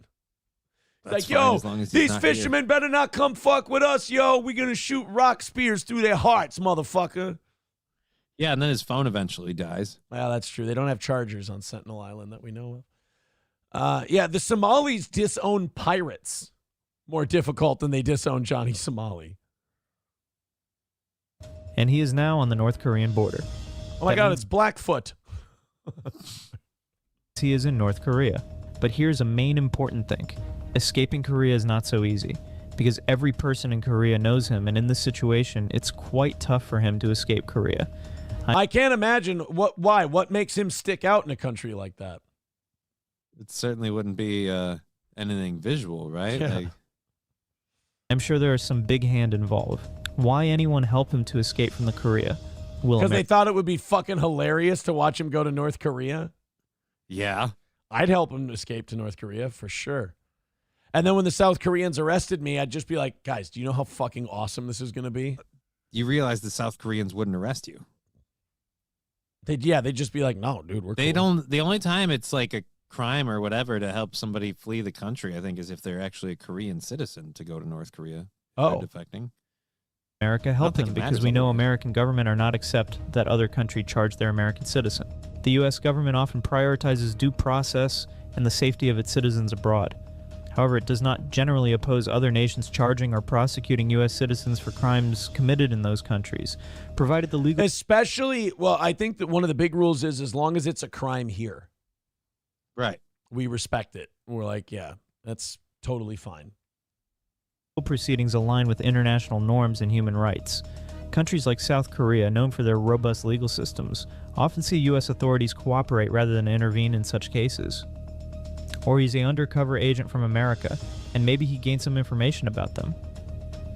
Or there's another chance to get help from North Korea, because some days before we see to play the North Korean national anthem in Korea, subway, and more place,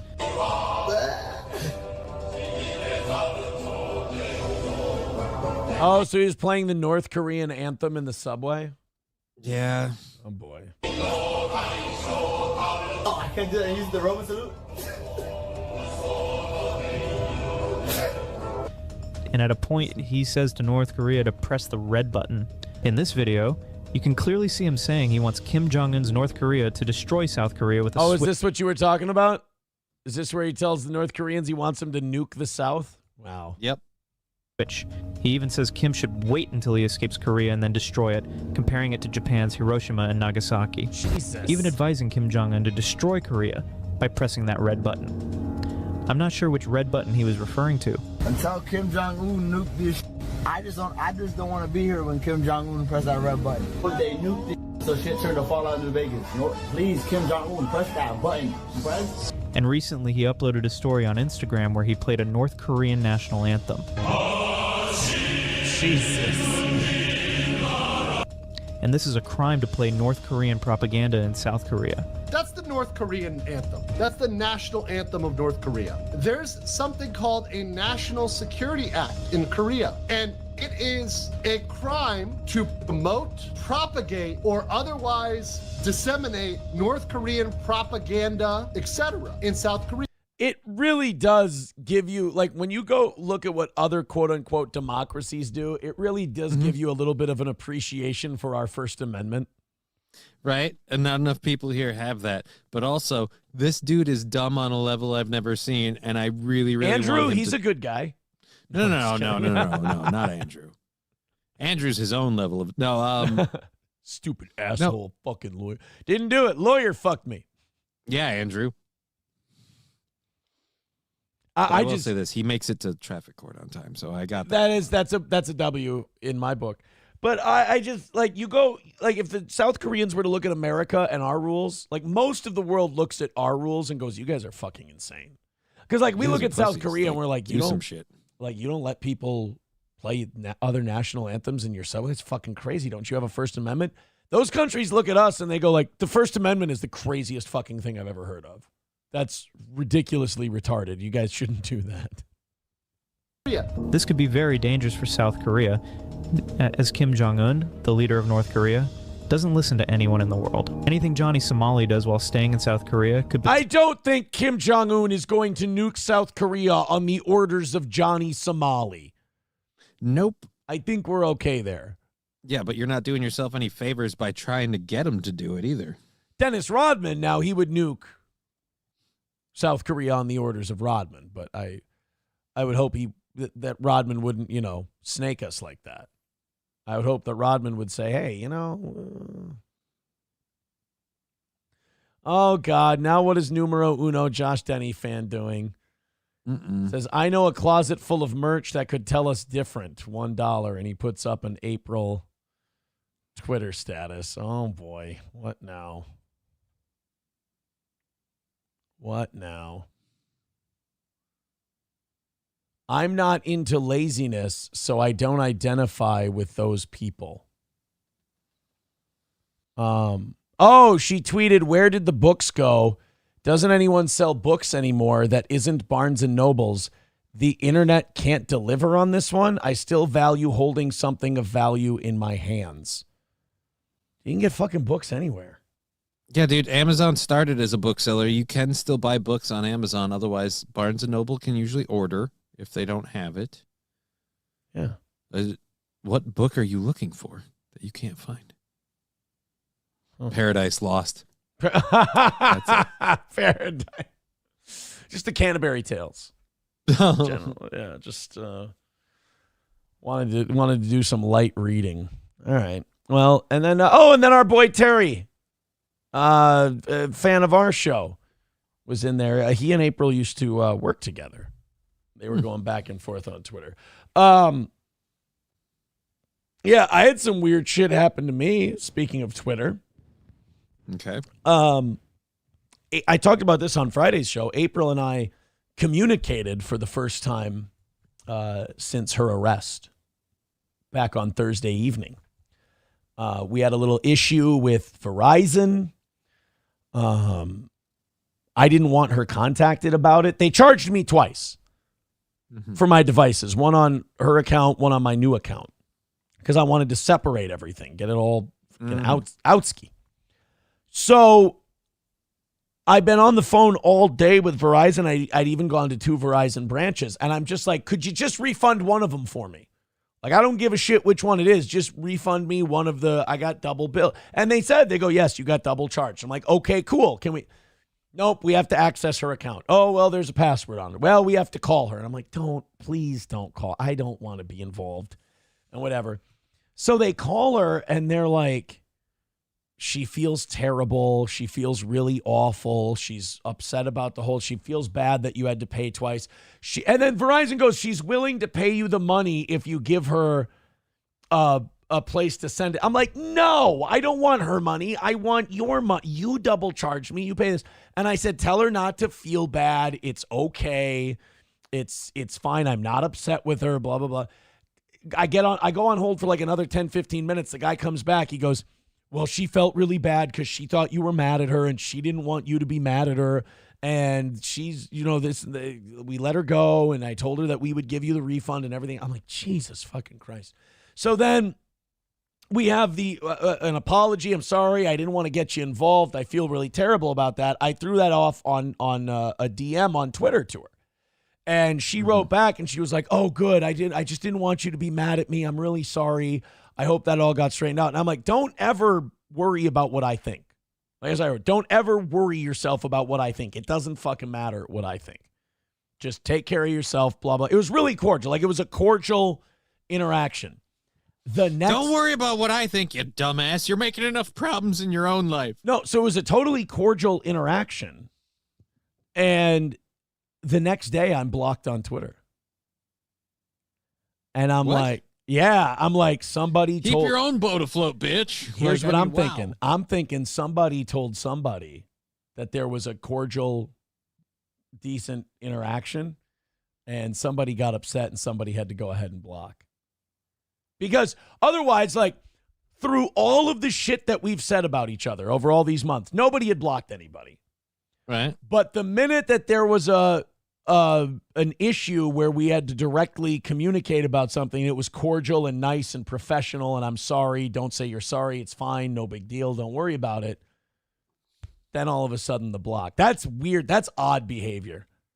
Hinky. That's really strange behavior. But, well, I gotta say, I don't think anything was lost in the matter. I think I'm thinking that maybe that divorce paperwork that I have up in my cupboard is probably a little more meaningful than the block. I think time to get it framed. Yeah.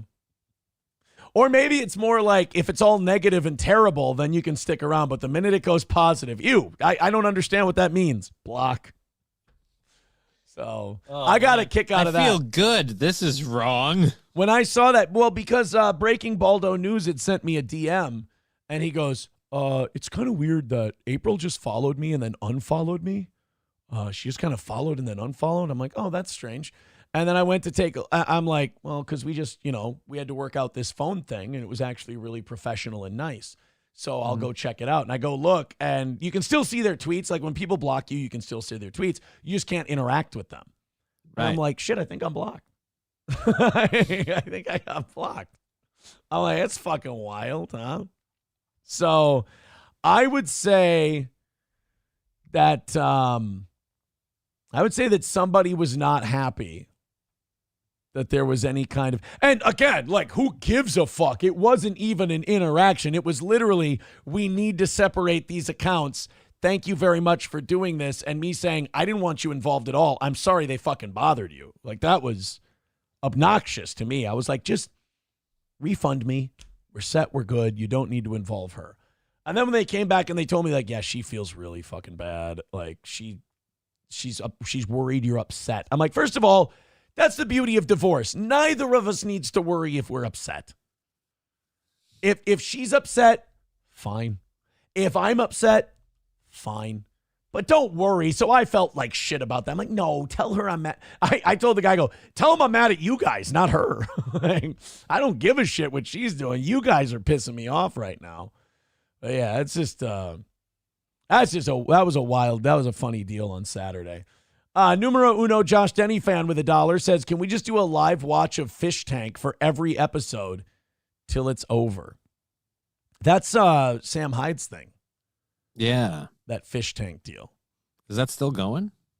He does different seasons. He does different season. He brings on different crazy new people. Fish all the time. It's like mentally ill real world.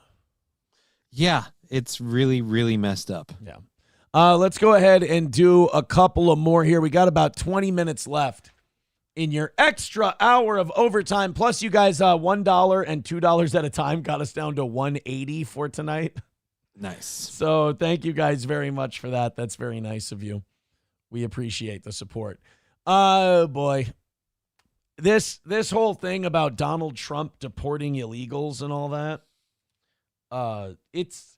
it's getting fucking crazy. Like, these cities that don't want to cooperate for whatever reason, they're really going all out insane in defending this position. The latest is the mayor of Denver, Mike. Are you shitting me? Yeah, the mayor of Denver, Mike Johnston, said he will not cooperate with Donald Trump's deportation. And then I guess somebody brought up that there's like a law or there's some kind of rule that, like, you don't have to cooperate, but if you like actively obstruct, you can go to prison. It's a federal crime if you try to stop immigration services in the performance of their duty. So, like, you have to be careful when you're a mayor or governor. You have to say things like, we will not assist the federal government in deporting illegals from our state or our city. But you can't say, like, we will stop the Trump administration. We will actively prohibit. That's a crime. That's a federal crime. Well, this fucking crazy retard in Denver, Mike Johnston, he's earning his New World Order paychecks this week. Let's go ahead and check this out. Listen to how far he's willing to go to stop Donald Trump. Civil disobedience, you've mentioned that a couple of times now. Would you be willing to participate in those as the mayor of Denver? Would you be willing to go out and protest these things? I would. If I believe that our residents are having their rights violated, if I think things are happening that are illegal or immoral or un-American in our city, I would certainly protest it, and I would expect other residents would do the same. Trump's new borders are Tom Home. Do we want to talk about the apartment buildings that are being run by like Venezuelan gangs? Is that Denver? There's like a couple there, and there's a bunch in Tennessee. Yeah, I know about the Tennessee one. I did not know about Denver, too. Jesus. I think it started in Colorado. Oh, wow. Yeah, I just... So far, he's all right. Like, you're allowed to do civil disobedience. You're allowed to, like, protest or whatever. But again, the minute you stop a federal agent from performing his job, then you might be fucked. Homan has said that he is willing to arrest leaders like yourself for standing in the way of these policies that they want to enact. would you be willing to go to jail for these things? Yeah, I'm not afraid of that. And I'm also not seeking that. I think the goal is we want to be able to negotiate with reasonable people how to solve hard problems. Republican and Democratic presidents in the past have all tried to find solutions to these problems. Well, Trump has a solution. He's going to take the people that don't have a legal right to be here, and he's going to kick them the fuck out. Where's the debate? Where's the discussion? He's sitting here like, I'll sit and I'll work with anybody unless the conclusion they come to is one I don't want. I'm willing to work with him unless he comes in to enforce the law, in which case I'll sit there with my thumb up my ass protesting. It's interesting. President Reagan helped people get access to work so they could stay and support themselves.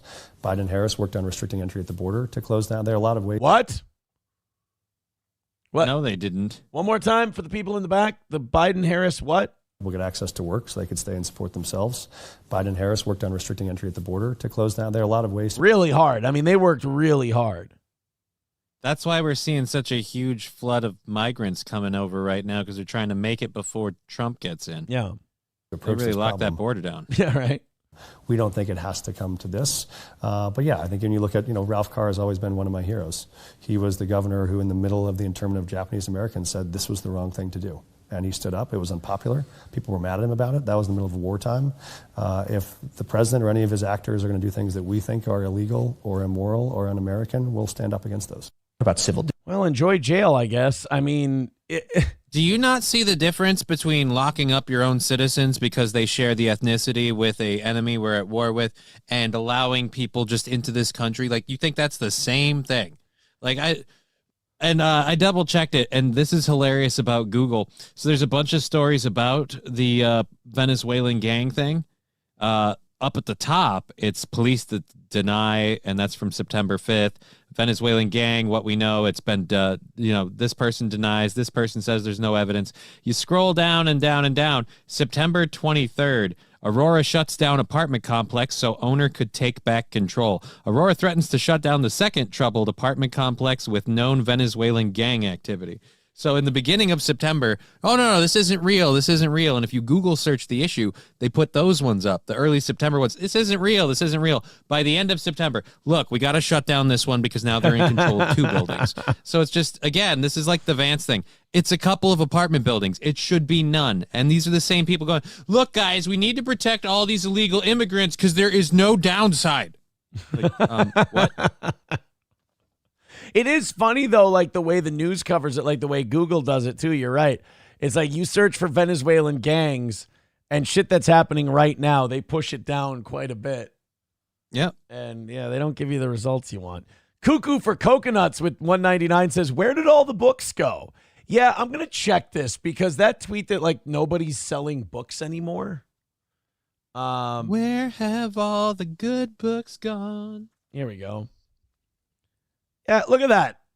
Writersbooks.com. I can find that book real nice and easy. The book I'm looking for. Look at that. It's even translated into English. Yeah. I just wondering which book. Well, I found a paper. Well, it's a paperback version for $18.88, and it's translated into English. From German. Huh. Yeah, why? I was just wondering. Okay. Thought you had one already. No, I don't have any books by Nietzsche. What are you talking about? Oh, that's what you're talking about. Here, Tale of Two Cities. Tale of Two Cities hard copy. There you go. Amazon right there. Tale of Two Cities by Charles Dickens. Ooh, it's a nice version. Look at that, Johnny. Look at this version of Tale of Two Cities. Ooh. Classy. I kind of want this. I mean, I'd never fucking read it, but it was the best of times. It was the worst of times. $13.74 for a hardcover. Boy, nobody gives a fuck about nice books anymore. You know how good that would look on a shelf? Right? Especially since you're never going to read it. It'll look really, really nice for a while. It'll stay clean as long as I dust it. You know? So yeah, I don't understand this whole why are there no hard copies of books? They're all over the place. Because we burned them all. They're still literally fucking bookstores.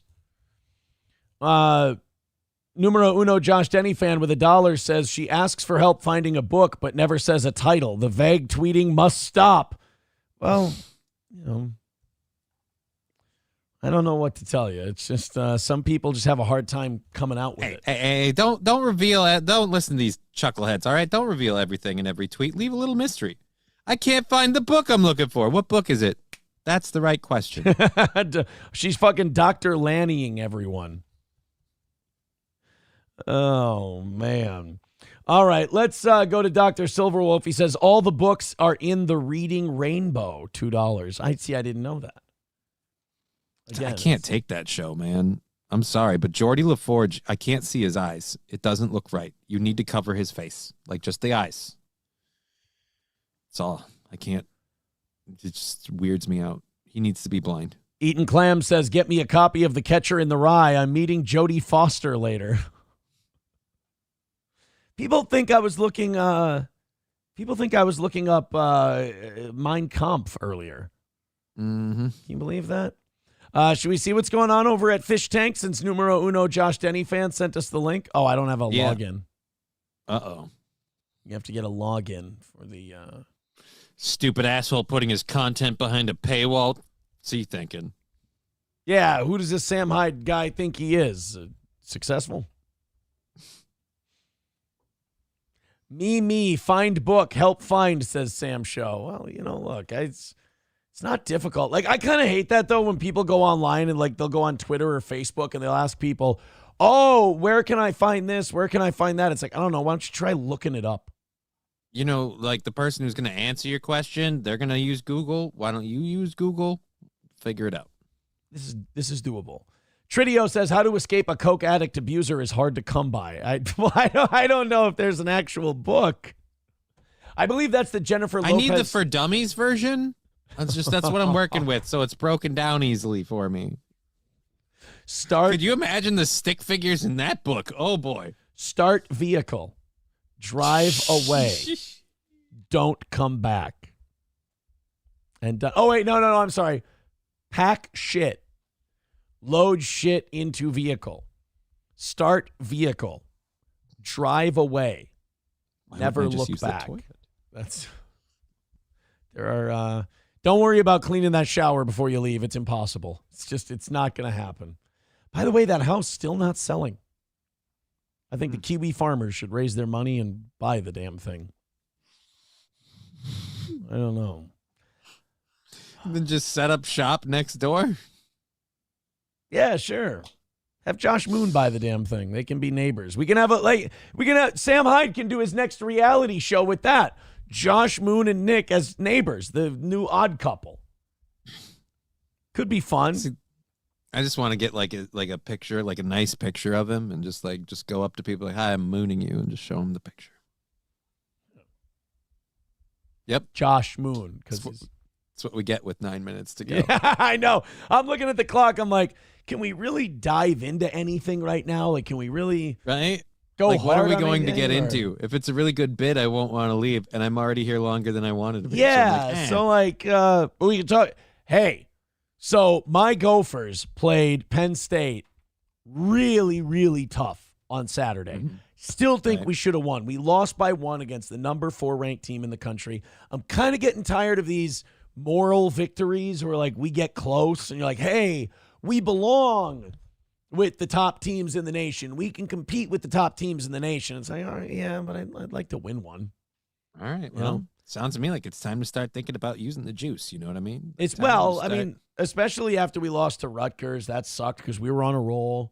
Then you lose to a shitty team like Rutgers. Then you damn near beat Penn State. It's been one of those inconsistent up and down years. Now we're going to a bowl game, which is nice, but I'd like to see us end the year with a big win against Wisconsin and wrap it up on a high note. Season's going up, down, up, down, up, down. We covered the spread, which was I think 6.5 in favor of Penn State, and we got it within 1. So you won your money there. The Vikings yesterday beat the Bears 30-27, but I believe the line on that one earlier this week was 3.5. So we didn't cover, unfortunately, and the fucking Lions won again. to go to 10-1. So our 9-2 season looks great, looks awesome. But if you so look, do you think we even have a shot at like the Super Bowl, or are the Lions going to be the variable wall? it's for that treat? it's the Lions and the Eagles right now that are the two best in the NFC. It's the Lions and the Eagles that are on top at the moment. I just I